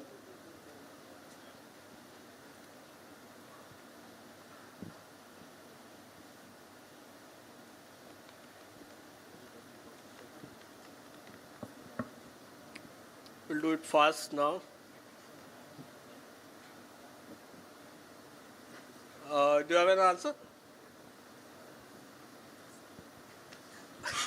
Team 1, please. We have some time. Okay. Team 1. But still, I can't give you that much time on. I'll pass it. I'm passing. Okay, Team 5. You have an answer?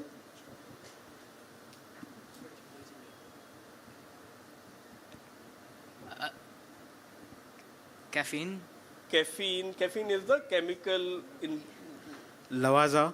Lavazza. Very nice answer because Lavazza is a coffee chain, but won't give you points. Bacha? Bacha, BACH. So we'll pass it. Okay, so this is mocha coffee. Yeah, so the mocha, this place is called mocha, and that's how a coffee variant is called mocha. 10 points to team 2. Again, it passed all the way, went to them. They got 10 points, though every team had a shot at it.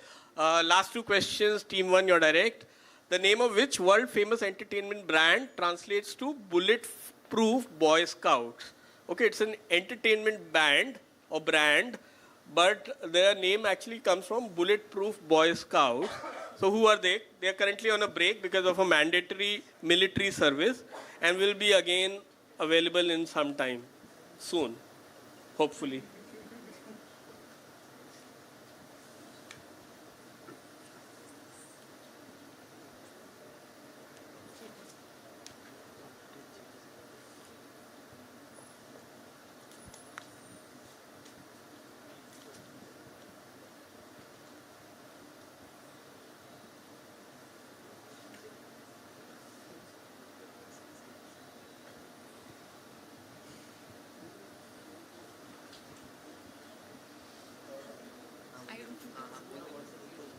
It's a Korean band, BTS.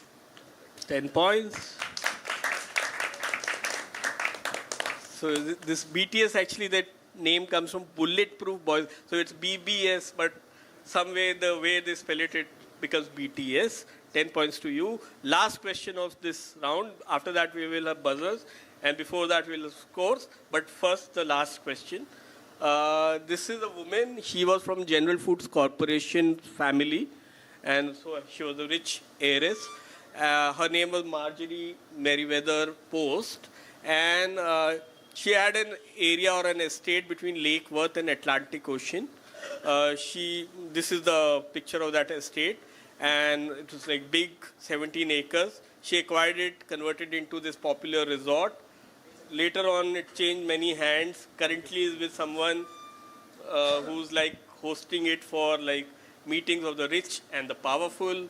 So, not asking who that person is, asking what is the name of this property. Yeah, team 5.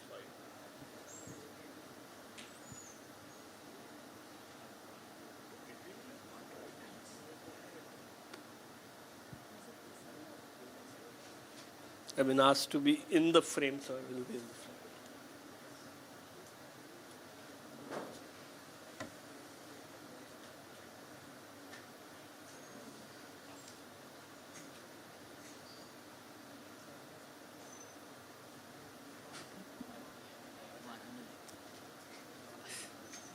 You're passing. It's Donald Trump's resort, Mar-a-Lago.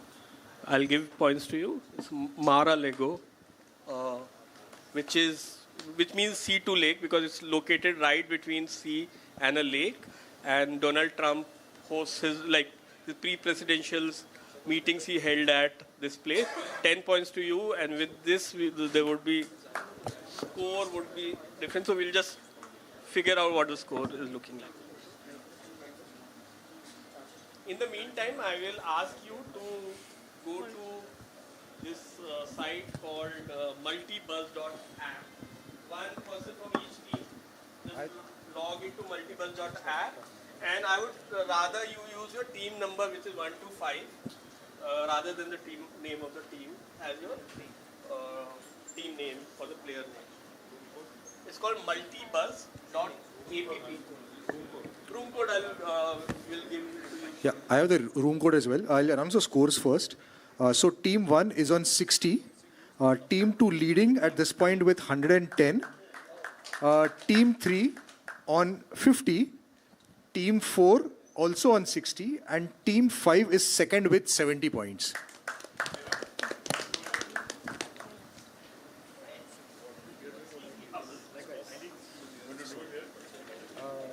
Can we? हाँ तो just create. हाँ. VQC.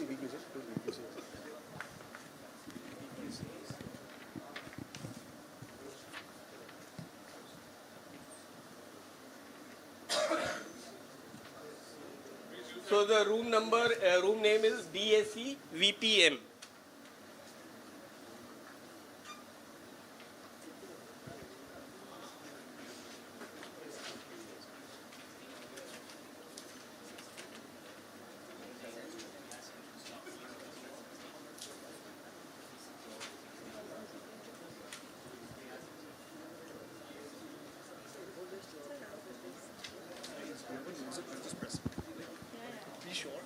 So the way it will work is there will be 10 questions. There will be +5 on a correct answer, -5 on an incorrect answer when you're buzzing. On each question, whoever buzzes first gets the first chance.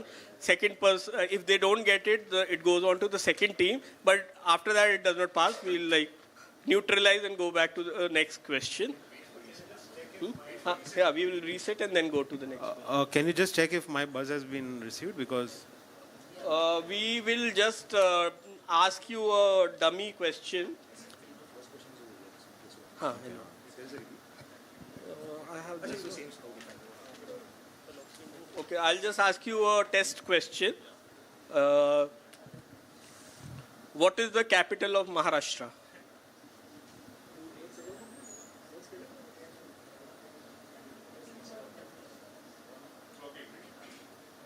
Okay, we'll have a new question. Just have you reset, right? We'll just do a new question. Which stadium in Mumbai celebrated an anniversary recently?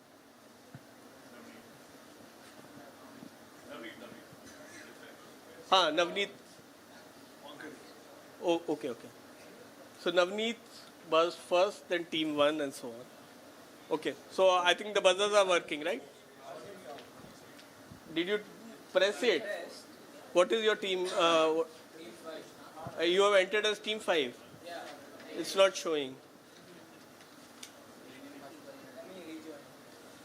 We will reset and ask another test question. The code is DAC VPM.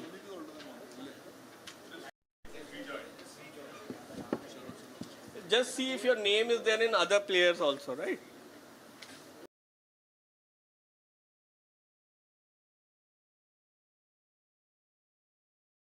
Navneet is there, team 1 is there, anyone missing? 4 is there, right? All 5 teams are there. Do you see your names there?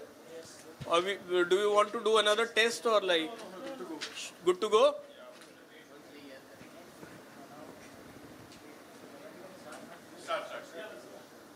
Okay. Just reset the buzzer. Yeah, the buzzer is reset. Okay, we are starting. Now this is actual. This is not test. This is production. We're starting. Question number 1. From which classical language do brand names Olympus, Nike, and Hercules originate? Greek.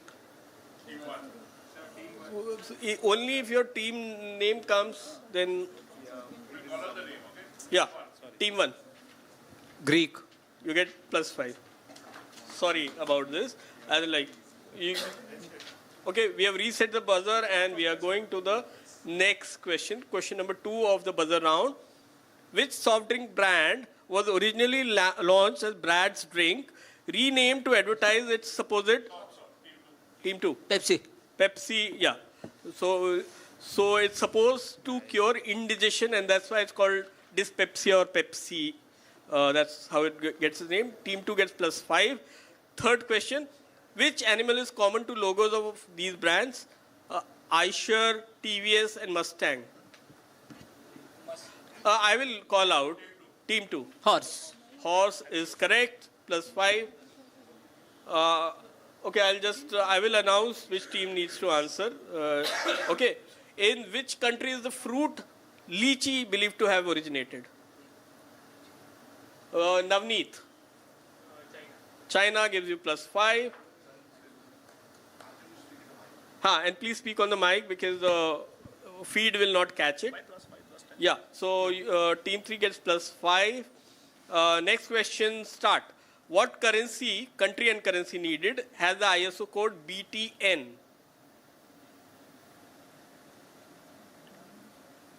Nobody is buzzed. Team 2.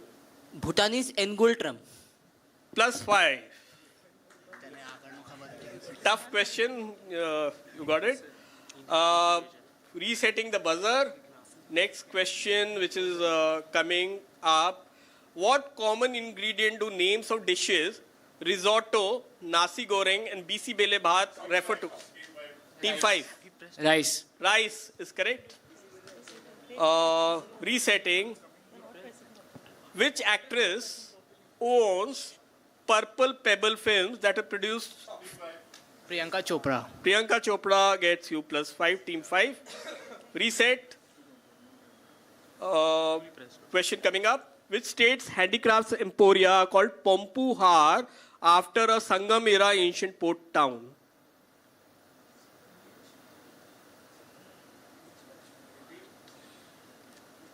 Which state's a handicraft emporia called Pompuhar after a Sangam era ancient port town?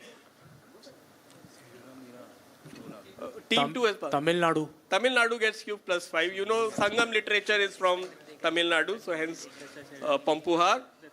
Next question, last 2 questions coming up. We have reset. Second last question. Which Indian's light fixture brand takes its name from the parent company Shri Sant Kripa Appliances Private Limited? Team 1. Siska is correct. Siska is actually not something foreign. It comes from Shri Sant Kripa. Okay. Last question of this semi-final coming up. We have researched which automobiles company owns the single-letter ticker symbol F on NYSE? F. Team 2. Ford Motors is correct. So that brings us to the end of this semi-final. We will have the final scores soon. Sorry.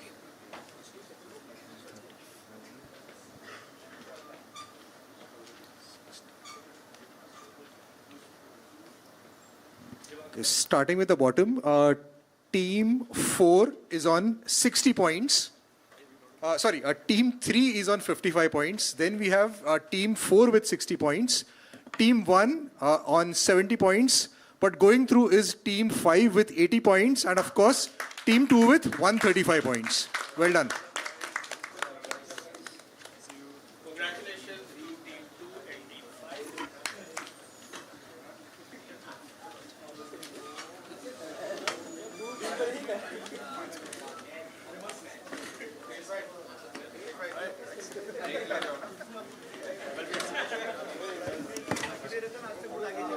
Hello everybody. We'll take a 10-minute break for lunch.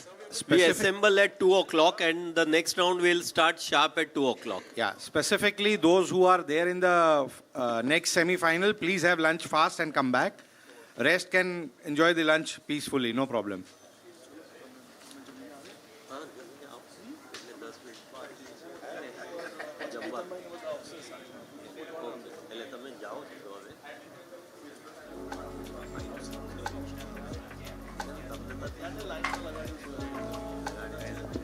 But how was it? The quality?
Hello, hello. Can we have VTrans team?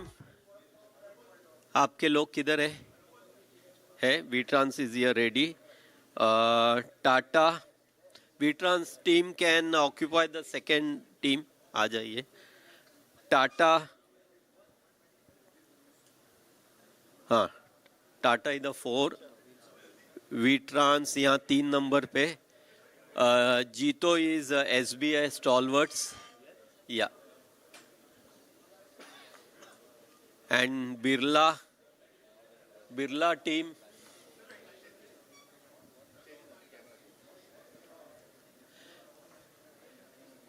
V school team.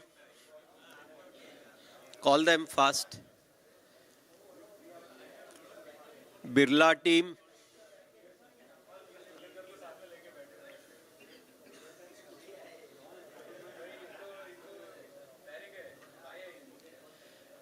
Birla Mitul आंजो third के रहे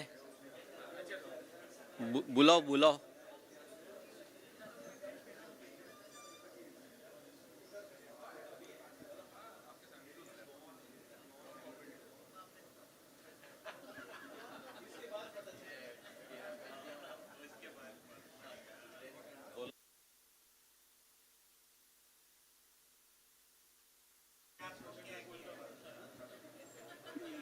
Birla and V School.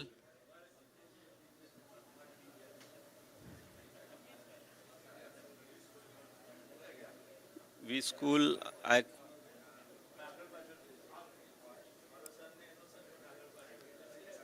V School and Birla team, please come fast.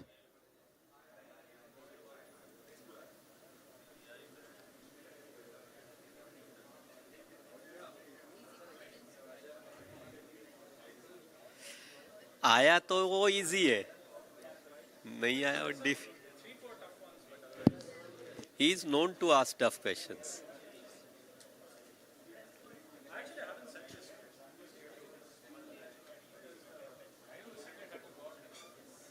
Where are the others? V School, Birlas. Kere, fourth one, give him a call. Birla, third one. दो है.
This area? On the stage over here. Okay. Like around this backdrop. Okay.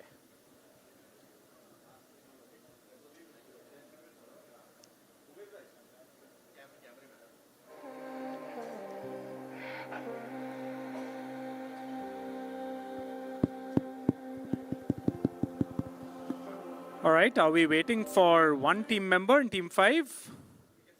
We can start? Okay. I suppose we're still waiting for our scorekeeper to... Oh, actually, Vibhendo's doing that. All right. Good. Maybe... Yeah, sure.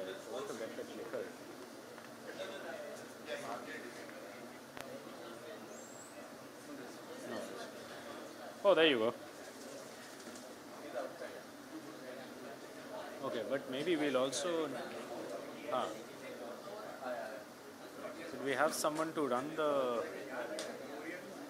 laptop to where's the other?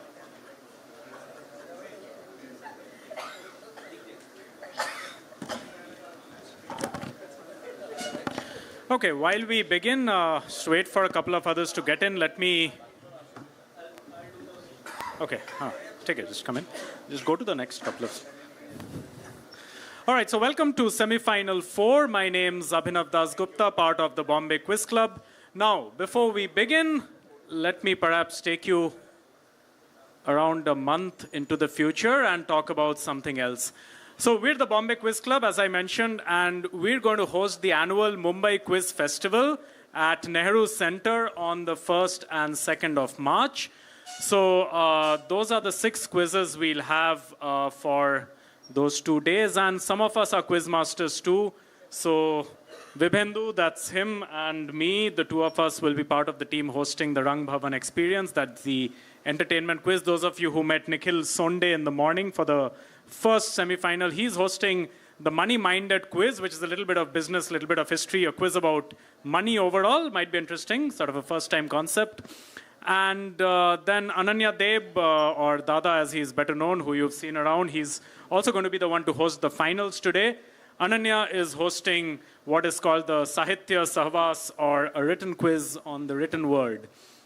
So those are the 6 quizzes, and if you like our content this afternoon, even if you don't like our content, please do come to MQF, the 13th edition. The whole photograph, by the way, is also by Ananya.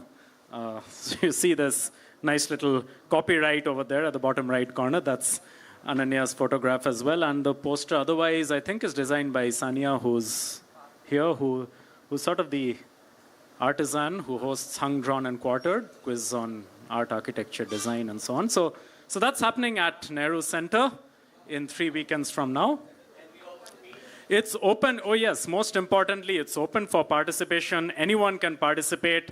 Just form teams of 3, no entry fee, just come over. No prior registration, no entry fee.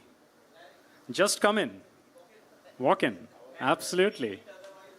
And outside the MQF2, we meet on Sundays. On Sundays that we aren't here, we usually meet at the Rajyog Family Restaurant and Bar near Kherwadi in Mumbai. That's where our Sunday sessions are held. If you want to join some of those are also walk-in and no entry fee. And over there, you don't even need to form teams. Just come over, we sort of put you into a team, you get to quiz with more people, get to know more people. All of us know each other because somehow we've ended up on similar teams in a BQC session and then sort of got to quiz with each other. So that's the Bombay Quiz Club, who hosts the Mumbai Quiz Festival, 13th edition this year. We've been hosting it every year since 2011 with a 2-year break for COVID. 20 and 21 we didn't have it, but 13th edition, very, very lucky, I should say. Please continue with the luck factor. But that's MQF. We're back now here with the Navneet Business Quiz presented by the Kutch Corporate Forum and supported by DDKF with content by the Bombay Quiz Club. All the best, everyone. At Team 1, we have We School. Team 2 is SBI. Team 3, VTrans. 4, Tata Trail Blazers. And 5 is Birla Visionaries. All right, for those of you who followed the proceedings over the course of the day, we've had, so this will follow the same order, 20 questions clockwise starting Team 1, after which we'll have 20 questions anti-clockwise starting Team 5 and passing on to 4, 3, 2, and then 10 questions on the buzzer. For rounds 1 and 2, each question is worth 10 points. There's no negative marking, there's negative on the buzzer. And where we want the names of people, surname is sufficient, but if you have the wrong first name, then you don't get points. So if the answer is Ratan Tata, you say Tata, that's good enough, but if you say JRD Tata, then that may not be correct, yeah? And the last point doesn't matter. Decision is not final. We're just amateur question writers, and we're happy to be corrected if you think you're right and we aren't. So all good there, yeah? All right, so let's begin. Team 1, question coming to you. First question of the 4th semi-final. All right, in February 1958, a certain eminent Bombay citizen was invited by the Forum of Free Enterprise to give a talk on a certain announcement. In a small room of the Green Hotel, this talk was done. Next year, it was repeated, and because of its popularity, it became an annual event. Soon, it was necessary to shift to a larger venue like the Brabant Stadium. What annual Bombay tradition that happened on a particular day of February was this? It was a tradition that ended in 1994. So what we'll need is the name of that eminent citizen and what event he was addressing, which became so big that they had to move from the Green Hotel to the Brabant. Team 1. I'll also tell you that it's extremely topical to be asking this weekend.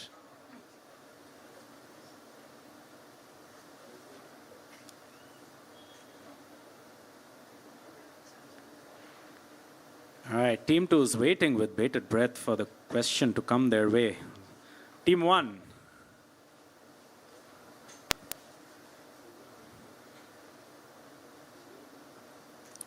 All right, we'll pass you if you don't have an answer. And we'll move to Team 2. Oh my, all of that just to pass. Team 3. It's a annual budget speech delivered by Nana Chudasama or something like that. Nana Chudasama's budget speech. Team 4.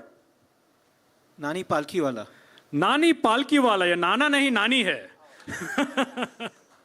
So not Nana Chudasama, that's the person who used to put up those posters near Pizza by the Bay.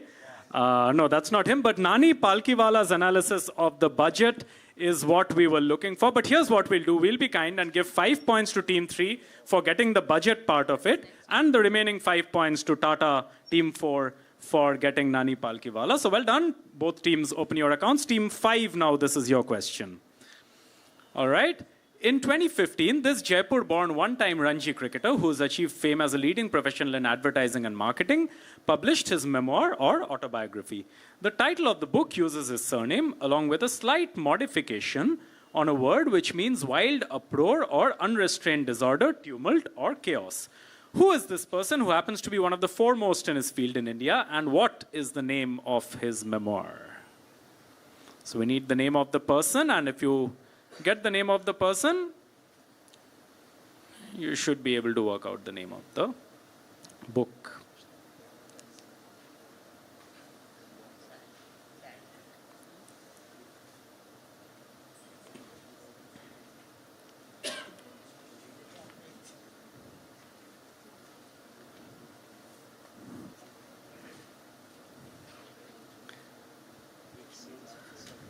Okay, Team 5.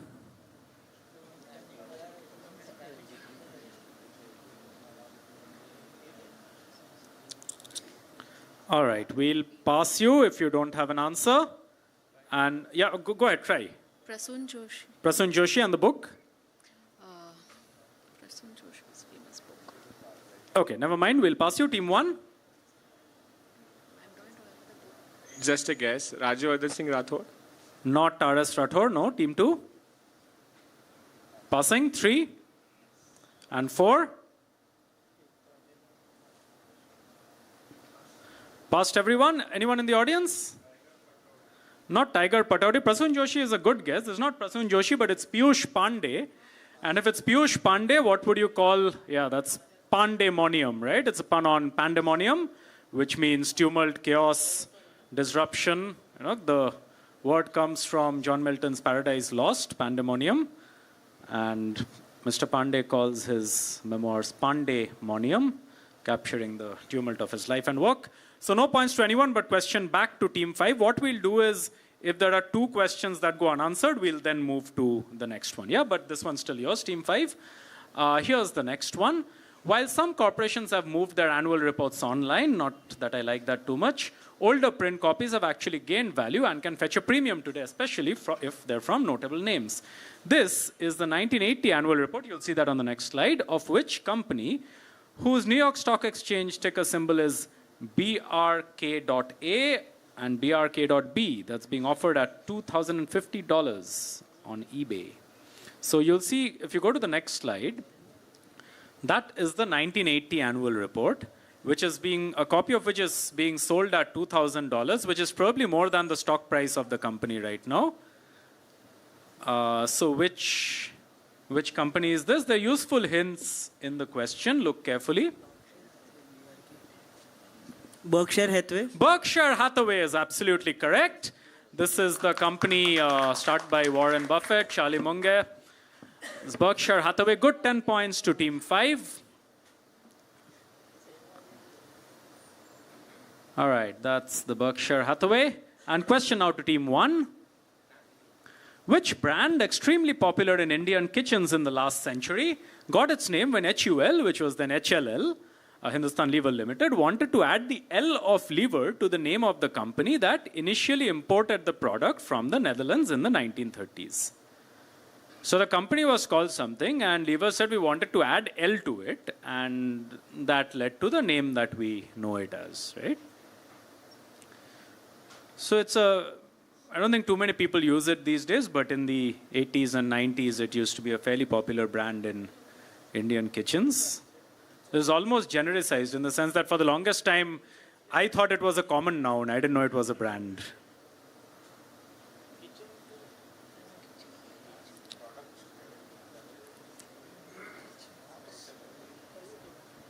Okay, team 1.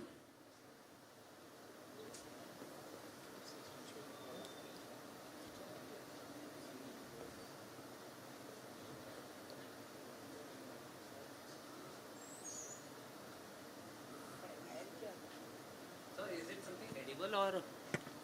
You tell me.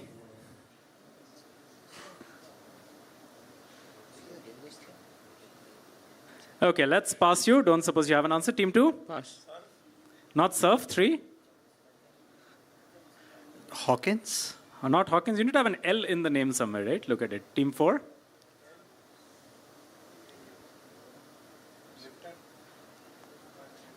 Okay, passing. 5?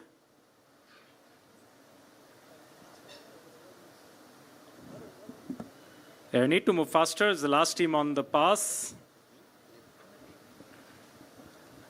Okay, let's pass you. Anyone in the audience? There was a couple of hands raised. Dalda is absolutely correct. This is the edible. Yes, it is edible. It's an edible oil. And Dalda used to be imported by a company called Dada, not Dada, who's somewhere there, Ananya Deb. Used to pronounce Dada. And then Levers wanted to add their L to it because they were the ones who were sort of distributing it all over India. So they added the L for Lever, and the brand came to be called Dalda, right? So edible vegetable oil company. And like I said, I didn't know for the longest time it was a proper noun. I thought, it's some plant product and so on. But yeah, that's Dalda. And question back to team 1. In 2008, the Wall Street Journal placed someone at rank 41st, alongside other globally recognized women such as Christine Lagarde, Sheryl Sandberg, Indra Nooyi, and Padma Shri Warrior on the Wall Street Journal's 50 Women to Watch 2008 list. Sadly, unlike the others, she's been known for all the wrong reasons after that. Which Indian woman, a former media executive and now currently in jail, is this?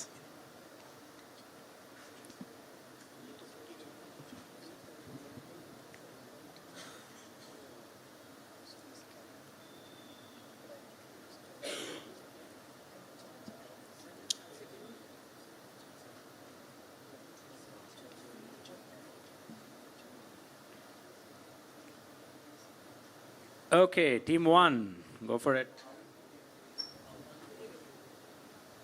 Oh, Vibhendu reminds me that she's out on bail now. For what it's worth. It's a guess. Barkha Dutt? Barkha Dutt, out on bail, I'm sure. Team 2. Chanda Kochar is also out on bail, but no. Team 3. I'm loving how these guesses are going. Team 3. And SBI guessing Chanda Kochar is equally interesting. Team 3.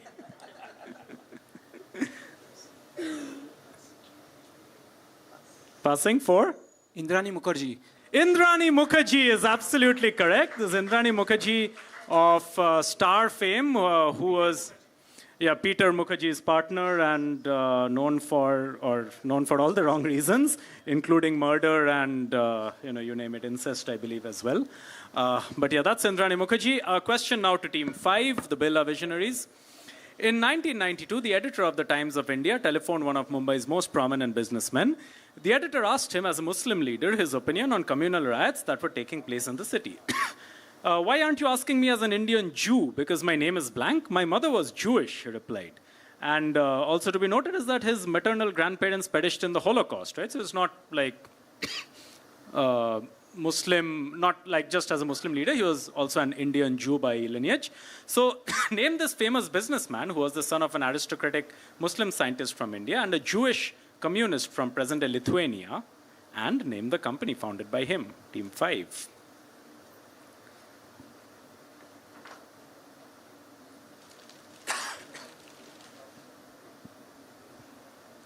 Team 5. So if you think of the person's name, it seems evident that he is Muslim, but what is not known is that he had a Jewish mother. Very, very famous Indian business person.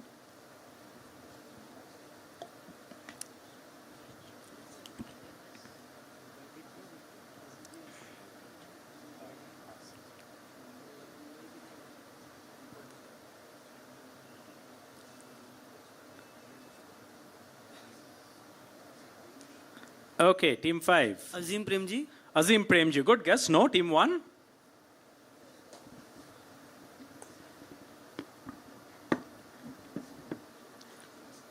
Okay, we'll move a little faster on the passes, so we'll pass you. Team 2.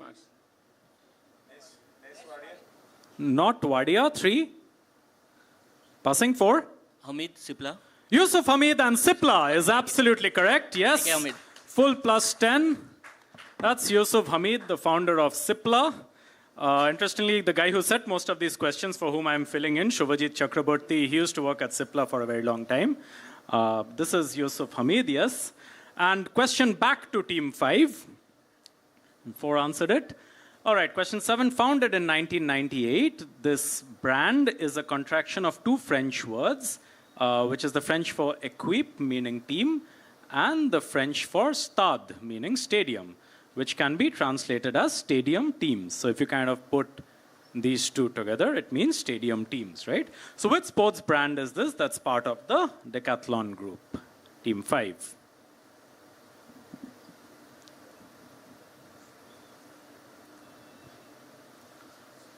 Equipe and stade.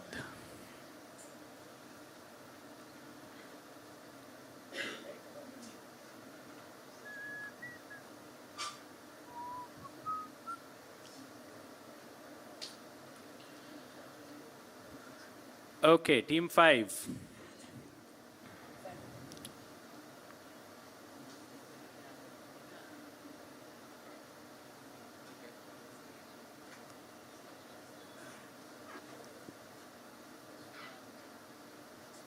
All right, we'll pass you unless you have an answer.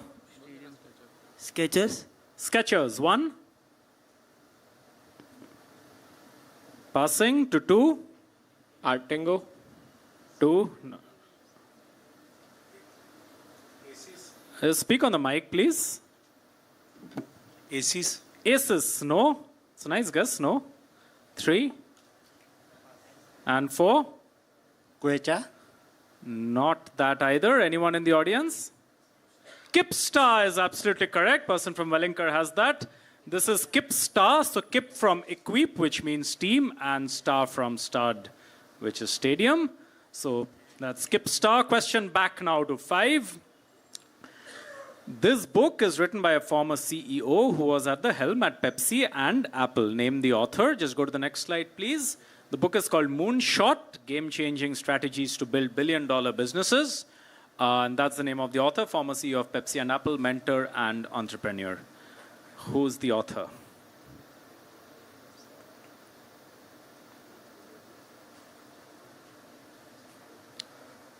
Indra Nui. Not Indra Nui.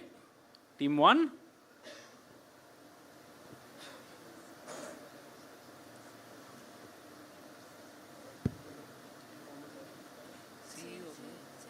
Steve Wozniak. Not Wozniak. Team 2. Passing 3. Passing as well 4.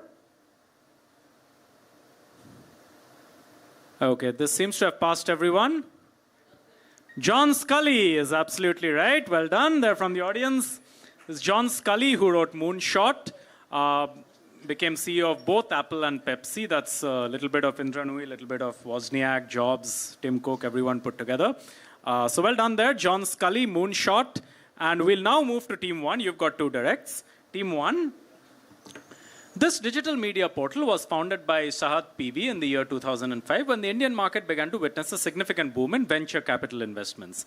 Per Sahad, blogs like TechCrunch and others, which are now huge global platforms, were starting to rise by casting a niche category of journalism for themselves, tracking startups and investments. So which company or portal is this that went from Sahad's personal blog to a full-fledged media brand owned by News Corp? The articles are fairly good if you track the startup sector, particularly fintech. Well worth subscribing to.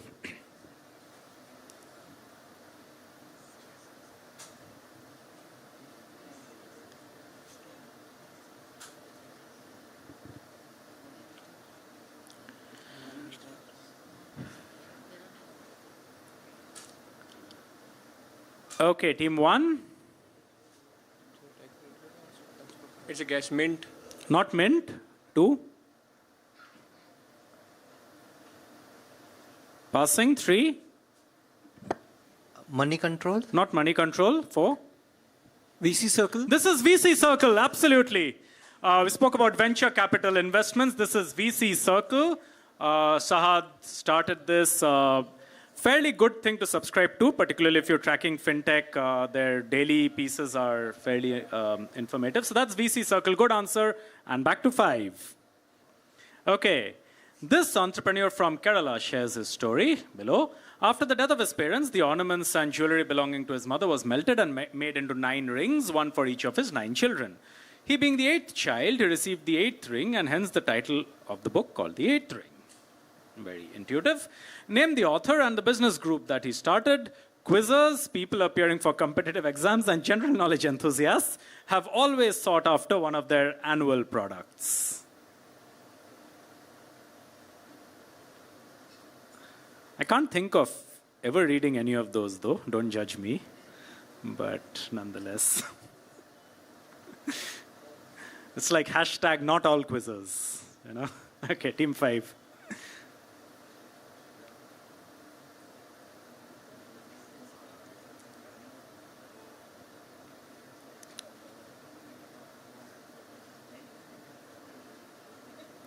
Okay, team 5.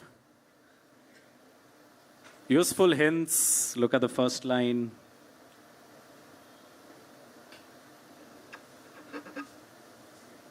Okay, we'll pass and move to team 1. Yeah, team 1. We school.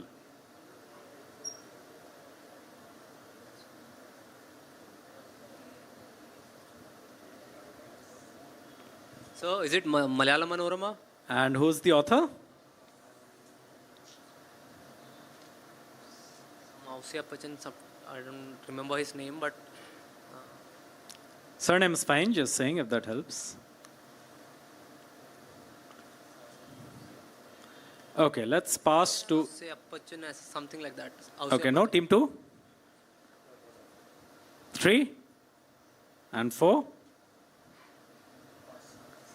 Okay, plus 5 to team 1 for getting Malayalam Manorama. And the author? Sorry? Mapillai, I don't think the M stands for Mapillai. Is it Matai? But it is Matthew, unless the M stands for Mapillai, which I don't think it does. But KM Matthew.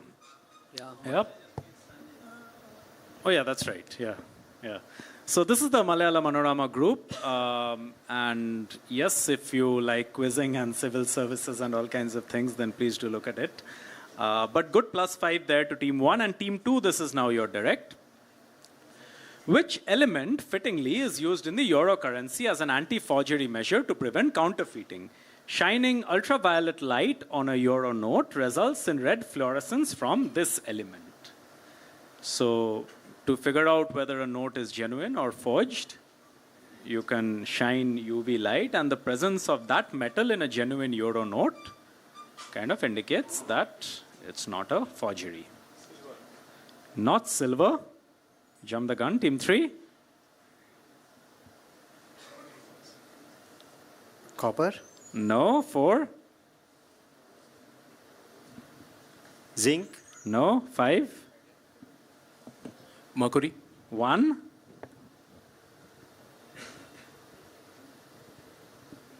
Germanium? That's a great guess, but not the answer. Why did you guess germanium?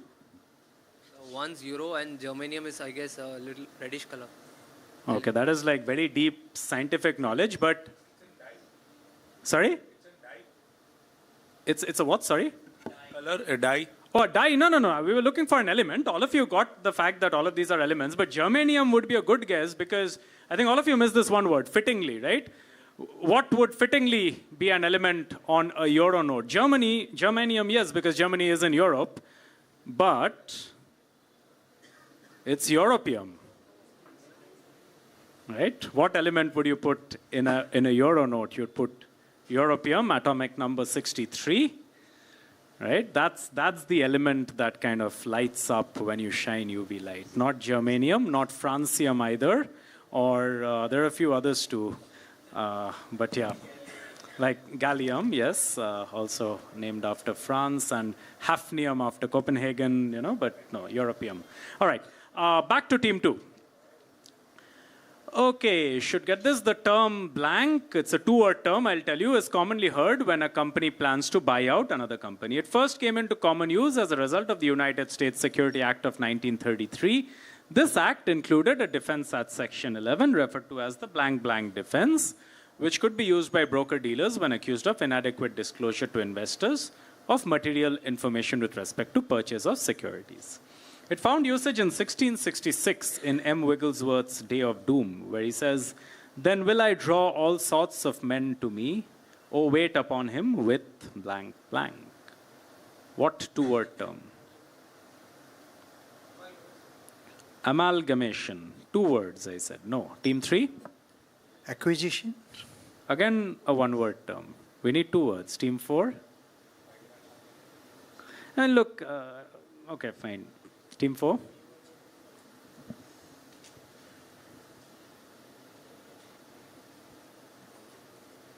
Buyout. Buyout. 5? Sorry? Forced merger. Forced merger. No. Team 1? Merger and acquisition. Merger and acquisition. You combined all of them. Okay, anyone in the audience? No. What if I tell you it's an alliterative term?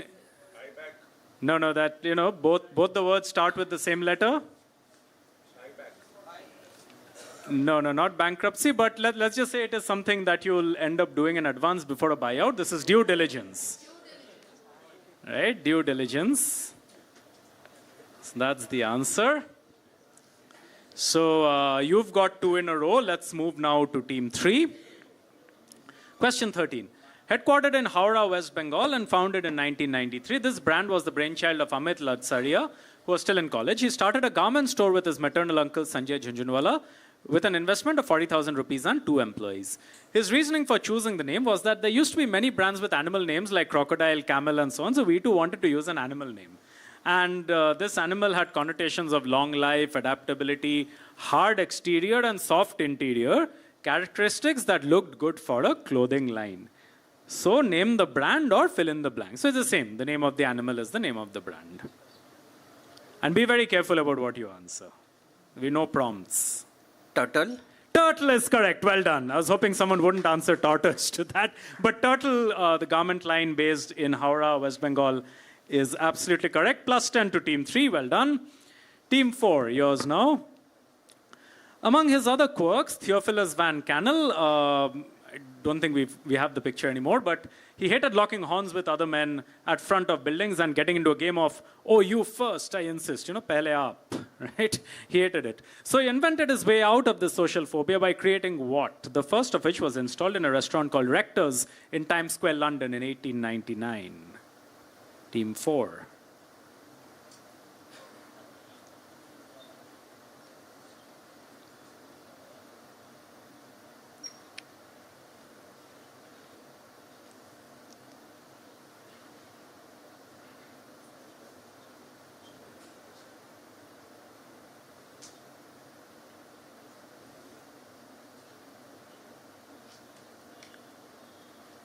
Okay, what could this be in a restaurant? Still widely used in particularly one kind of establishment.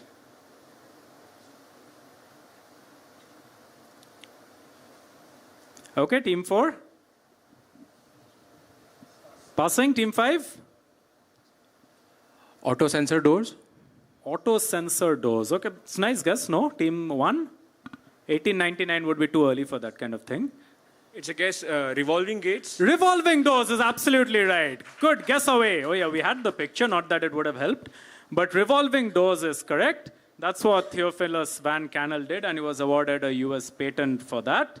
And like I said, it's still widely used in certain kind of establishment. Hotels is what I meant. So good, revolving doors, plus 10 to team 1. Team 2, your question. Found in social media, this birthday greetings was directed towards which global company? This is quite funny, actually. Take a look at the image carefully. It says, happy 25th birthday, blank. That's the name of the company. And here's your cake. Which company could this be? So let's stay on the image. It just says, which global global giant, I'll say. It's one of the biggest in its field. Is this ad, which is rather funny, directed towards? Facebook. Not Facebook, team 3.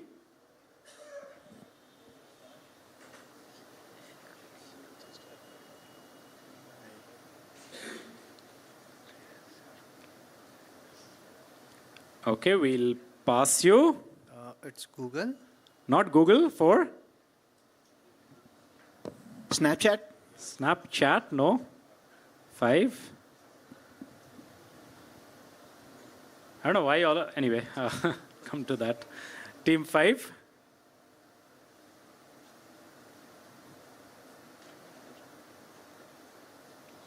Passing. Instagram. Instagram, 1. Yeah, exactly. Read the question. It just says these greetings are directed towards which company?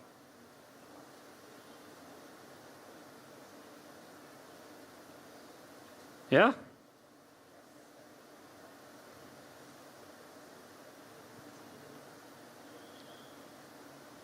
Again a guess, IKEA. And you're right.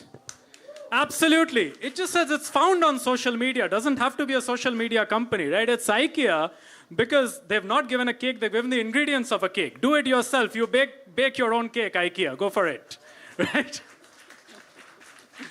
So that's what the greeting is all about. This is happy 25th birthday, IKEA. Super guests over there. And here's your points. 5 plus 5 or whatever. 3 plus 3 plus 4. You can add it all up and get 10 points, right? So well done, team 1. Team 2, this is your question coming up. So you see that logo, which is of the Happy Hippie Foundation, a non-profit organization founded by whom? Their mission is to rally young people to fight injustice facing homeless youth, LGBT youth, and other vulnerable populations. So this person is one of the youth icons, I'm told. Not that, my youth years are long behind me, but I'm told this person is among the youth icons of the day. So team 2.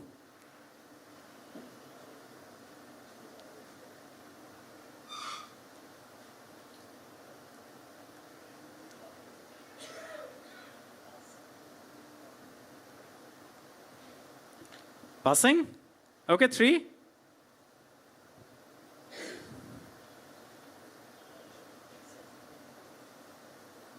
Passing as well to 4.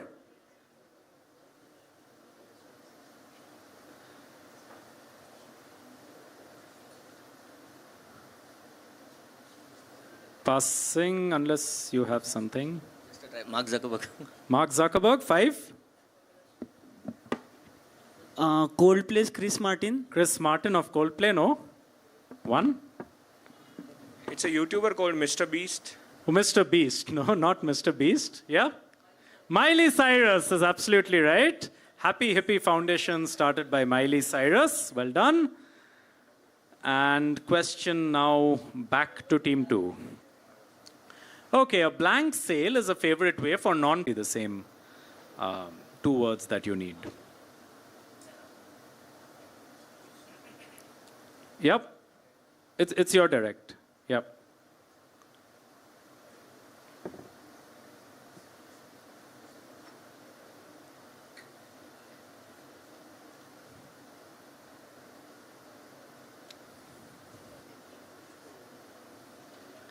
Okay, we'll pass team 2, team 3. No, team 2 is direct. 3. You guys got IKEA, then the next one didn't get answered. 3. Clearance sale. 4. Rising Sun. Land of the rising sun is Japan, not Thailand. Team 5. But yeah, you're thinking the right way, yes.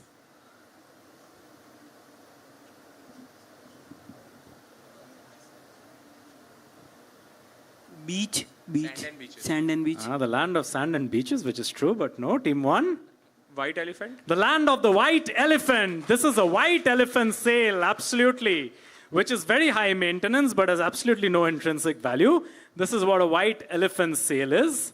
I stopped short of saying Tapan Sinha movie in the early 90s, which is Safed Hathi. But yeah, this is a white elephant sale. Well done again, Team 1, running away with it now. Team 2, back to you. James Green, 34, launched 3 whiskies with variants named Ashes of Disaster, Snapfire, and Evergreen. The most popular amongst the range, Ashes of Disaster, he claims to have a wicked suggestion of burning banknotes, a hint of ripe autumn fruit about to fall.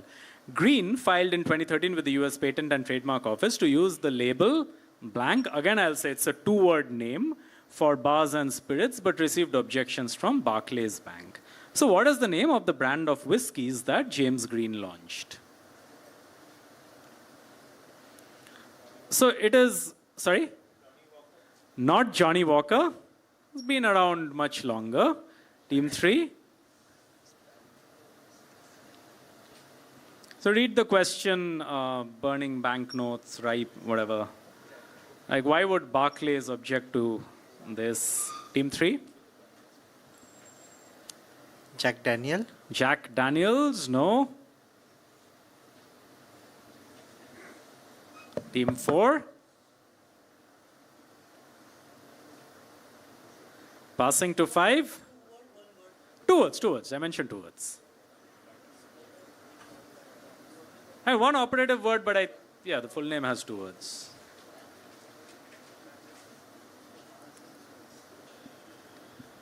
Okay, we'll pass unless... Jameson, no. 1. A bit of taste coming into the picture, clearly. Team 1.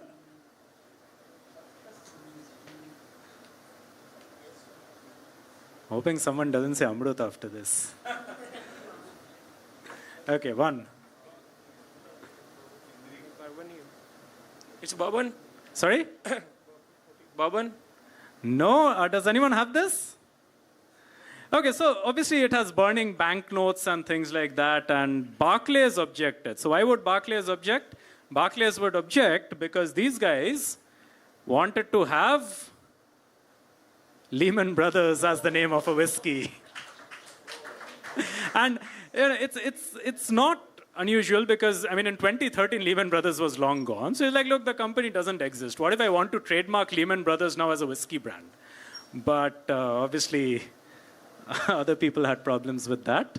So that's the Lehman Brothers whiskey, which James Green started. So no points to anyone, but back to Team 2. You guys got that last answer, so Team 2 keeps getting more questions in succession. Okay, Team 2. One of the oldest and most popular ballpoint pens was the Big Crystal, whose logo you see. They did something in terms of design to reduce fatality arising out of a common habit. So what now prevalent design element was introduced by Bic in their pens?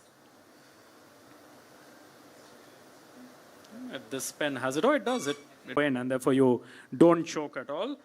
Great answer there. Team 3 gets the full plus 10. This is why the hole in the cap. Carry pens around, they help. All right, that's Team 3. Team 4.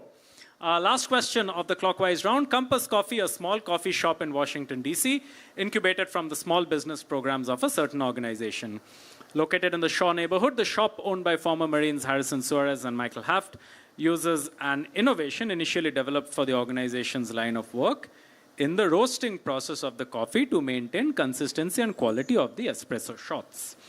So Compass Coffee was incubated by which organization, thereby finding some earthy benefits to their innovation or technology? Useful hints at the end.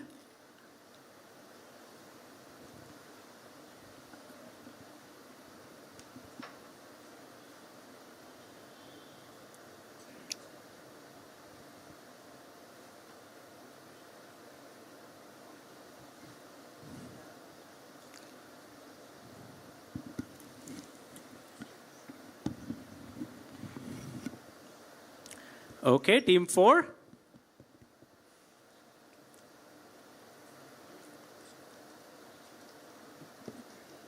Nescafe, Nestle. Not Nestle. 5.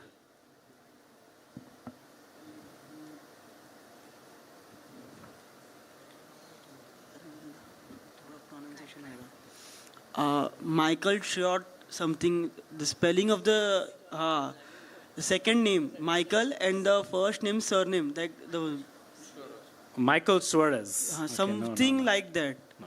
Team 1? One does something so random. Team 1? Starbucks. Starbucks 2? Not Costa 3? It's, the technology which you are asking or organization? Organization. The known only for one thing, really.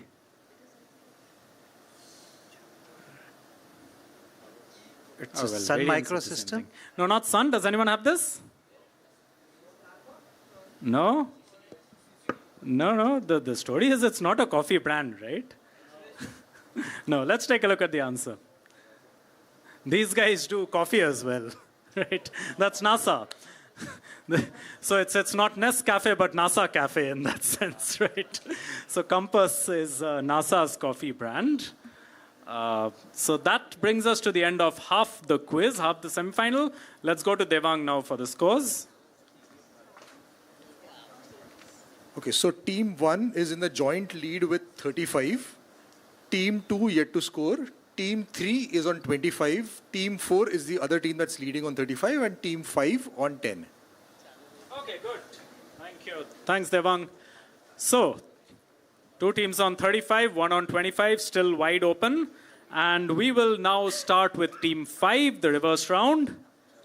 20 more questions to go before the buzzers. Team 5, this now comes to you, goes to 4, 3, 2, 1, and so on. Yeah? So you're direct now, Team 5. This entertainment personality, who we saw in India last year, launched a makeup line in 2017 with an unprecedented line of foundation makeup that had 40 shades. The norm till then was 12. This proved to be so successful that larger brands such as Dior and Revlon followed suit, establishing a 40-shade standard called the blank effect. So name this entertainment personality who goes by her first name, it's a mononymous person, and the brand that gets its name from her surname. Right? So if the answer is, let's say, my name, if I'm a celebrity, Abhinav Dasgupta, which I'm not, then I would just go by Abhinav, but the brand would be called Dasgupta. Yep. So that's the kind of answer we're looking for. So team 5. And note that the person is not Indian, but famously came to India last year for a particular occasion.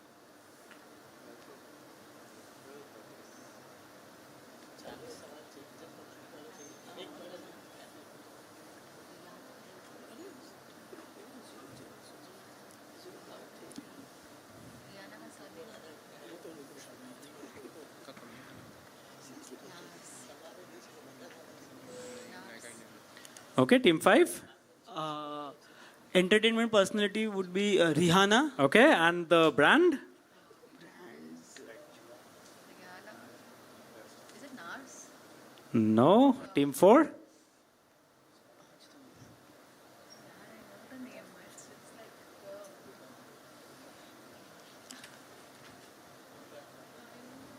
Okay, passing 3. Pass 2. No? 1? Fenty? Fenty it is, absolutely. So +5 for getting Rihanna to team 5. And the company that she runs is called Fenty Beauty by Rihanna. Her real name, her full name is Rihanna Fenty. So her surname kind of gives her the name of the brand. So that's Rihanna, who was in Jamnagar, I believe, for the pre-wedding festivities of the Ambanis. Yes. So well done, +5 to team 5, +5 to team 1, and the question comes back to you. Team 5. These chess pieces are made using a specific variant of the source material, also known colloquially as Rakta or blood blank, right? What is the source material and why has it been in the news in India due to a rise in 2021 and a rule in 2024? Let's take a look at the image. Yeah. So the blood or Rakt variant of something is what these things are varnished with in some sense. So what is the source material? No, it's moving. No, so 1 got the second part of the answer, so back to 5. It's 5, 4, 3, 2, 1. So starts with 5. 1 got the second part, so back to 5.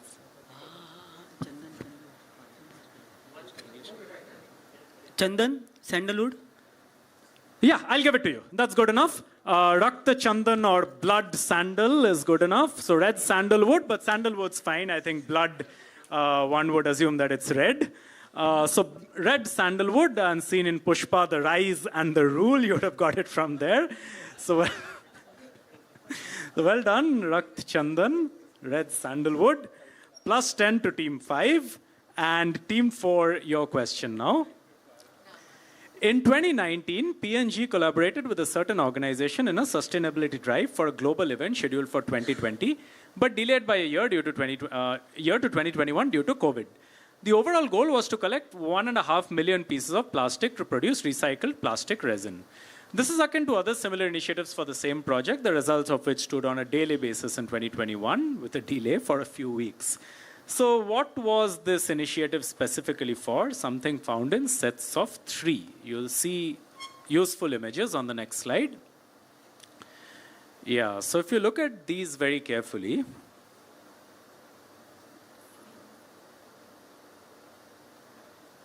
yeah, so what are these things used as? I think you have one on top of the other over here. Note that, let's go back to the question. So global event scheduled in 2020 but delayed by a year due to COVID. And there are many, many other sustainability initiatives used for the same project. SBI seems to have had a change in team personnel. Is super sub allowed in this quiz? I mean, not that I mind. Okay, it's allowed. The organizers say it is, so I have no reason to complain. Okay. Team 4.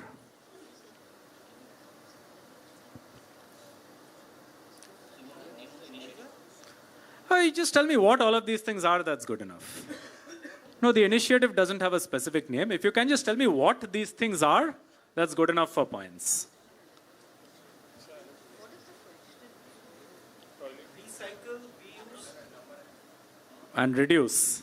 No. Team 3. You just need to tell me what these things are, right? Like you saw those cubicle things. What are those things? That's good enough. Team 3.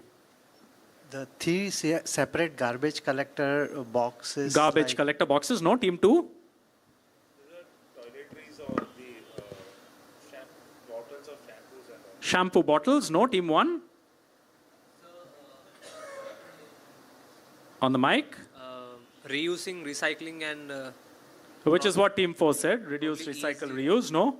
Team 5.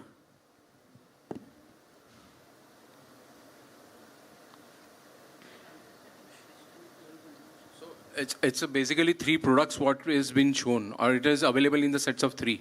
We have to name the 3 products. Kind of. If you tell me what the set is, that's good enough. So it's a shampoo, conditioner, and serum. 3. No, none of that. So look, the thing is, which global event can you think about which was supposed to happen in 2020 but was moved by a year? The Olympics. No, these are not medals, but these are...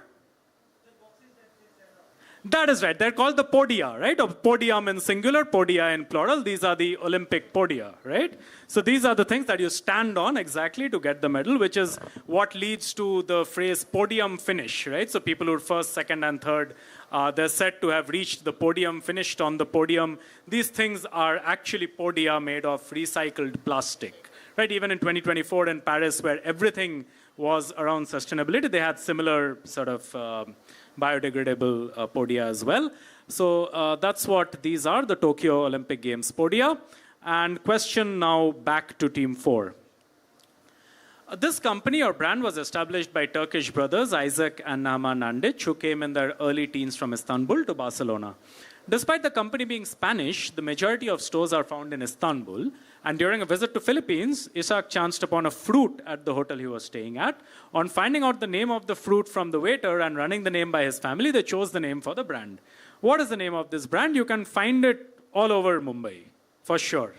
And in most cities in India too. Fairly popular brand.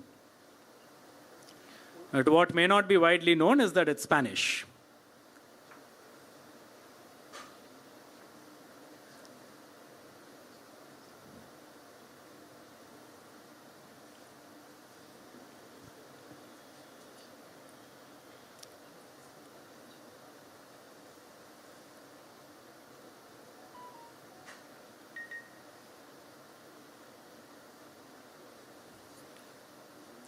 Okay, team 4. Useful hints in the question.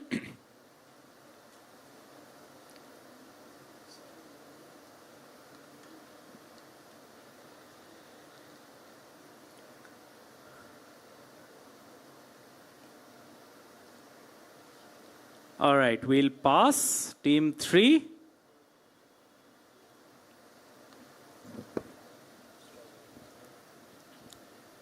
It's a banana. Not banana. Team 2. Ginger. Not ginger. It's a good guess. Okay, that's a brand. Team 1. S'more. S'more. Oh, the chocolate, no. 5.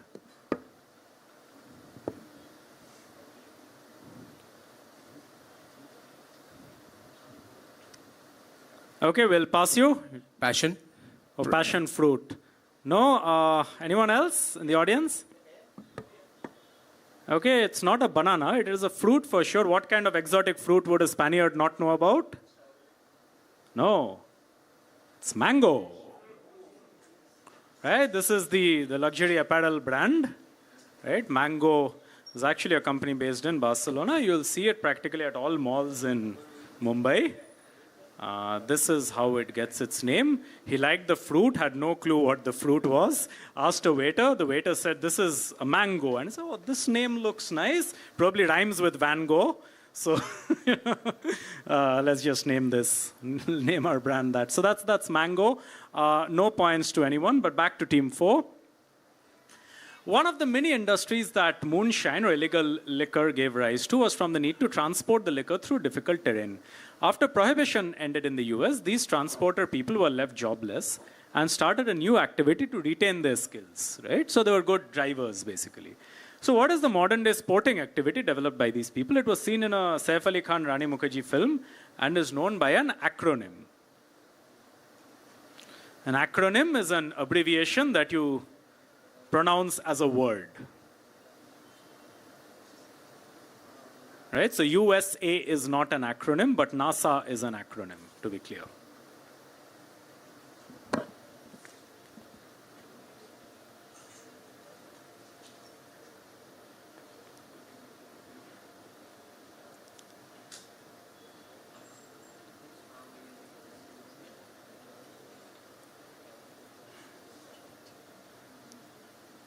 Okay, team 4. F1? Not F1, 3.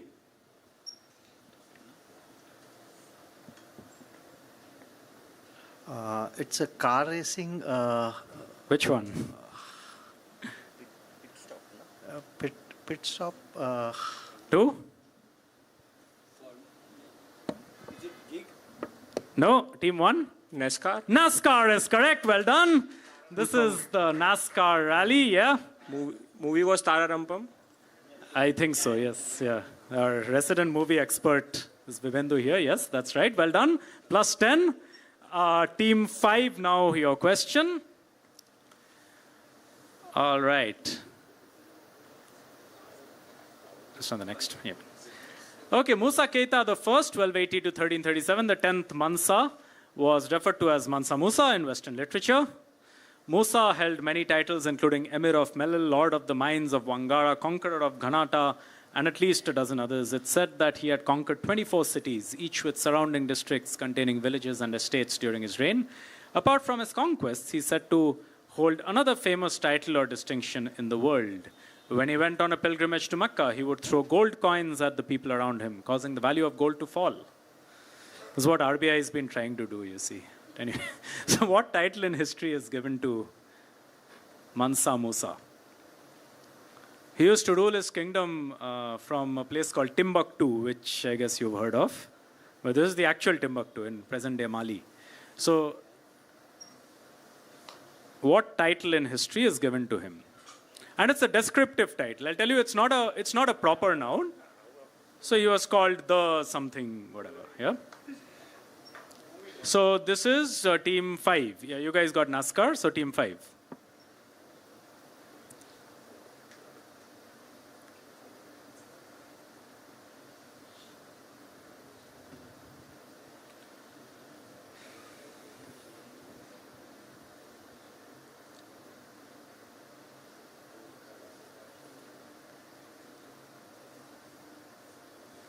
Okay, team 5.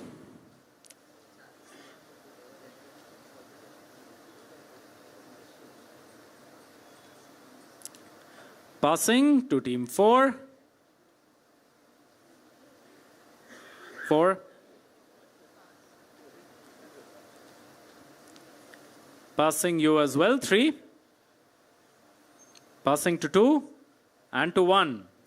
Wealthiest ruler or wealthiest man in the world? I'll give you that one. That's perfect. The wealthiest man in the world, richest man in history.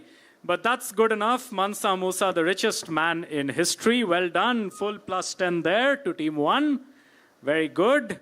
And back to team 5 for question 27. Etymologically, this word has no relation to a group of microorganisms, though you might think so. Rather, it comes from Latin for useful, sharing roots with other common words. Its negative form is used in the digital world, especially the digital art world, with billions of dollars being traded using this term. So what is this word whose negative form is widely known in the modern world in the form of an abbreviation, not an acronym this time? So you don't say it as a word, it's an abbreviation. It's the 3-letter abbreviation.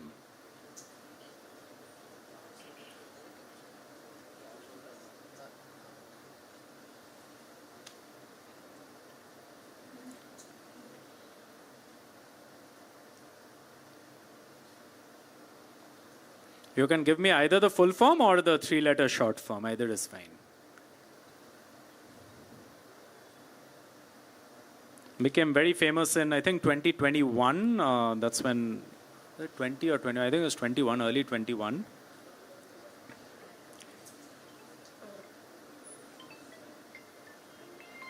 Okay, team 5. Cryptocurrency or Bitcoin? Not Bitcoin or crypto, team 4.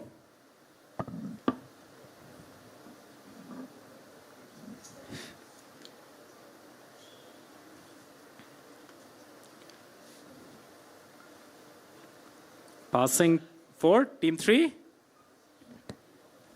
Dark web. Not the dark web, team 2. NFT is absolutely correct, or non-fungible tokens. That's correct. So non-fungible tokens, and sadly it has nothing to do with fungus. Yeah, NFT, good one there. Team 2 gets plus 10. And team 1, your question, 28. In 1930, Coca-Cola decided to aggressively focus on targeting children. They did so by associating with someone whose popular appearance fitted with Coke's corporate identity. This campaign is supposedly the origins of its jolly and rotund personality, along with the red and white costume. So which character, much loved by all, featured in this ad campaign?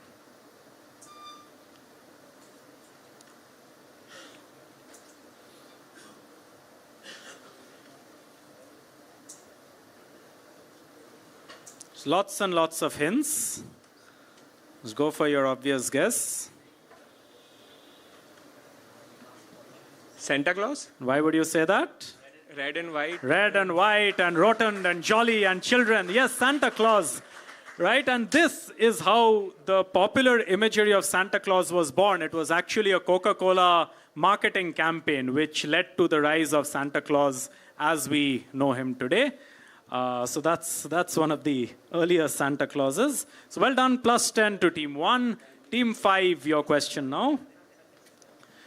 What was the name of this controversial online education initiative which ran for 7 years, 2005 to 11, that offers courses in real estate, asset management, entrepreneurship, and wealth creation? It was sued by New York Attorney General Eric Schneiderman, alleging in a $40 million lawsuit in 2013 that the university was never accredited, awarded no degrees, and was essentially an elaborate bait and switch. I mean, the thing never existed. It was completely fraudulent. So What is this online education initiative called? Just look at what its courses are on, might give you some hint.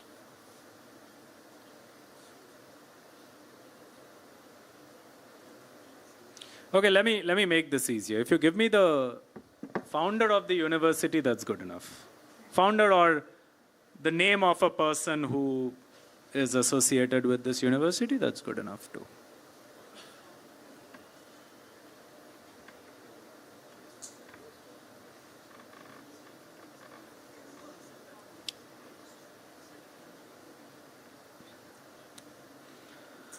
Okay, team 5.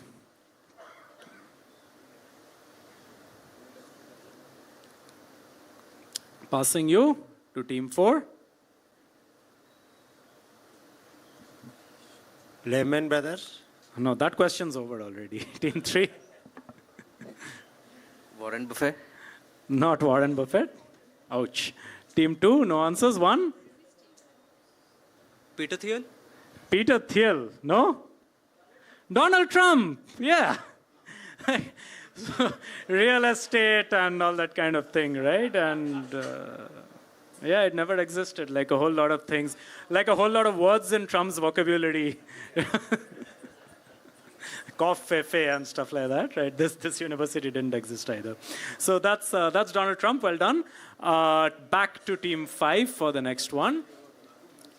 Okay, AMD Athlon is a series of microprocessors built to compete with Intel's Pentium. The new packaging has a simple, minimalistic design, ironic given their code names.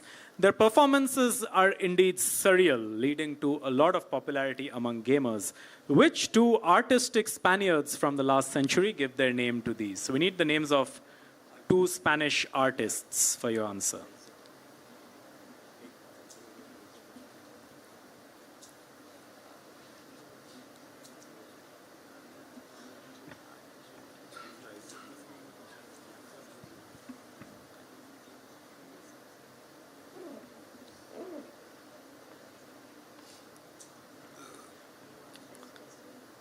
Okay, 3.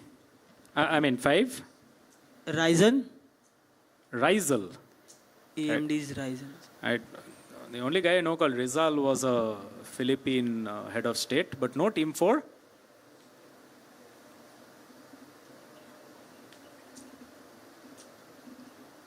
Passing. 3. You give me one of the 2, it's half points. Team 3.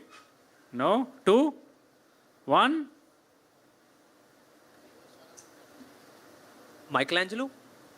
And? Leonardo?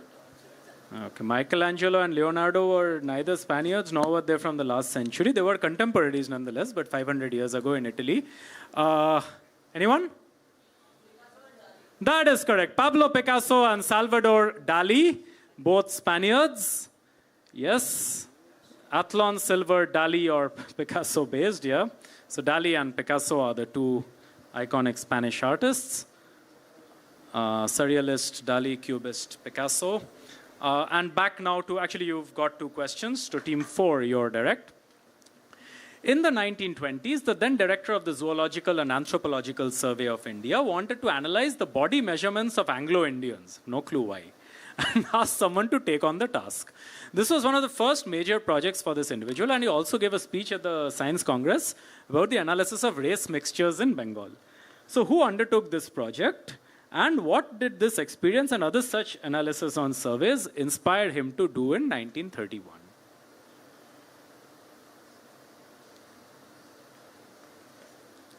Someday there'll be a question on why he wanted to analyze body measurements of Anglo-Indians, but this is not that day.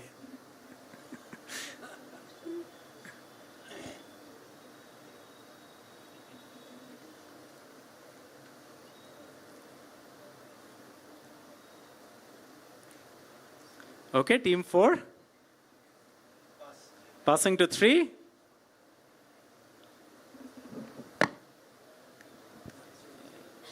Swami Vivekananda. Swami Vivekananda, no, thankfully, no, he died in 1902. Team 2. Passing to 1. It's a guess. Maybe genomic coding. No. Team 1 or Team 5? Passing? Audience? That is correct. This is PC Mahalnabish, Prashanta Chandra Mahalnabish, who started the Indian Statistical Institute. So ISI as it's called. And I think all of you would have gone back home with the knowledge that ISI was started because someone wanted to look at body measurements of Anglo-Indians. That's like my biggest learning for today. I'm sure it's for you as well. So that's how ISI actually came into being. PC Mahalnabish, father of statistics in India. And Team 4, back to you now. Okay, referred to by the company as an obvious extension, what is the name of the AI-powered personal music teaching platform launched by Saregama?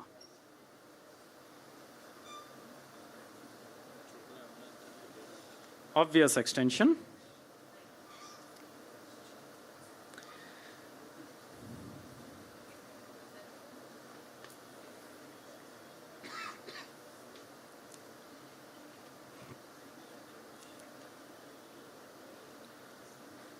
Yeah, Team 4. Images aren't very helpful. It just says learn to sing. I mean, it's an AI-powered music teaching tool, right? It's just marketing stuff. So, but read the question. Sorry? Ah, you know this, is it? Good. Yeah, go for it. Surtal. Surtal. Team 3? Sargam. Sargam. Yeah, Sargam gets its name as Saregama, yes, but no. Team 2? It's the rhyming with Padanisa or something like that. Why don't you use the mic? My son had just started Padanisa or something like that. Something like that. And why is it called that? It's an obvious extension. Saregama Padhanisa. That's the reason. So now you can tell your son why Padhanisa is called Padhanisa. I'm guessing he knows that already. But yes, it's called Padhanisa, an obvious extension to Saregama Padhanisa. Well done, plus 10 to Team 2. And Team 1, your question now. Okay, Professor Shannon Anderson is an expert on the design and implementation of performance measurement and cost control systems. In her MBA courses, she constantly uses a certain case study, famous due to a book and a movie starring Brad Pitt. She especially uses it to show budget constraints can lead to creativity if backed by proper data. So what, created for an entity named Oakland Athletics, does she use in her research?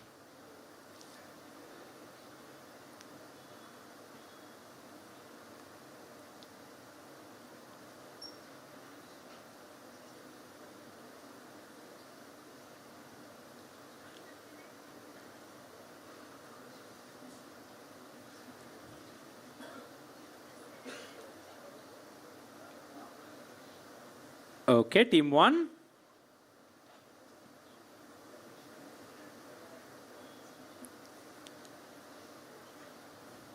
All right, we'll pass you if you don't have a guess. Team 5.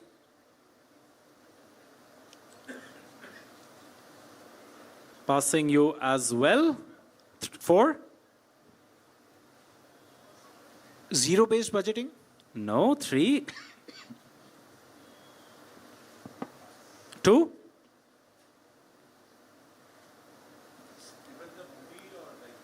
Yeah, either is fine. No, not the Wall Street Journal. Anyone? Moneyball is correct. Michael Lewis, Moneyball, Brad Pitt. Yeah, that's perfect from the audience. And question goes back to 1. 34, Charlie Munger, we've encountered him before in Berkshire Hathaway. Charlie Munger used the term blank effect for multiple biases, tendencies, or mental models acting at the same time in the same direction. With the blank effect, due to the confluence of the mental models, biases or tendencies acting together, there's a great increase in the likelihood of acting irrationally. So what is the name of this effect, which shares its name with a popular annual music festival that also takes place in Mumbai?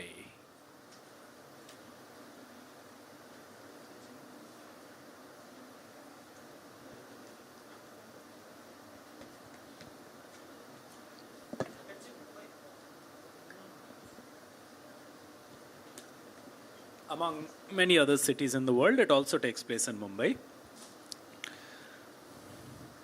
Yeah, Team 1.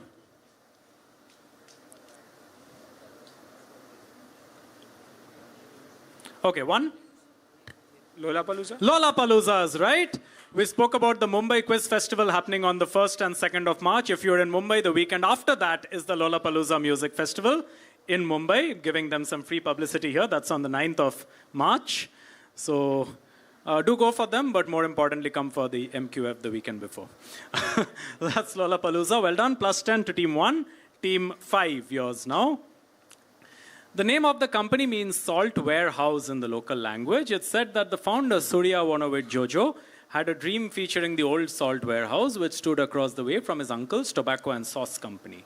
Subsequently, Sarman, one of his first employees, advised him to put a picture of the warehouse on its products for good fortune. An advice Vonovich Jojo heeded and asked Sarman to design the logo. So which company are we talking about?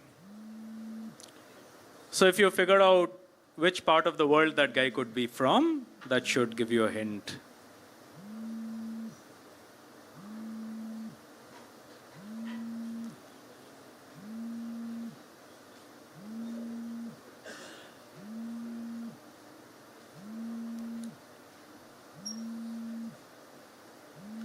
Okay, team 5. Marlboro. Sorry? Tobacco company, Marlboro. Marlboro, no. Marlboro is British. Yep. Passing 3, 2, and 1. Okay, passing you guys to audience. Not Tabasco. No, I passed you. But anyway, go ahead and answer for no points. Not Tabasco. This is, again, I'm glad no one knows this. Not a product I'd recommend using. Let's take a look at the answer. This is Gudang Garam, Indonesian Kretek cigarettes, or Club cigarettes as they're called. This guy, Vonovich Jojo's son, Richman Halim, took over the business, and as his name suggests, he became the richest man in Indonesia. He's actually called Richman, not rich man, but you know, it's this thing called nominative determinism, right? You're called rich man, you ended up becoming the richest man in the country, but that was Vonovich Jojo's son. Gudang Garam, at one point used to be fairly popular among smokers in India, the Indonesian club cigarettes, or Kretek as they were called. So that's Gudang Garam. Back to 5.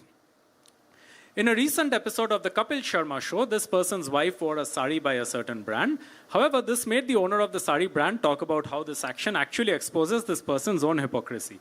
The owner took a pot shot at this individual by expressing this sentiment using a certain line. What specific line did she quote? Essentially, the line is associated very closely with that individual. Not the person who said it, but to the individual to whom it was said. So if you can work out who it is, you'll get the line.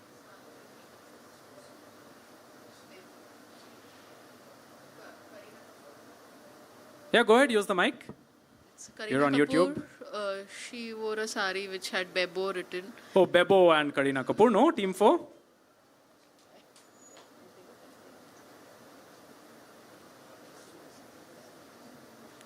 Passing. 3, 2.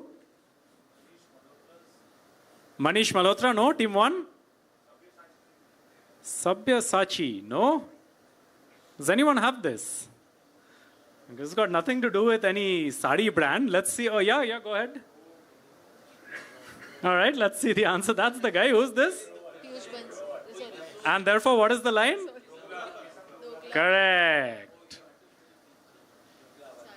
She gave him his own line. Ye sab doglapan hai. We had to show the picture. फिर आ जाता? चलो ठीक है. किसी को नहीं आया. चलो ये सब दोगलापन है. वो हमारी तरह से दोगलापन है. So sorry about that. Okay. That's Ashneer Grover, formerly of Bharat Pay. 37, question back to you. You've got 2, so team 4. So tale of 2 companies which have the same animal as a logo. The first company is a garment brand established in Singapore by Dato Dr. Tan Hian Sin in 1947. The second company is also a garment brand established by a famous French tennis player. Both of them have long-running disputes over this. Among other regions, the two fought for the logo rights in China, but eventually reached a compromise with one of them modifying their logo to differentiate clearly. So which are the two companies?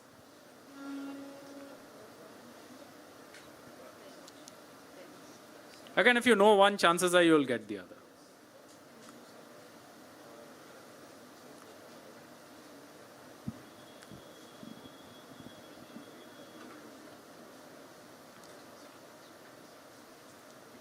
Okay. Team 4.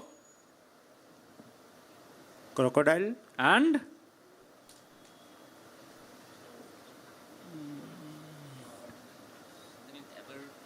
Sorry? Or something. I don't recollect. Abercrombie and Fitch is what you meant. No? Team 3? Sorry? Alan Solly, that's an Indian brand. Lacoste. Lacoste and Crocodile. You had Crocodile. I mean, all you needed was Lacoste along with that. But +5 to Team 4 for getting Crocodile and +5 to Team 2 for getting Lacoste. René Lacoste was the French tennis player known as one of the four musketeers of tennis in the 1920s. Went on to form one of the most iconic garment brands in the world. So +5 to Team 4, +5 to Team 2, question to Team 1. 3 questions to go before the buzzer. There's a building in the South Lake Union campus of Amazon named Wainwright, which is also called SLU 23. And it's named so due to a certain claim this person named Wainwright has in relation to the company. There's in fact a write-up inside the building that goes over the details. What's the story behind the name? Who is Wainwright?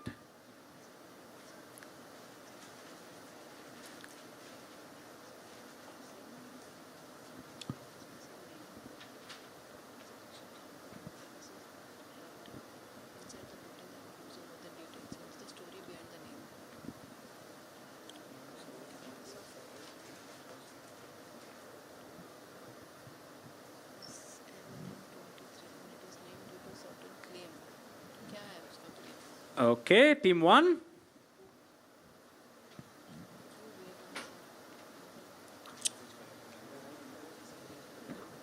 Wright brothers?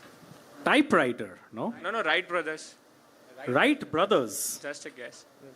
No, Team 5. Okay, Wainwright and so on. Okay, fine.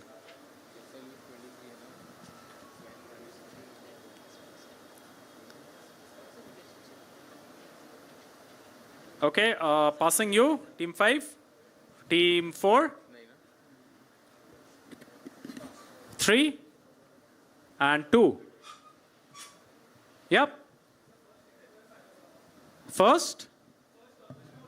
The first customer of Amazon, absolutely. So this guy called Wainwright, on the 3rd of April 1995, purchased a book called Fluid.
Buzz right now, even if you don't know the answer, fine. If you want to see your names. It's there. So all of it is there, yeah. So players buzz and there's a list. Yeah, that's YouTube पे सुन तो क्या आ रहा है तो body.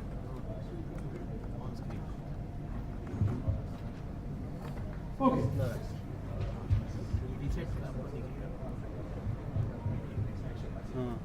Okay, so everyone's ready? Hands on buzzers. Don't buzz right now. मेरे को आपको 31 to 40 right? Okay. 31 to 40. दूसरे में आ रहा है. हाँ ये निकाल दो कुछ काम. रुक जाओ. Yeah, so plus 5 and minus 5, yeah? Okay, everyone ready? अभी सुन. Designated a person to buzz and so on. Okay. What we do is we'll reset the buzzer after every question. 10 questions to go. Question 1 coming up. Which Indian pharma company takes its name from the founders Ranveer Singh and Gurbaksh Singh? SBI has buzzed first.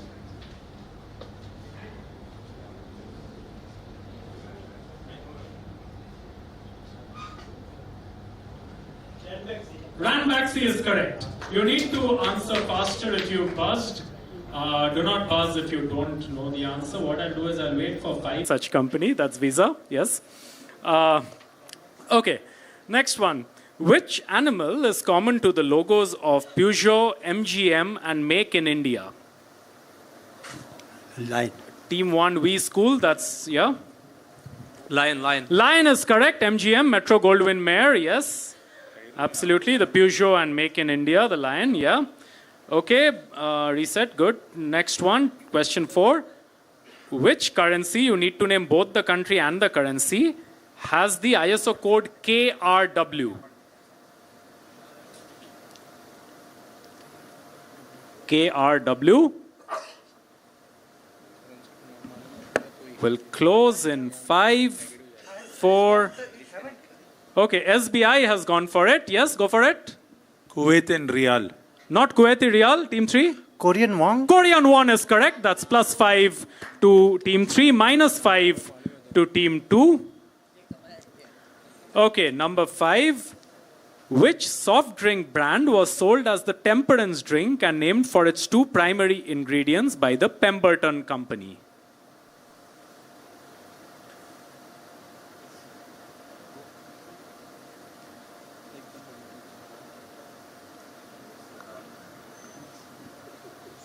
Five, 4, 3, 2, and 1. We'll close the question, audience.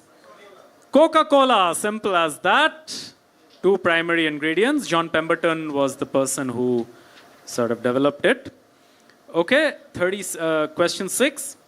Which state's handicrafts emporia are called Shabari after the tribal woman mentioned in the Ramayana? Need a state in India.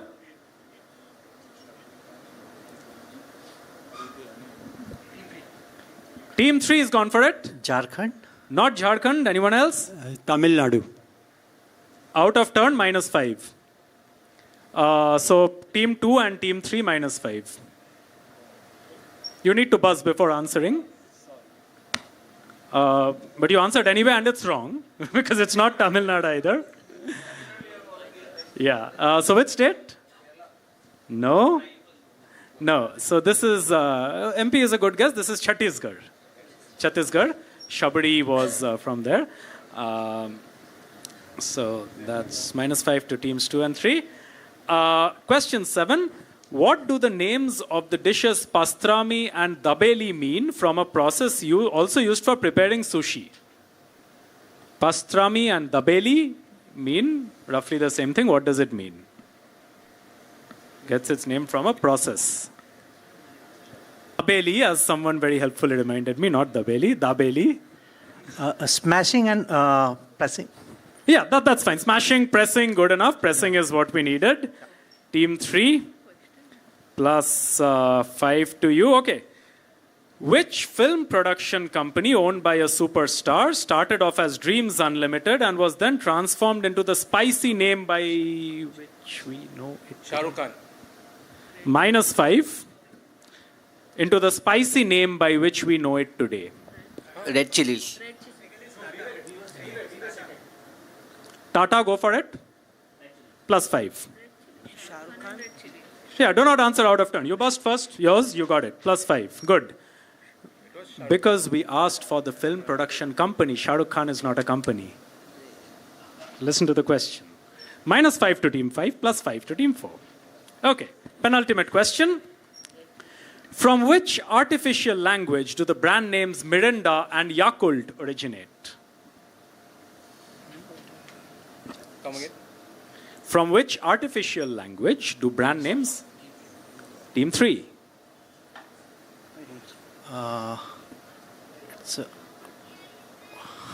It's just -5 to team 3 because the buzzed and didn't get an answer. So, do brand names Mirinda and Yakult originate? Anyone valiant enough for the... Okay, no one's gone for it. Audience? Esperanto is correct, not slang, but Esperanto, yes. Well done. And the last question coming up. Contrary to what the name suggests, which fruit originated in China and not in New Zealand? Team 3 has gone for it. Kiwi. Kiwi is correct. Kiwi is also called the Chinese gooseberry, or the kiwi fruit. It actually originated in China and not in New Zealand that it's identified with. Well done. And +5 to team 3. Let's take a look at the scores, Devang.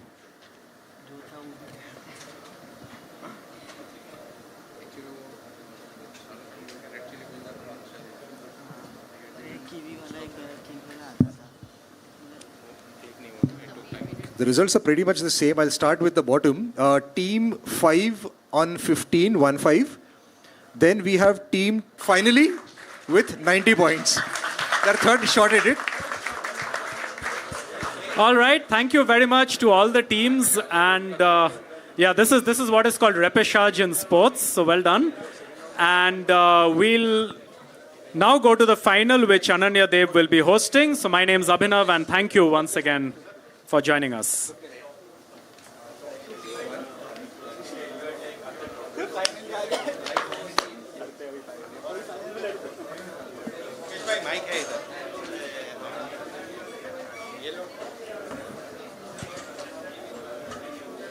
So congratulations to the 8 teams that have moved to the finals. We'll be having a short half-an-hour break, tea break. Let me announce the 8 names that have gone to the finals. Jay, can you give me the names?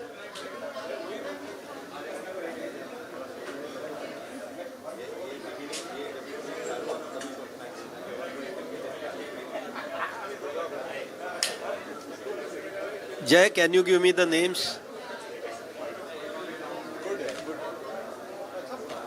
The teams that have moved to finals are Ojas Eye Hospital, Asian Paints, Birmingham, Gala Bansali Stockbrokers, Infosys, Wellingkers, V School, L&T and Tata. These are the 8 teams that have moved to the finals. So we'll have half an hour tea break and the finals will start at 4 o'clock.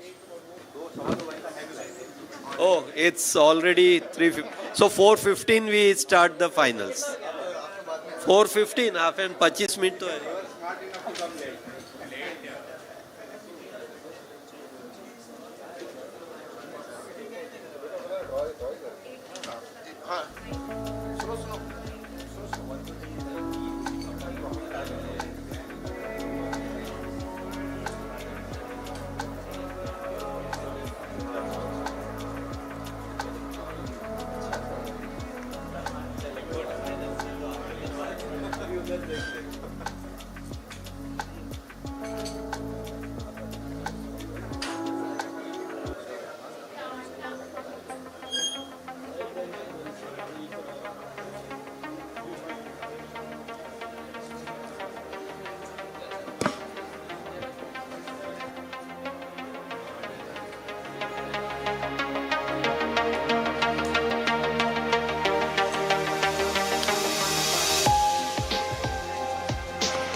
After club. After club. After club. After club. After club.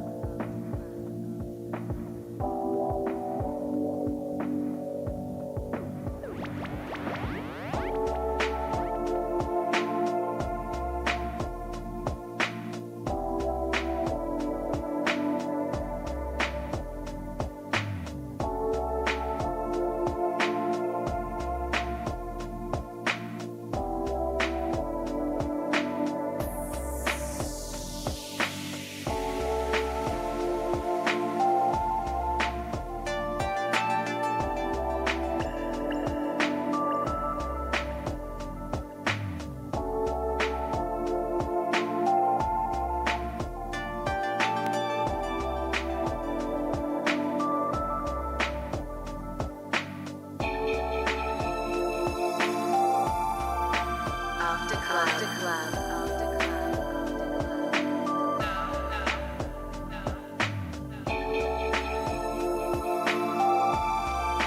After club. After club.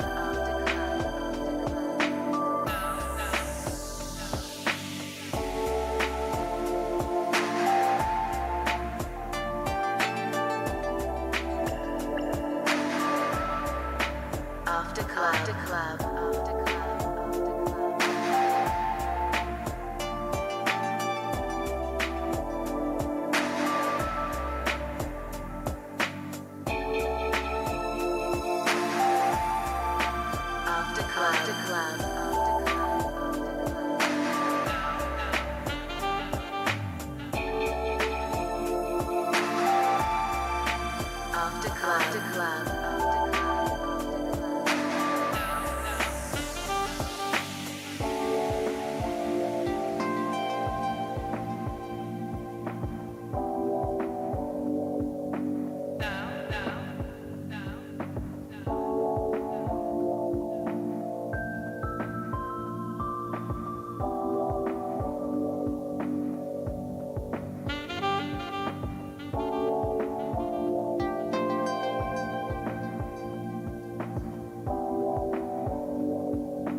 Hello hello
Sí, sí.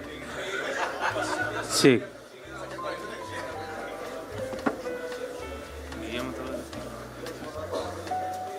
Sí. Hey.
Got a chance.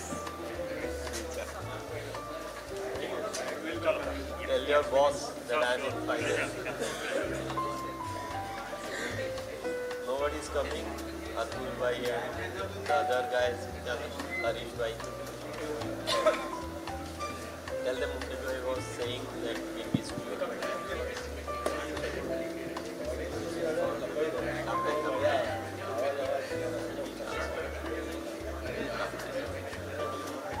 For a YouTube channel, not many people are following.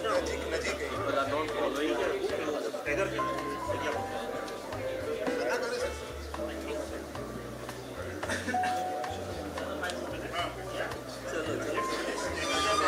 Take your seat, sir.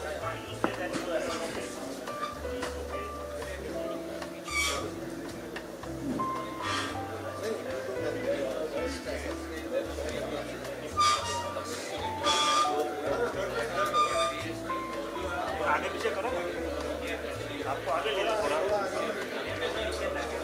अच्छा ठीक है आप जैसे ये बोले नहीं I just wanted to stagger so everybody comes little bit closer even if you whisper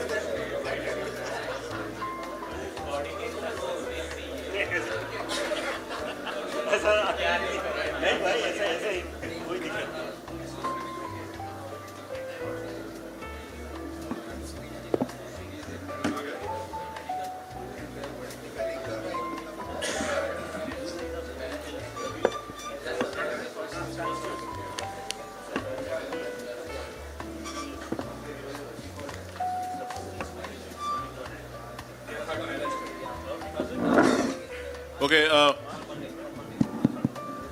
Okay, welcome back, and hope all of you had a good day of quizzing. The last one I think was a little tough, but that's okay. I think now we've got, let us welcome everyone. Let us welcome the 24 best quizzers of Kutch. Okay, and now we will decide the best of the best. So one last time, can you introduce yourself? We are in the finals, so please loud and clear on the camera. So my name is Rishiran and I'm from Wellington Institute of Management. Okay, welcome. My name is Gokul Krishnan and we are from Wellington Institute of Management. My name is Sindhu and I'm from Wellington Institute. Okay, so just right across the road. Hi, Jigar Chheda here. So I work at JM Financial on the institutional equity sales. Okay. Myself Mukesh Cheda. I am into manufacturing of soft luggage and backpacks. Hi, Jignesh Kenya. I run Signal Ventures. Hi, my name is Kevin Shah. I'm Devin Cheda. I'm working in SAP and a customer advisory. Hi, my name is Meet Passad. I'm working at Network Tech Lab India Limited.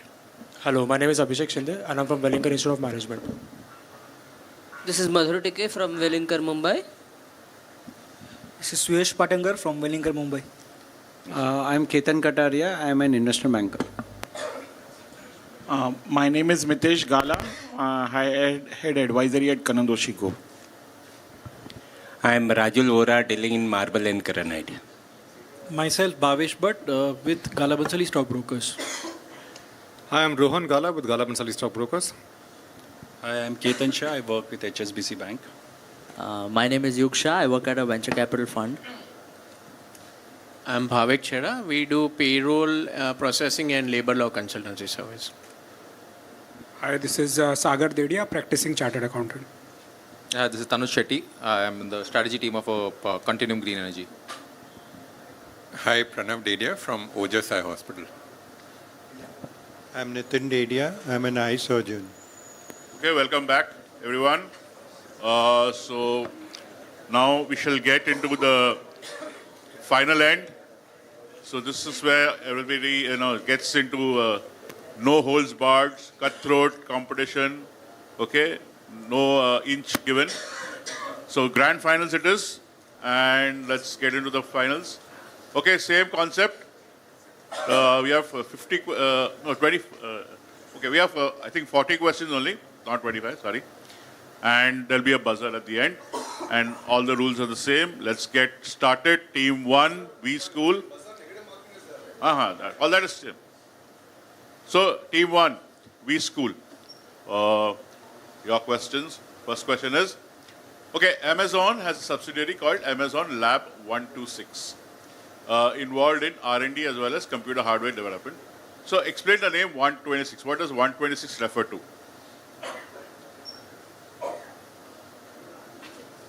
So it's representing the alphabet number. A stands for number 1 and the Z stands for 26. And we start with 10 points to team 1.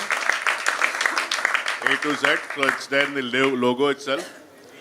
The families, when Amazon started, we have everything from A to Z. That's what they were saying. Okay, second question. Question 2, team 2. In the context of London, it was once a hunting cry. In the context of New York, it denoted a geographical area. And in the modern digital office that we all deal with, it's a boring acronym that computer retailers love to pepper their ads with. So what word, 4-letter word is this, or acronym is this? So those who deal with computer retailers, traders, for them this is a market. For people who do digital offices, work from home and so on. But it's also a geographical area in New York. And in London, it was once a hunting cry.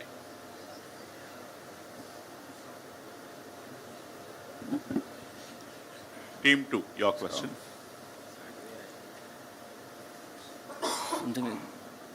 Something like Central Park, but not Central Park. Team 3. Soho. Soho is correct. Soho in London, Soho in New York, and Soho is small office, home office. That's what, if you go into this computer trade, that's what they call it. So the good points, good 10 points to team 3. Team 4, your question. Okay, what opens? I'll show you a video. I mean, you need to connect that audio. What open source concept is Nelson Mandela explaining in this video? Let's watch the video. Just click on the video.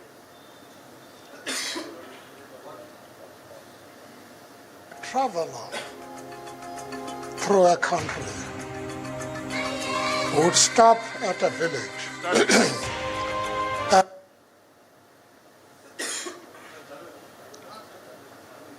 days when we were young, a traveler through a country would stop at a village and he didn't have to ask for food or for water. Once he stops, the people give him food. So you're saying that when somebody comes to a village, they don't have to ask for anything. The people automatically give them food. Any stranger comes into a village hungry, so the villagers openly give out food. So that's the concept he's talking about in Africa. So in the business world, how do we know this concept?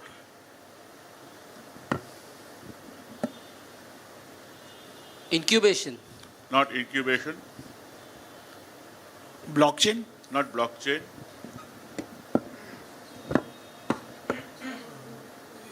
Is it Wikipedia?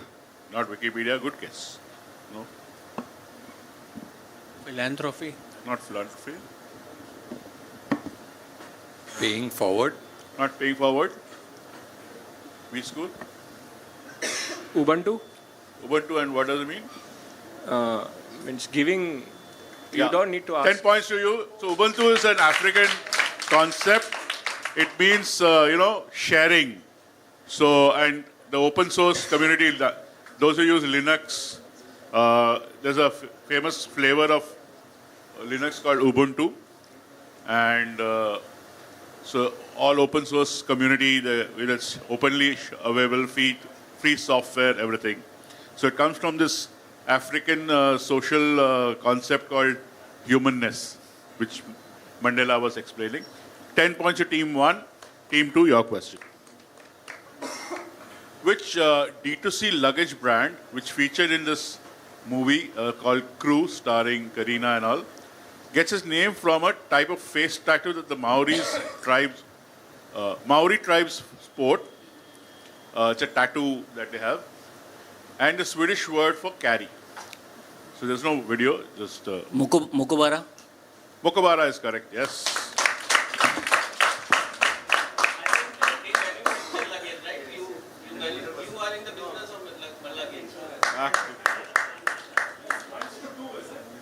Sorry? Points to team 2. Team 2 gets 10 points. Good answer there, Mokobara. Okay, team 3, your question.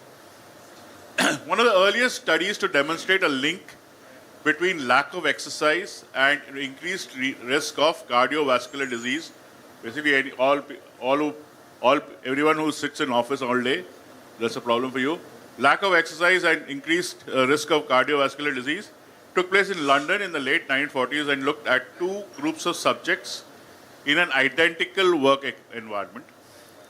While one group was seated for all of the working day, the other was on their feet for almost the entire day and climbed up to 600 stairs daily. Who were the subjects, or what job were they researching? So a particular job, there are 2 people. One guy was sitting all day and one guy was walking around and climbing 600 steps.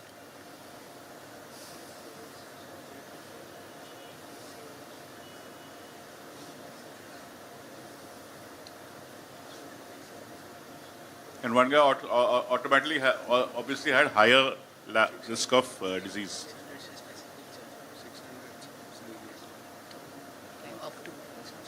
We're talking London, late 1940s.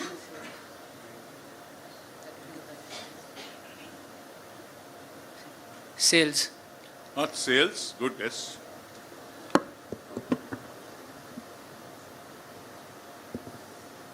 Yeah, team 4. Investment bankers. Investment bankers, oh. They have stress of a different order. Yeah. Hospitality industry, guys? Not hospitality industry. Is it a hospital? Not hospital. Construction workers? Not construction workers. Postal service? Not postal service. Team 1. Desk job and peons? Not desk job. We were to answer who are these subjects? Dogs? Not dogs. Oh, your question. Audience?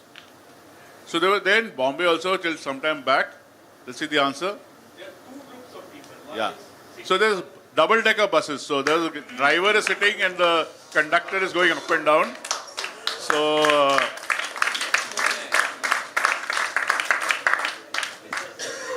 so in Bombay also we had double-decker buses some time back. Still have actually, I think. So they found out that drivers were like not so healthy and conductor, because they had to move up and down, they had better faces. Okay, back to team 3. Consider the Roman equivalent to the Greek goddess Nemesis. This goddess is thus described by Ovid in Metamorphosis, which is a Latin poem. Her face was sickly pale, her whole body lean and wasted, and she squinted horribly. Her teeth were discolored and decayed. Her poisonous breast of a greenish hue, and her tongue dripped venom. Gnawing at others and being gnawed, she was herself her own torment. Which company's logo, name, and product ranges are inspired by her? I think recently the company's share fell down because of some Chinese thing. So,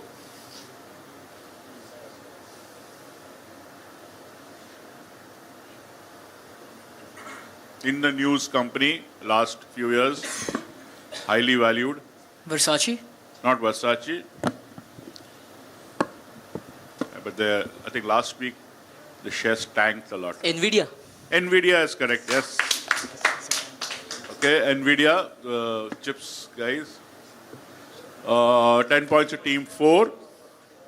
Okay, I think after DeepSeek came out, the shares fell some 10 to 18% or something like that. Anyway, team 5, your question. This meme humorously references the mix-up between which 2 technology companies? The 2 bald men are the respective CEOs of the companies. Answer with the, yeah. Basically, they both look the same, and the names of companies are almost the same. 1 or 2 letters here or there.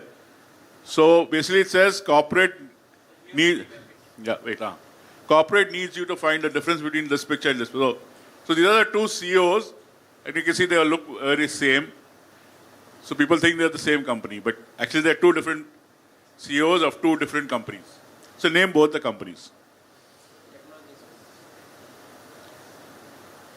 Tech / digital social media companies. Very similar also. You know. OpenAI? Not OpenAI.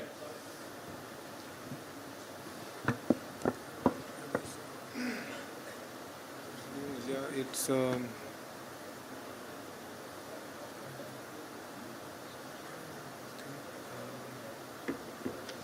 Maybe Telegram. Maybe one is Telegram? No, not Telegram. Go ahead. Team 7. Is it Reddit and Rediff? Good guess. That's the kind of answer we want, but not Reddit and Rediff.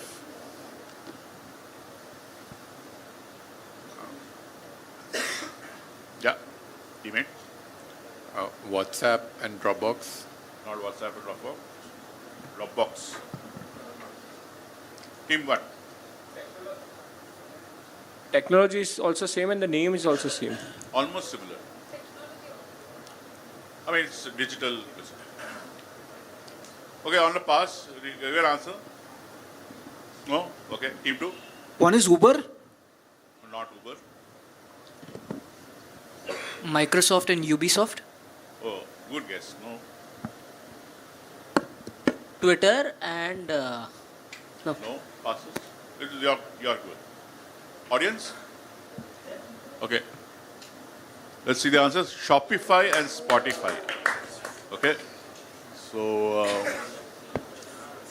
anyway. Tough one. Sorry about that. Back to you, Team 5. This term refers to the practice of using your own product or service. In 2006, Warren Harrison, the editor-in-chief of IE Software, recounted that in 1970s television advertisements for Alpo, spokesperson actor Lon Green pointed out that he used the product at home. Okay, so basically the company says we use this product in our own houses, or Like Microsoft will use their own software, Apple will use their own software, and so on. So what term is this? So it's basically a president of Calcan Foods was saying to eat a can of this product at his own shareholders meeting.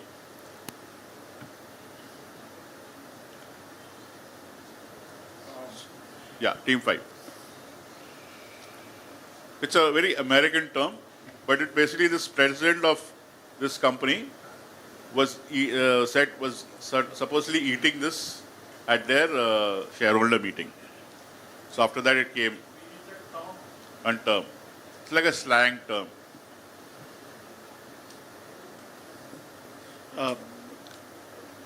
Surrogate marketing? Not surrogate marketing. Team 6.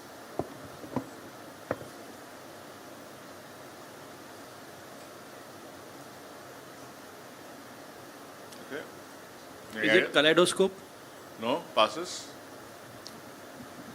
In-house. Not in-house.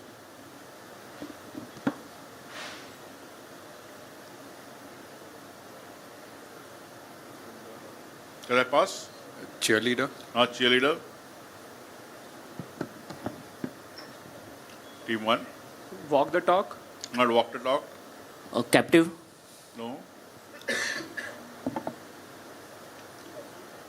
Team 3. Drawings. No. Beta testing. No. Audience? Anyone? No. Dog food. Who said dog fooding? Okay, quiz master's question. Sorry, 2 in a row. Okay. Dog fooding. This is called, so that company was making dog food, so he apparently had his own dog food and so that's called dog fooding. Anyway, sorry, back to you. Now, hopefully this will get answered. Okay, when Maruti Udyog was looking for international partners in 1980, Suzuki Japan showed interest, and the Japanese government also recommended Suzuki because Suzuki had a certain advantage at that time. What was this geographical advantage? They said that because Suzuki had this particular thing, why don't you consider talking to them?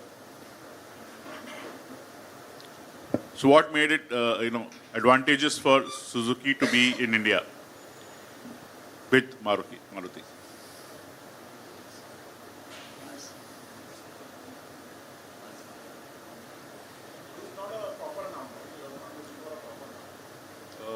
Tell me what your answer is, we'll see.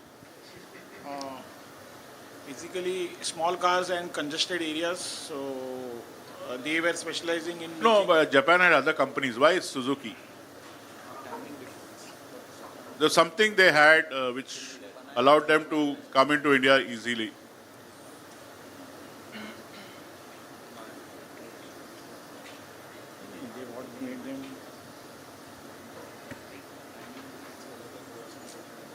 Okay, I'll pass you. Okay, team 6. Was it because they were on the west side of Japan and they weren't so focused on the US market then? No.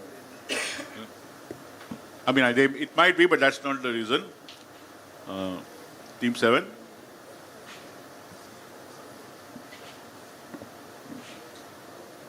No, team 8. Uneven roads. Not uneven roads. Team 1. So they were geographically positioned as they were having the port, which they could easily transfer their cars to India via sea route. Where? Kolkata, Chennai side. No, I can't give it to you. Passes. Team 2.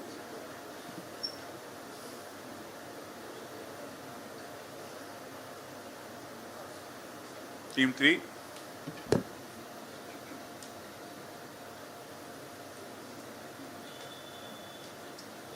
I'll pass you. Team 4. Okay, so we are guessing they had some presence in Tamil Nadu. So it was an auto hub, so they could supply components in. Okay, can't give it to you. Audience? No. We'll see the answer. So they were right there, but they had a production base in Pakistan. So so the thing was they were already in this market. They knew the South Asian market. They could easily start manufacturing in India. So it's almost similar roads, similar dust, everything is there, heat, all that is there. So it's Pakistan, not Tamil Nadu and whatever. So I can't give it to you. So anyway, back to 3 X's in a row. This is not good. Next one. Which okay, this should be easy. Which popular long-term, all the MBA guys are waiting, which popular long-term planning tool used for business decision-making was invented in the 1960s by a management consultant named Albert Humphrey at the Stanford Research Institute? The 4 pillars of this tool are now a well-known acronym. So there are 4 parts to this tool and they make up the name. SWOT. SWOT is correct. Swatted away easily. Good, we break that run and now we come to team 6. 10 points to team 5, by the way. And team 6, your question. Okay, this Pune building spiral structure, we have a picture for you in the next slide. This Pune building spiral structure has 8 columns. It's inspired by the 8-limbed tenet of its Padma Vibhushan awardee, who was a founder. This the three floors represent the body, mind, and soul. Which personality, whose name is in the Oxford English Dictionary, conducted his business from this building? We'll show you a building. So this is in Pune. It's a 3-story building, and you see the shape of the building. So it represents this person's philosophy. And so who is this person? His name is in the dictionary. You can go back. Padma Vibhushan guy. So that's a second highest award. 8-limbed tenet.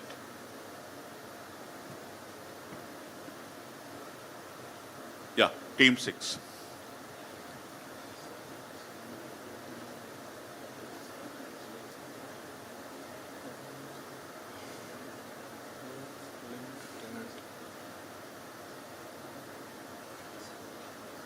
So name of the person is in the English dictionary. Yeah. The person itself. The person's name.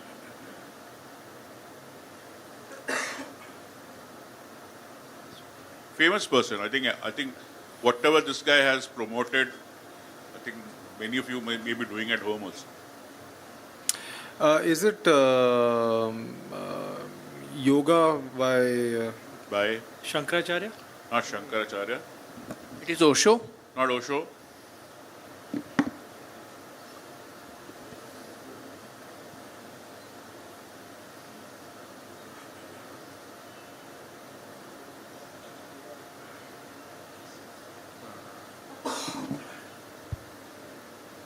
Pass you. Team 1.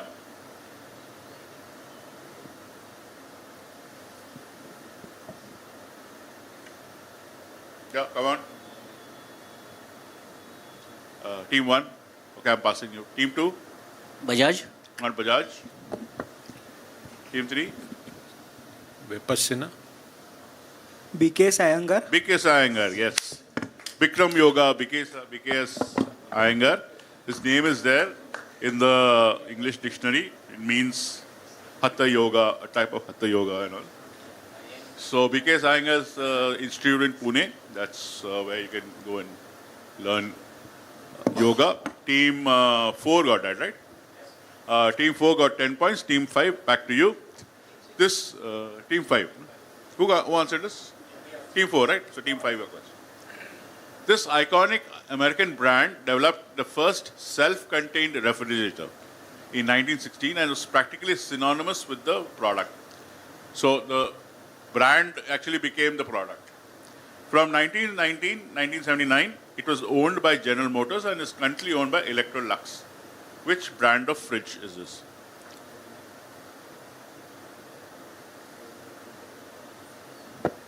Kelvinator. Not Kelvinator. Westin.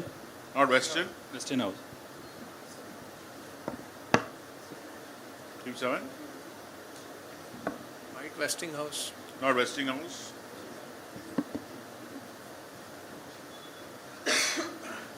Name all the fridge brands. Rexington. No.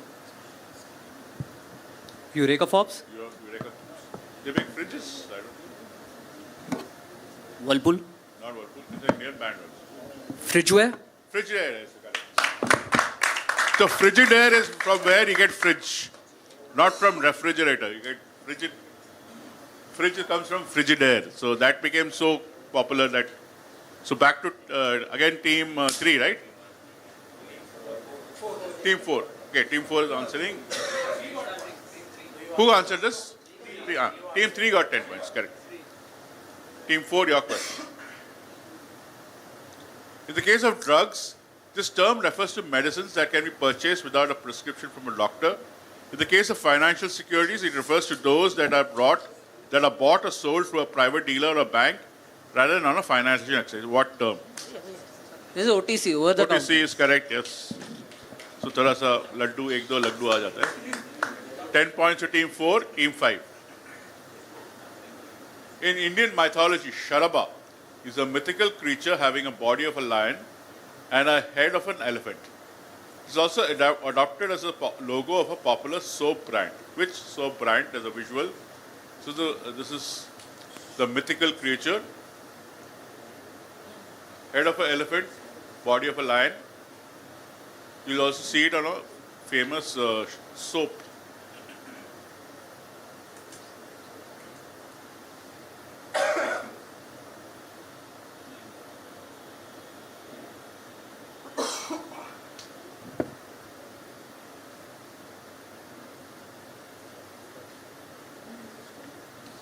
It's from South India.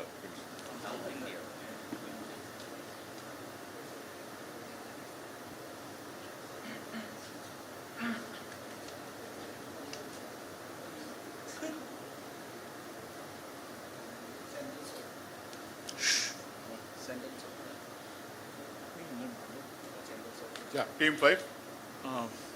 Chandrika. Not Chandrika. Mysore sandal? Mysore sandal, not Chandrika, sorry. So it's there somewhere there. So yeah, so team 6 gets 10 points. And next question goes to team 7.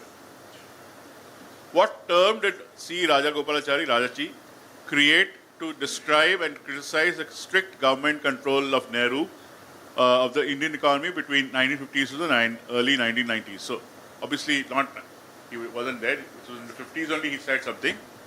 But you can use his term to define everything till the 80s. He coined a term in imitation of the British administration that prevailed before the independence. Okay, team 7, your question.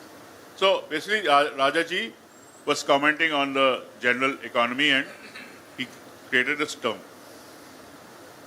Is it License Raj? License Raj, yes, obviously. So this is what Rajaji came up with in 1950s. 10 points to team 7, team 8. Sahib Sindh Sultan is a restaurant chain which operates in several Indian cities. What historic journey on April 16, 1853 from Mumbai to Thane, the first of its kind, does it pay homage to? Or what do the names Sahib Sindh Sultan refer to?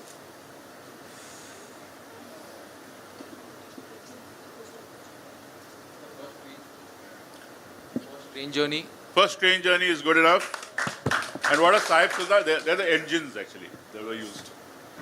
So 10 points. Okay, so now after some non-answering, there's a lot of answering. Team 8 gets 10 points. Team 1, your question. This was originally designed as a logo for the tourism board of the country by Alex Fraser Brunner, a member of the souvenir committee and curator of the Van Cleef Aquarium.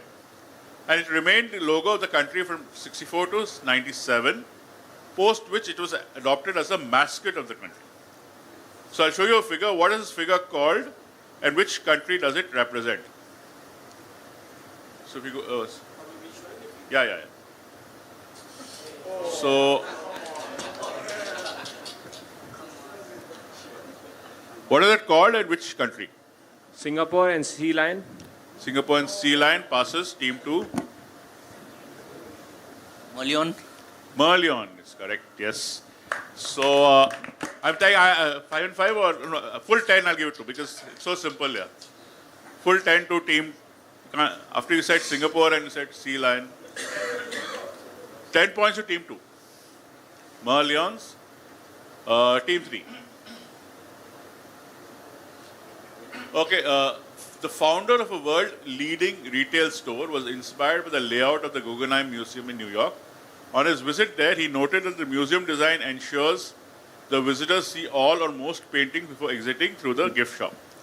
The founder has incorporated similar designs in his store, where customers get to see many things before exiting. Which store? World-famous store, also in India, in Mumbai also, or outside Mumbai actually.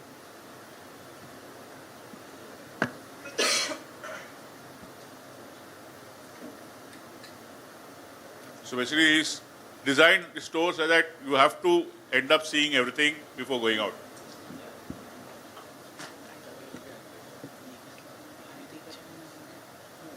IKEA? IKEA, yes. So there's a layout, basically entry and exit is like that. So team 3 gets 10 points. And 2 questions to go for this round. Team 4. Okay, this is a logo of Bakelite. You want to tell me what does this symbol at the bottom mean? Why is it there? What does it represent? In context of the product Bakelite. Okay, so that's obviously the infinity loop and the fact that their product remains forever, the Bakelite plastic. So they're durable. I'll come back to you. I'll pass if I see a better answer. It represents that it doesn't wither away. That's what they say, eternal life. But if they have any... Once you start eating, you can't stop eating it. No.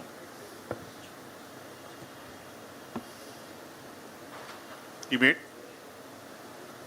Any improvements? Okay, team 1.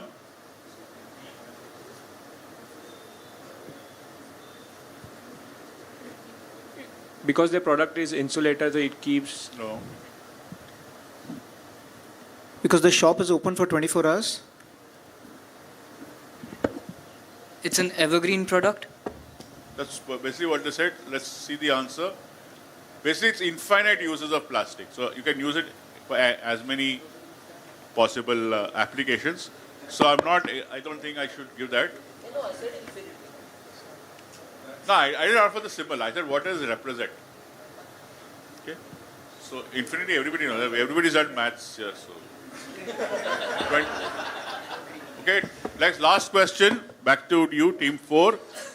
What rule did the European Union adopt in September 2021 to curtail electronic waste with an estimated euros of 250 million annual savings to users? They moved to a uniform standard instead of various options, which is there in India today. So they basically said that chief said, okay, my job is to kill these sea snakes wherever I can. So something they passed a rule where there should be only one type of whatever, one standard. So they homogenized the design of the charging cables so that it was basically aimed at Apple. Okay, like they homogenized the charging cable so that any charger can be plugged into any phone for charging. No. They mandated for C-type charging. C-type chargers, that's what I want. They were only C-type chargers. So 10 points to team 5. Okay. So they chimped on team 4. Shall we have the scores now? Okay, team 1 and 2 are on 20, 3 and 4 on 30, 5 on 20, and 6, 7, and 8 are on 10 apiece. Right. Everybody is in the game. And we are reversing now, so we'll start with Team 8. In 1992, Arnold Schwarzenegger saw an army convoy in Oregon during the filming of his movie Kindergarten Cops. And after seeing what the army convoy, he lobbied for a variant of one of the vehicles to be made available to civilians. So there was a vehicle which only the army guys were using, but Arnold Schwarzenegger said we should also get to buy it. What brand was just launched? It was discontinued in 2010, but it has made a comeback in 2021. I think in India also it was available. I think Sunil Shetty used to own one.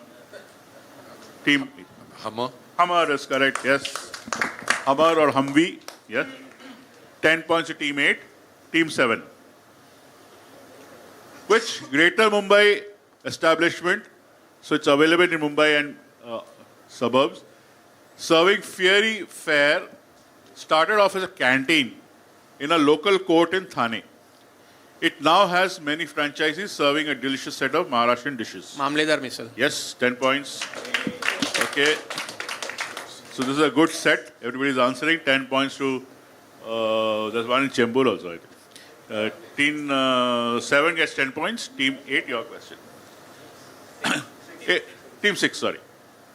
Asia Lift is a skincare and cosmetics brand from an Asian company which is not in a related field but worked on light analysis and color control in their field and realized it has implications in cosmetics. So they branched out and have remained relevant when most companies in that original field have gone bankrupt because of change in technology. So this company was originally in one field, but it became obsolete because of technology. So they pivoted into skincare and cosmetics because they had knowledge of light analysis, color control. So what was the original company? It's an Asian company.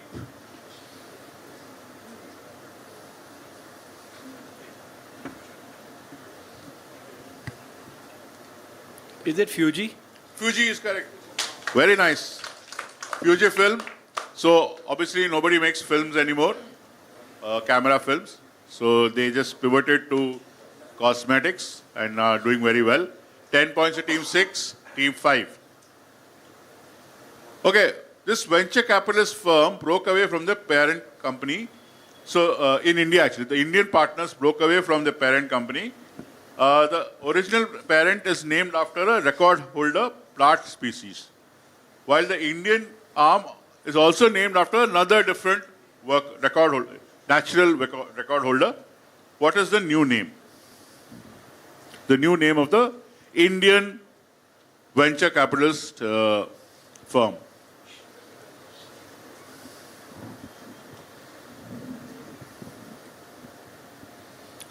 Team 5.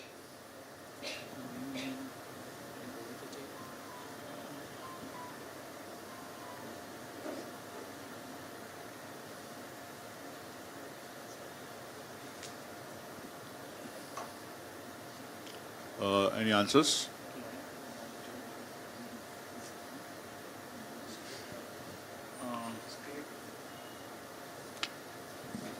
Sequoia, which was renamed to... The new name I want.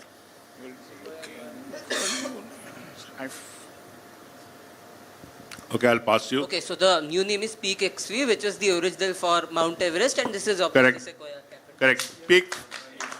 Peak 15 or Peak XV, that is the new name, which is also another name for Mount Everest, is the highest mountain, so that's another record holder. So 10 points to Team 4, they stole it from Team 5. Team 3, your question.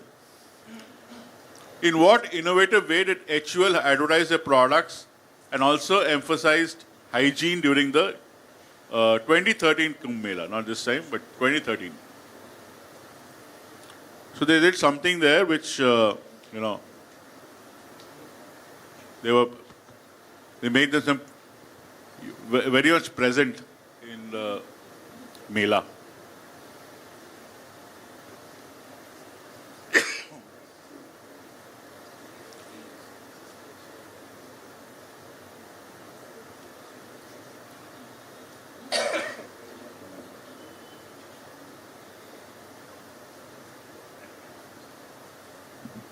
Yeah.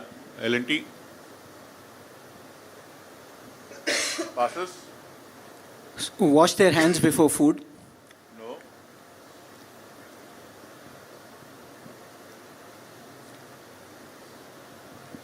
Team 1. I'll pass you. 10-second rule of hand washing. No. Team 8. They showed it as the snan, so the dip. No. Team 7. It was about washing clothes. No. It was on the rotis. They had this. Lifebuoy was burnt on that. So they had Lifebuoy written on the rotis. So, very nice answer there by Team 6. 10 points to them. And question to Team 5. Okay, in 2006, the War Widows Fund got rupees 10 lakhs arrears after a court order from the music company Saregama. This should have been paid from 1963 onwards as per the will of the people behind this artistic creation. So, what was the creation, or obviously it's a record for which the War Widows Fund was getting money? So they should have got it from 1963 onwards, but they only got it in 2005.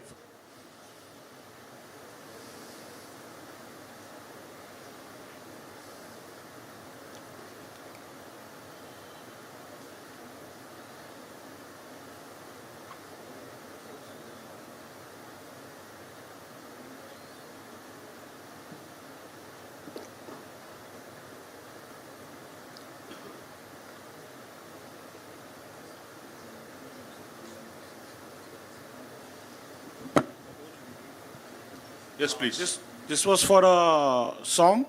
Nanna Munna Rayu Desh Ka Sipahi. So these were royalties for Ae Mere Watan Ke Logon. Again stolen away by Team 4. So Team 5 did all the hard work, and then Team 4 just took it away. Ae Mere Watan Ke Logon, the Lata Mangeshkar's famous song, okay, and which was in the 1962 after the Chinese War. So it was supposed to, all the money was supposed to go to those war widows, but Saregama delayed it, and only after a court case they finally got it. Team 4 again got 10 points. Team 3, your question. Okay, the great Indian polymath D.D. Kosambi lived in Pune, but he worked at TFR in Bombay. He was the mathematician there. He commuted every day for almost 14 years, between 1948 till 1962 when he died. So when he wrote his book, An Introduction to the Study of Indian History, he was writing the preface, and in the preface you normally write a date and a place where you've written the preface. What iconic name associated with people who have done the Bombay-Pune run many times did he put for place?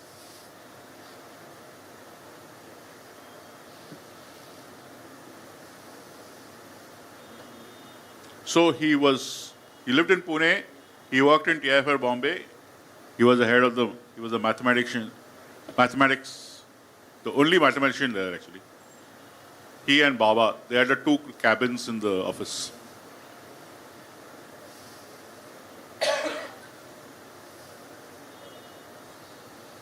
Yeah, Team 3. This is the train, Deccan Queen. Correct. Very nicely worked out. So he used to commute every day. He had his seat reserved for him, and he would actually do all his writing on the train itself. So Deccan Queen is correct. 10 points to Team 3. Team 2, your question. Kishore Tair and Anurag Khilnani, IIT IIM finance professionals and Arsenal fans, founded BBFS along with BB. It currently has 9 centers all over India. It offers both residential and non-residential programs. Its mission statement is to create more blank. So expand, who is BB or what are they doing? Or what is BBFS?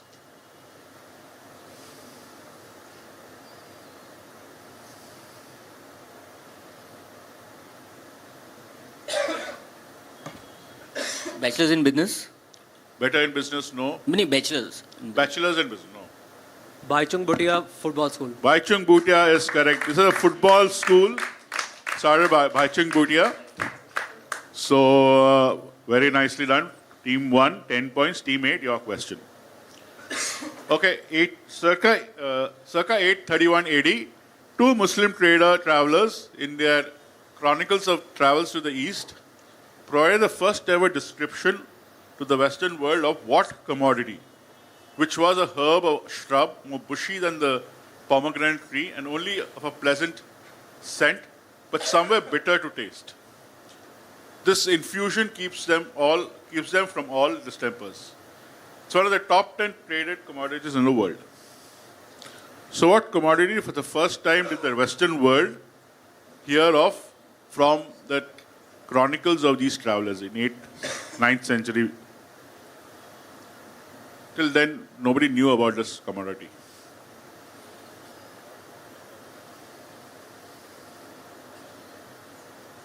So what commodity comes from the East?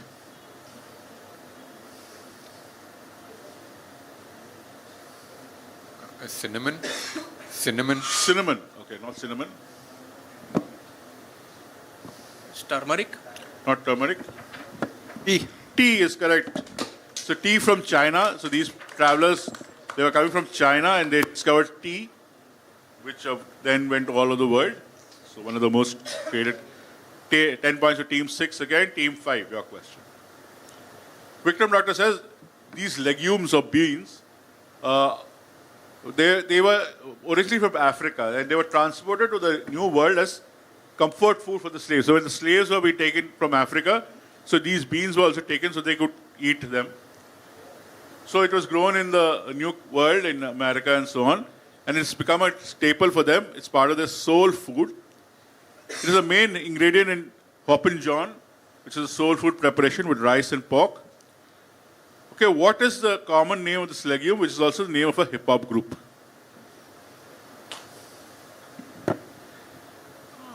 Black-eyed peas? Yes, black-eyed peas. Or chauli or lobia in India, cow peas. Black-eyed peas is correct. 10 points to Team 5. Finally, they get their own points. Team 4, your question.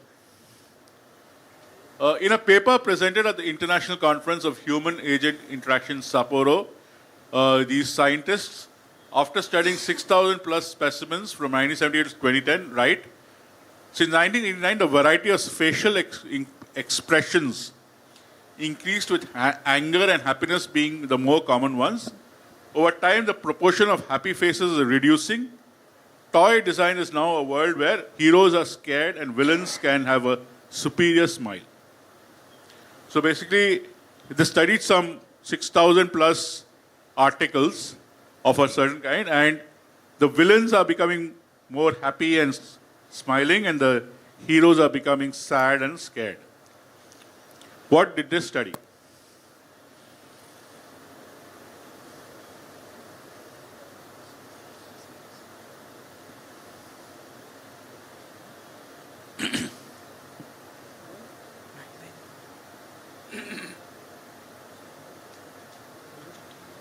Dolls. Dolls. Which dolls? Annabelle dolls. Annabelle dolls. Not Annabelle dolls. Jack in the Box. Not Jack in the Box. Barbie. Not Barbie. Team 1. Answer. Shall I pass?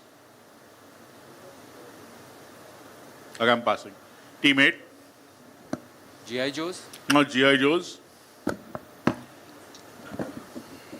Superhero figurines. Not superhero. Trolls. Not trolls.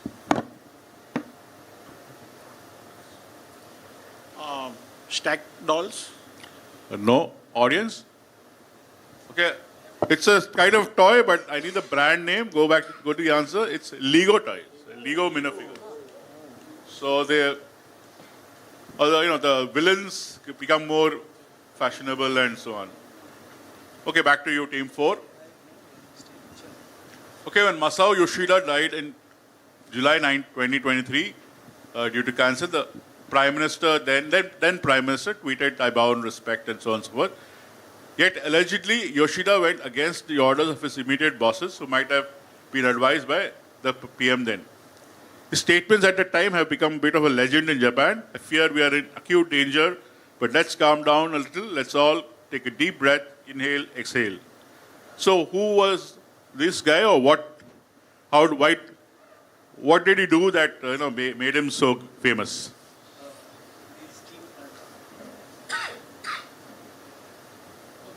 I'll go that side.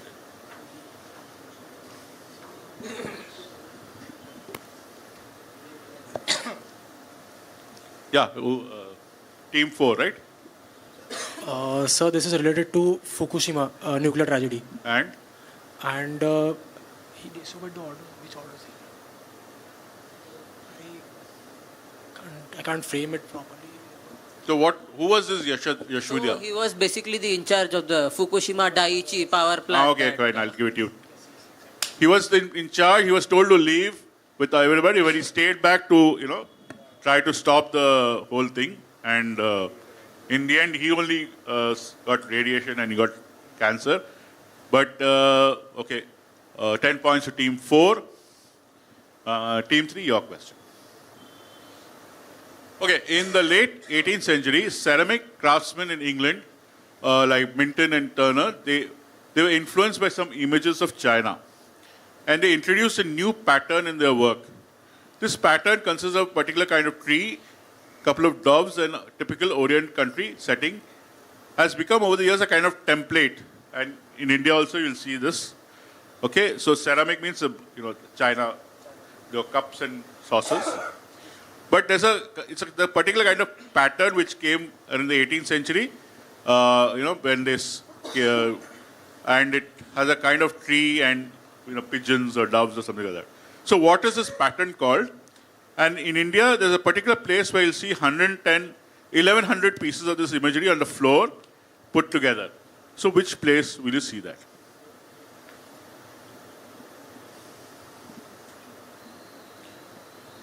So if you buy cups, saucers, or plates, there's one particular carbon design.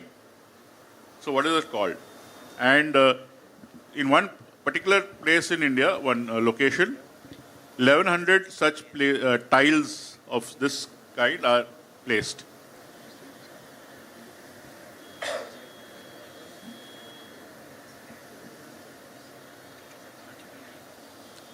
Is the pattern called Corel?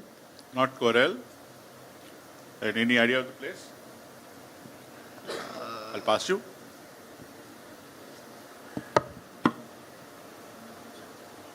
So, where in India, Morbi? Not Morbi. And origami? No. Team 1?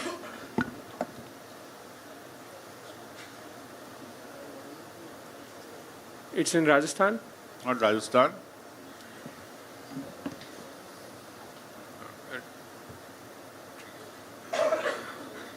Madhya Pradesh. Not Madhya Pradesh. Is it in Kochi? Where in Kochi? Jewish synagogue. Yeah, okay, 5 points for that. I don't know the pattern name, but it's in Jewish synagogue. We'll get 5 points for that. 5 points to Team 7. The Paradesi Synagogue in Kochi. Any idea what the pattern is called? Team 6? For 5 points. Okay, I'll pass you. Team 5. Team 4. Mosaic. On Mosaic. Let's see the answer. It's simply called Blue Willow, because this is a common design I'm sure you've seen. And this is a photo from the synagogue in Kochi, where they got it all. So all of them are almost identical, but with... anyway, Team 6, your question. Okay, these are the standard reasons provided by F1 drivers, tennis players, footballers about moving to a particular place in Europe. Beautiful sunshine, warm, central part of Europe, social life, and so on. But for an honest answer, look at the laws as a key, or as the Austrian veteran Berger say, tax. What country benefits from its zero tax laws? All these rich people end up settling there.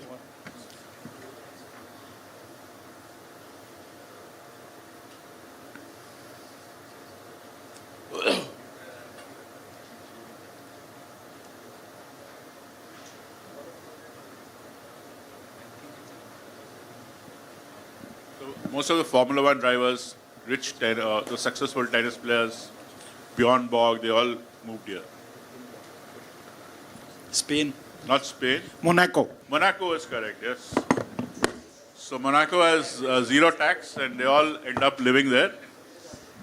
And it's also the home of the most famous Grand Prix. Okay, 10 points to team 5, team 4. Okay, Vincent Pont of Italian origin from Boston, graduate of Harvard, studied city planning and joined the IM Pace firm, architecture firm. When a major project in 1956 was handed to him to take charge, he came up with an idea inspired by the 500 years plans of Rome. He called it the multi-level interconnected city. He was in fact called the multi-level man. So basically the city has multiple levels, underground and so on. So which city, so basically after he finished the project, okay, this, what he ended up doing is now part of the heart center of a world major city.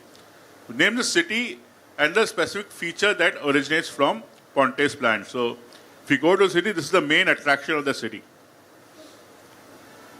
Okay, so for the city we are guessing London, and for the feature the underground metro. Not underground metro. Metro was from long ways. But something like that, yeah.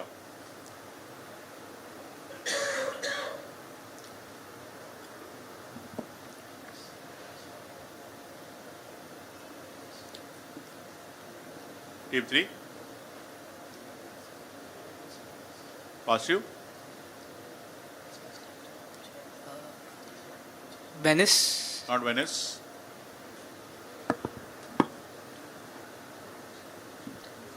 London only, where all the modes of transport are connected. You can... No. Good guess, but no. Switzerland? Not Switzerland.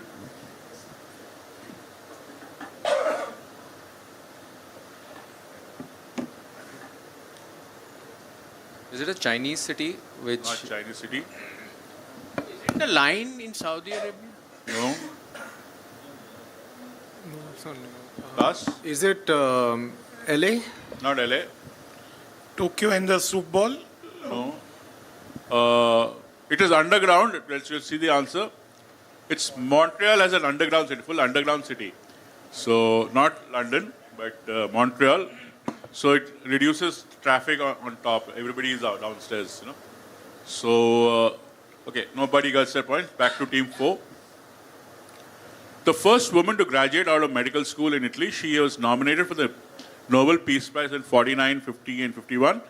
Her face replaced Marco Polo in the 1,000-lira banknote and stayed until Italy adopted the euro. Her name is known to many little kids, to those who have many kids. Who is this lady? Maria Montessori. That is correct. 10 points. Question for team 3. 4 questions to go. In 1906, in a study, Italian economist Wilfredo, surname blank, observed a certain pattern in the land holding in Italy. Later, when he was studying productivity of people, he saw the same pattern. And now this pattern was also seen in business by Joseph Uran. Name the economist, Italian guy, and the pattern that comes up everywhere in economics and business, in statistics, any kind of statistics, and you'll see, you'll learn management consultants keep throwing this pattern everywhere. You talk to any biz consultant guy.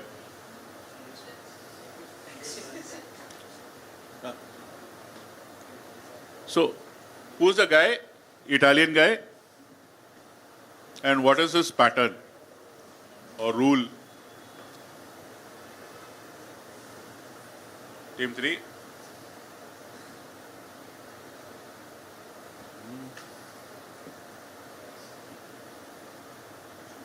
Shall I pass you? Pass you? Okay. Correct. So you saw that 80% of the land was owned by 20% of people. 80% of something was done by some 20% of it. So that became the 80-20 rule, which he used even today.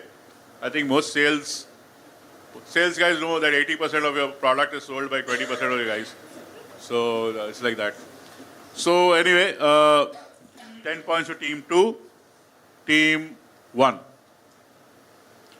Eugene Pauly and Robert Adler were two among a dozen scientists at Zenith Electronics who in 55-56 were working on a unique assignment. As part of this,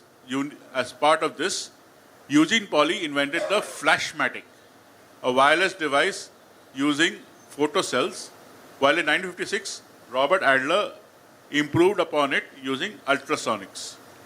Both are credited as co-inventors and were awarded an Emmy in 1997 for contribution to television. What did they invent? What was the device that they invented?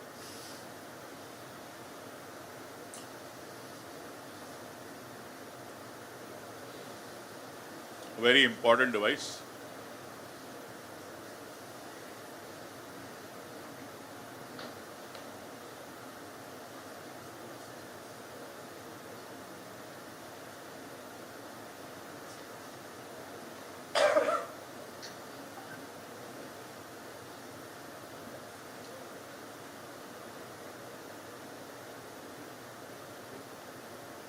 Yeah, team 1.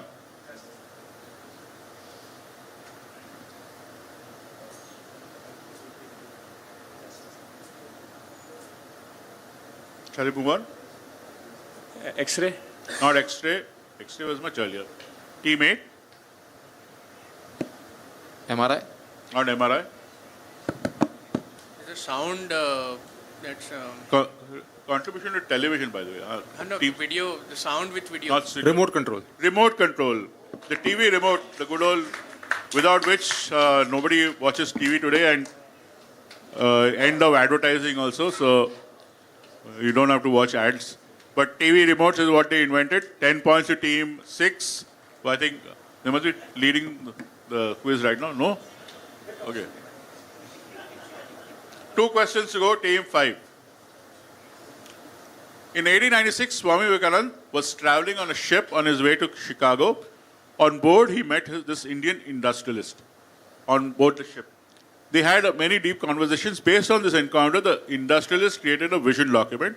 However, died in 1904, leaving the document as a legacy to his successor, who finally actualized his vision into reality. Who was his industrialist and what was the product of the vision document?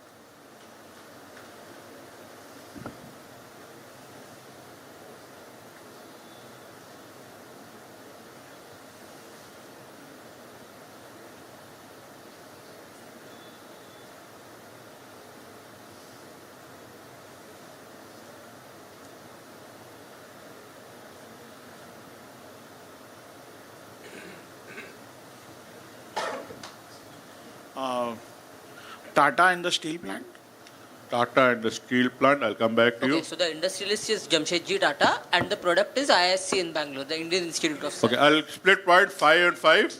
Team 5 gets 5 points for Jamshedji Tata. And so basically, Swamiji was talking about setting up a new educational institution for Indians. And Jamshedji Tata wrote down how it should be. But he died. Dolaji Tata, who took over from him, he established it in Bangalore. So, and last question, do we see the scores or after this we'll see the scores? We have the buzzer anyway. Okay, last question, we come back to Bombay and question to team 3.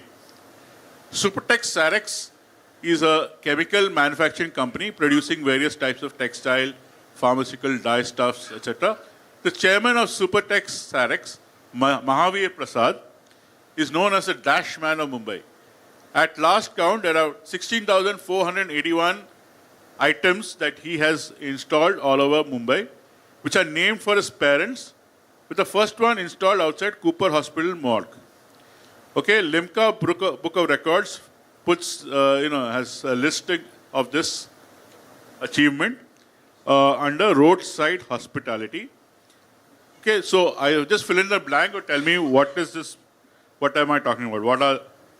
What did Mr. Mahavir Prasad do for Mumbai?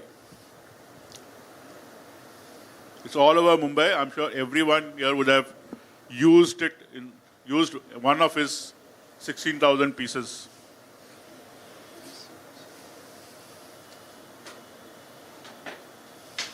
Weatherman? Not weatherman.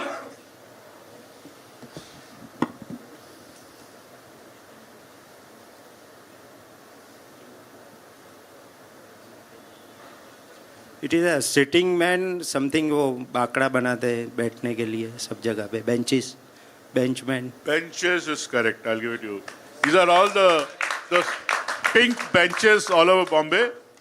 You'll see my parents' name Mahavir Prasad and Devika Prasad or something. Saraf, sorry. Durga Devi Saraf. So he's a person who's put 16,000 of these benches all over the city where you can sit down. So 10 points to team 2. And now we will have the buzzers. Let's see what is the... All right, pretty close quiz. Of course, one team pulling away. Team 1 is on 30. Team 2 and 3 are on 40 apiece. Team 4 in the lead with 75. Team 5 is on 45. Team 6 currently second with 50. Team 7 on 25. And Team 8 on 20. So leading is Team 4 on 75. Team 5 is on 45. Team 6 is on 50. And then Team 5 is on 45. No, Team 7 is on 25. 6 is second on 50. Yep.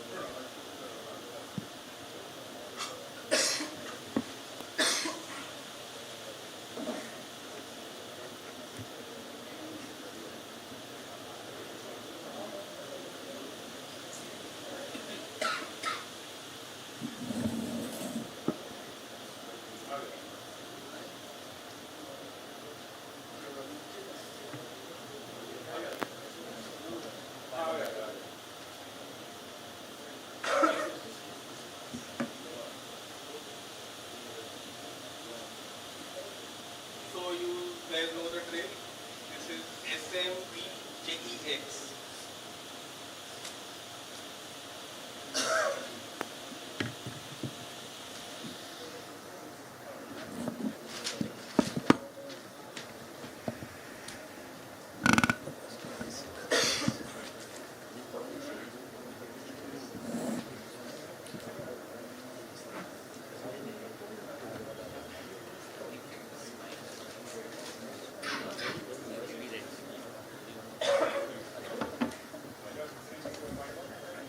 Okay, we got 1, 2, Team 3 is there, Team 6 is there.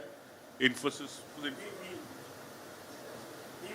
Team 5 is there. 8 are there. 8 are there, no? 1, 2, 3, 4, 5. 1, 2, 3. 8 are there, no? All 8 are there?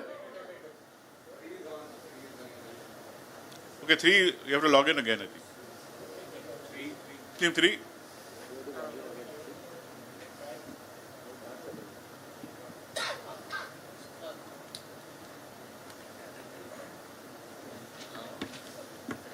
Oh, okay. Everybody's in?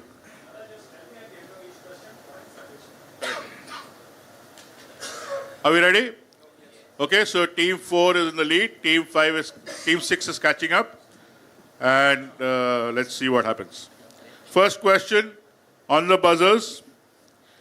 Five Rivers is a food processing company backed by the government of which state? Team 4? Punjab. 5 points to Team 4. What is the Italian word for frozen? Hey, reset. So players buzz, so 3 has buzzed, is it? Yeah, 3. Gelato. Gelato is correct. 5 points. Wait for reset, huh? Answer on the mic. Yeah. Answer on the mic, please, huh? And loudly. Okay, reset the buzzer.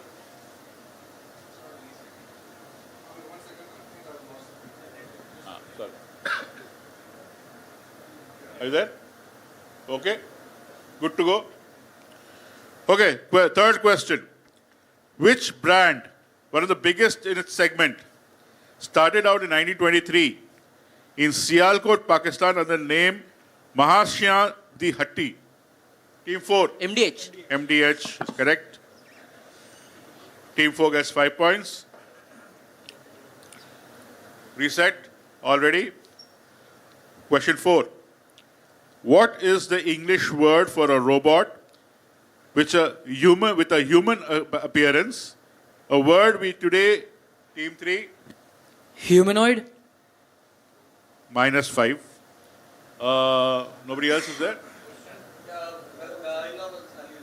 Team 6. Have you buzzed? Did you buzz or not buzz? Okay, we'll stop it there. It's Android.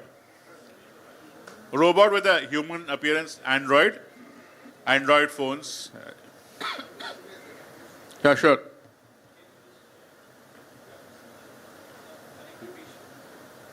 You want to use somebody else's phone?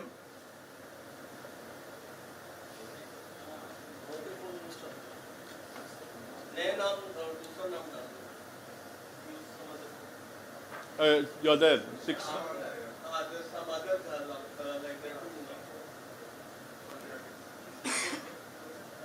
Okay, shall we go?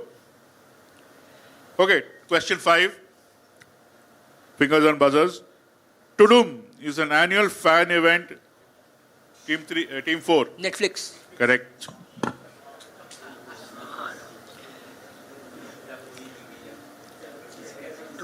Okay, reset. Everybody ready? Question 6. Which building in Bombay was renamed after Firoz Gigi Boy? Team 4.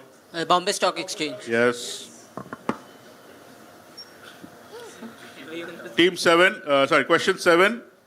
Okay, reset ho gaya. Haan. Which automobile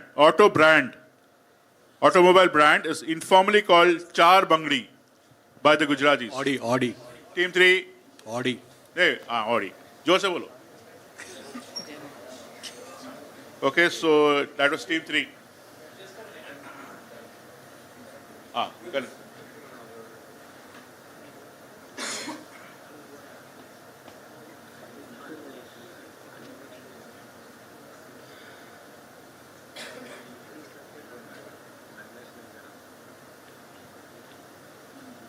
Okay, 3 questions to go. 4 questions to go, actually.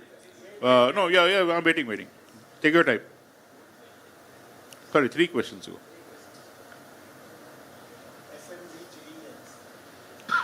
Just scroll up. SMB. उधर है SMB JEX.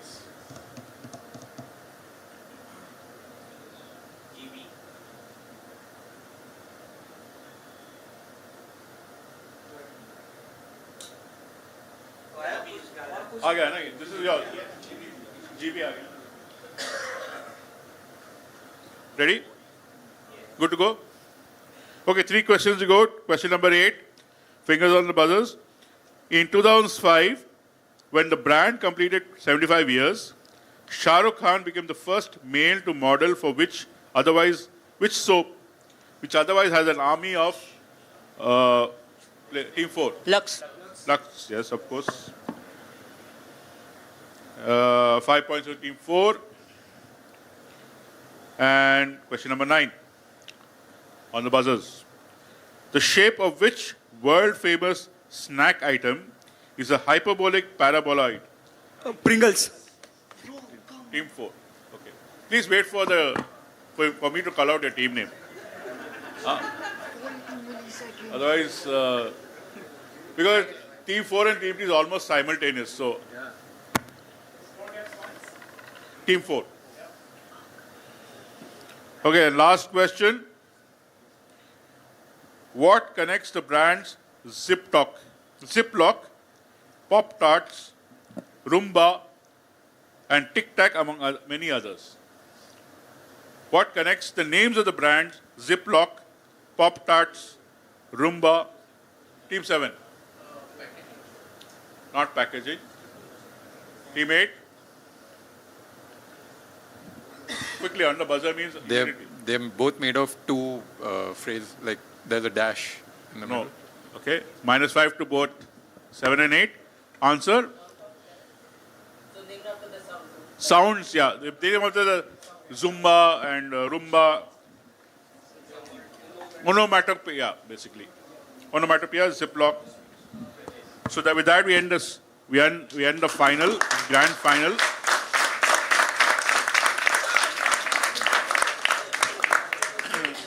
And the winner is? Okay, so we'll do the scores, the final scores. Finishing 8th this evening is Team 8 with 15 points. But 8, top 8. Top 8, of yeah. Well done. Finishing 7th is Team 7 at 20. At 6th place is not Team 6, but Team 1 with 30. Well done. And at 5th place is Team 2 with 40. At 4th, I'm just missing out on a podium.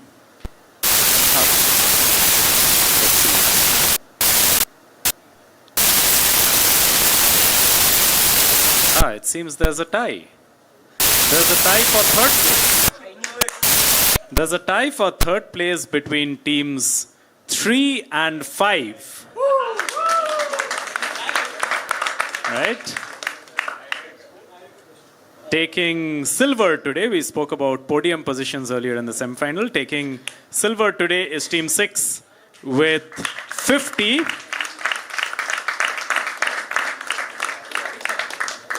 And leaving the rest of the pack behind is incredible, actually, because the team that won has scored more than twice that of the score of the second place team.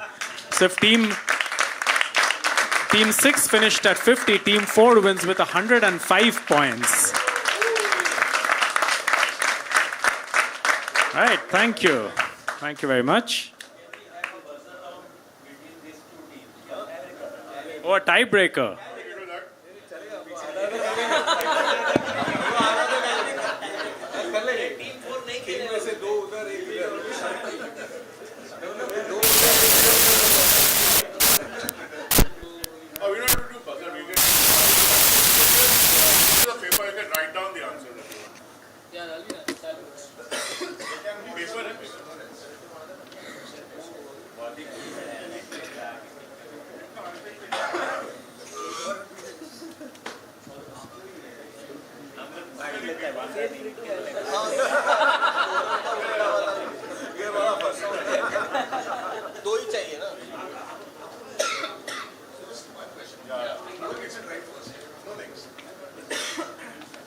So I'll ask one question at a time. Just write down the answer. Whoever gets it right gets third prize. Okay? You have a pen and all? All the best. All the best. Thank you. We'll do one at a time. Whoever gets it right. Sudden death. Penalty shootout. Okay.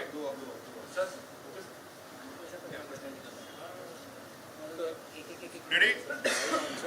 Just write down the answer, I'll come and see you. Okay. Who, along with her husband, Daniel Weber, owns a film production company called Sunlust Pictures? Sorry.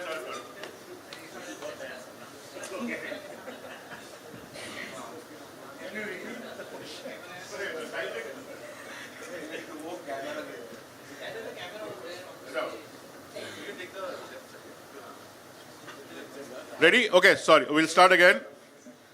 Who, along with her husband, Daniel Weber, owns a film production company called Sunlust Pictures?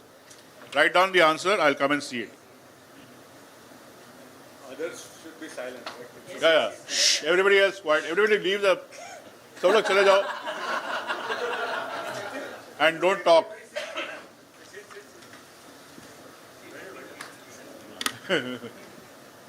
Okay, you got it? And have you got it? No. What's the answer? Sunny Leon is correct. So, Sun Lust.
Hello, hello.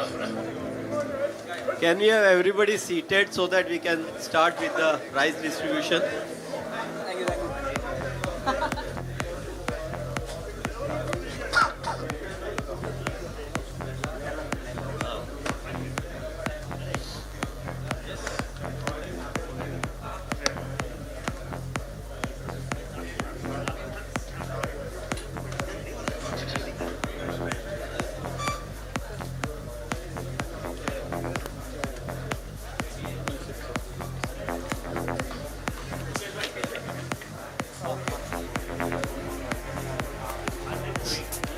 So everybody, it's 5 minutes now. We are distributing the prizes.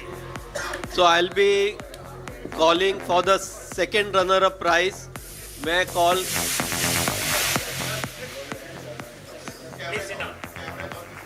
Dr. Chandravardhan to come here and give the prizes. And also Trustee Dr. Nitin Dedia from DDKF. Dr. Chandradhan and Dr. Nitin Dedia, Trustee of DDKF and Lex Kenya, and President DDKF.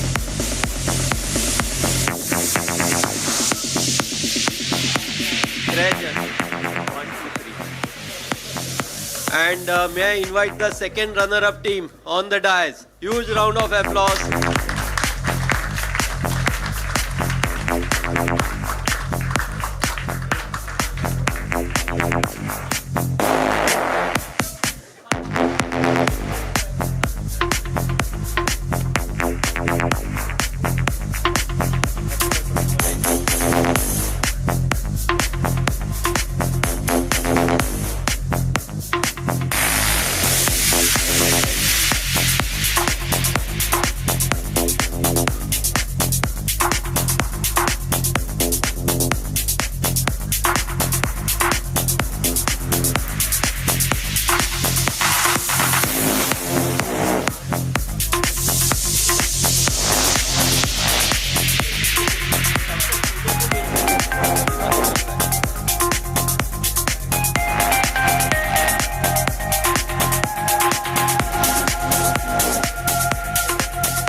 Now for the first runner-up prize, may I request our founder of KCF and past president Dinesh Bhai Gala, immediate past president Kirit Bhai Gala.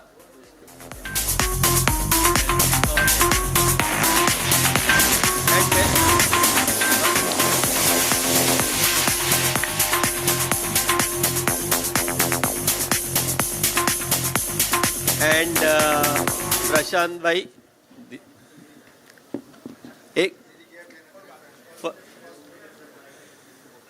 First runner-up prize. First runner-up team, please on the dais.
entry at the right time. Mr. Sunil Gala, Sunil Bhai, Ketan Bhai, where are you? And Dinesh Bhai. For the first, the winner's prize.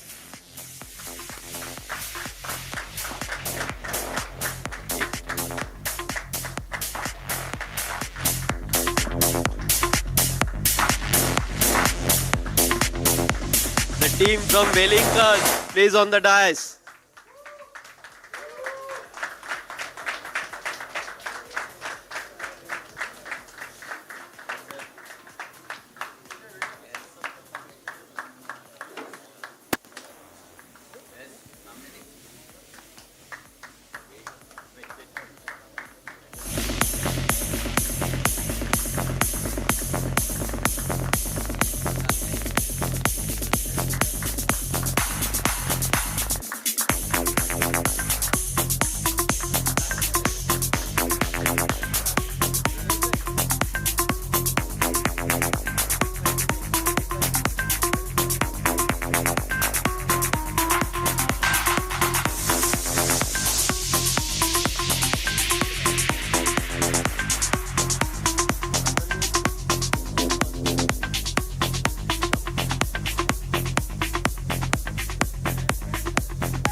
Hello. Really feeling super proud for Wellinger. I am the first batch Wellinger MMS. So thank you so much. May I request some of the participants to share their experiences? How was it? It was amazing quiz. We have played few quizzes in the past, but the questions which were there of next level, and we really enjoyed the quiz. I love the pattern and the type of questions. Like the questions were mainly from business, but then they also had a diversified sense. So it was very good. So kudos to the Bombay Quiz Club for all the content, and thank you to the organizers for having us. Anybody else? Dr. Chandradan? First of all, Mukesh Bhai, thank you for the opportunity and informing us about this, because invitation we have got from Mukesh Bhai only. And we could able to send 2 teams. Initially, I thought only 1 team is allowed, so there was this one I requested. I could able to send 2 teams. Now, subsequently, I got, I think, almost 3 teams we could able to send. Thank you for this opportunity. And obviously, it motivates them, to do something extra. And thank you, Gala sir.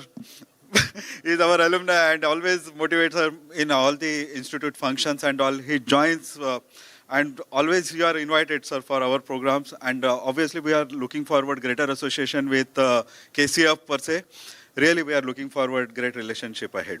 Thank you. Thank you for the opportunity. Great. Thank you for the team. I would request Dinesh Bhai, who was here for the major part of the program, who has taken keen interest, and his firm Galavansali Stockbrokers has won the first runner-up also, to share his experience.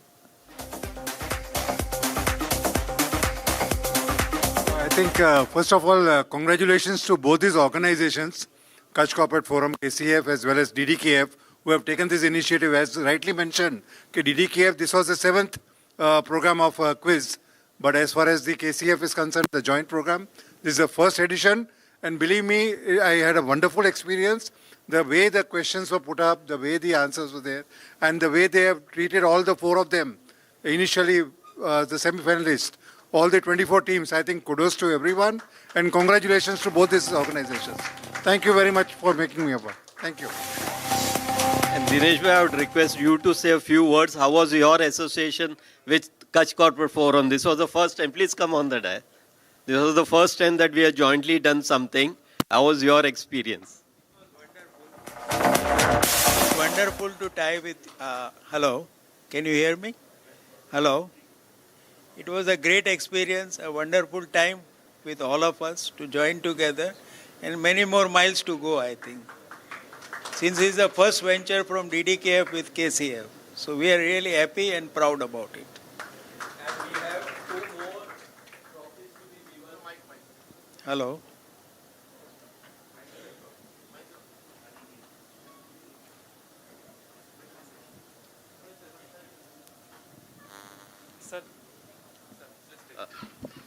So this is a thanks giving trophy to our sponsors, Navneet. May I request Sunil Bhai and Ketan Bhai to come and accept this. Dinesh Bhai, please.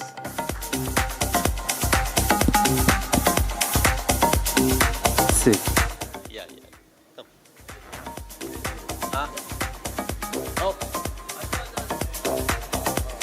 Come, please.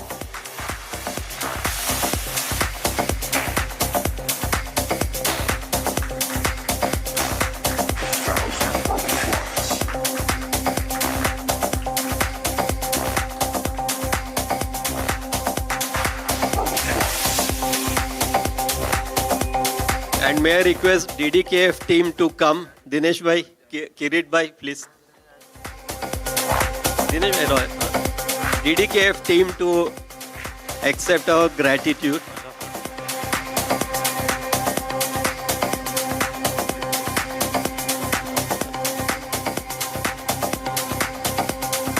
Mukesh Bhai is part of DDKF also. I'll put him on the other side.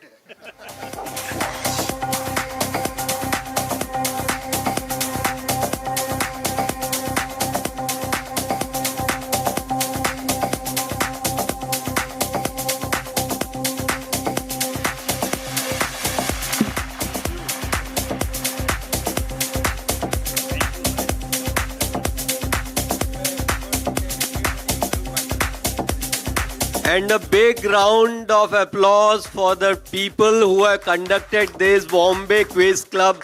May I request them to come on the dais for a group photo. Hip hip, hooray! Inke bagair, the type of quality which they have given to us.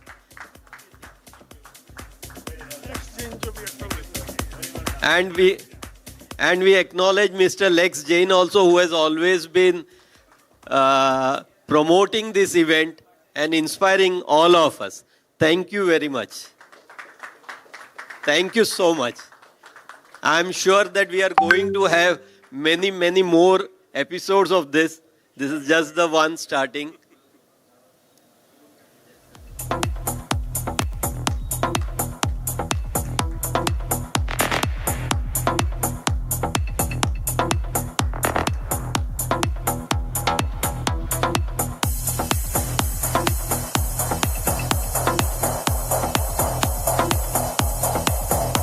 And I'm sure this Navneet Business Quiz, episode 1, we will again have Navneet Business Quiz episode 2 also. Right, Sunil Bhai?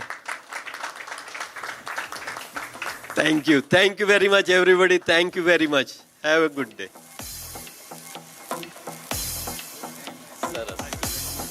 Excellent.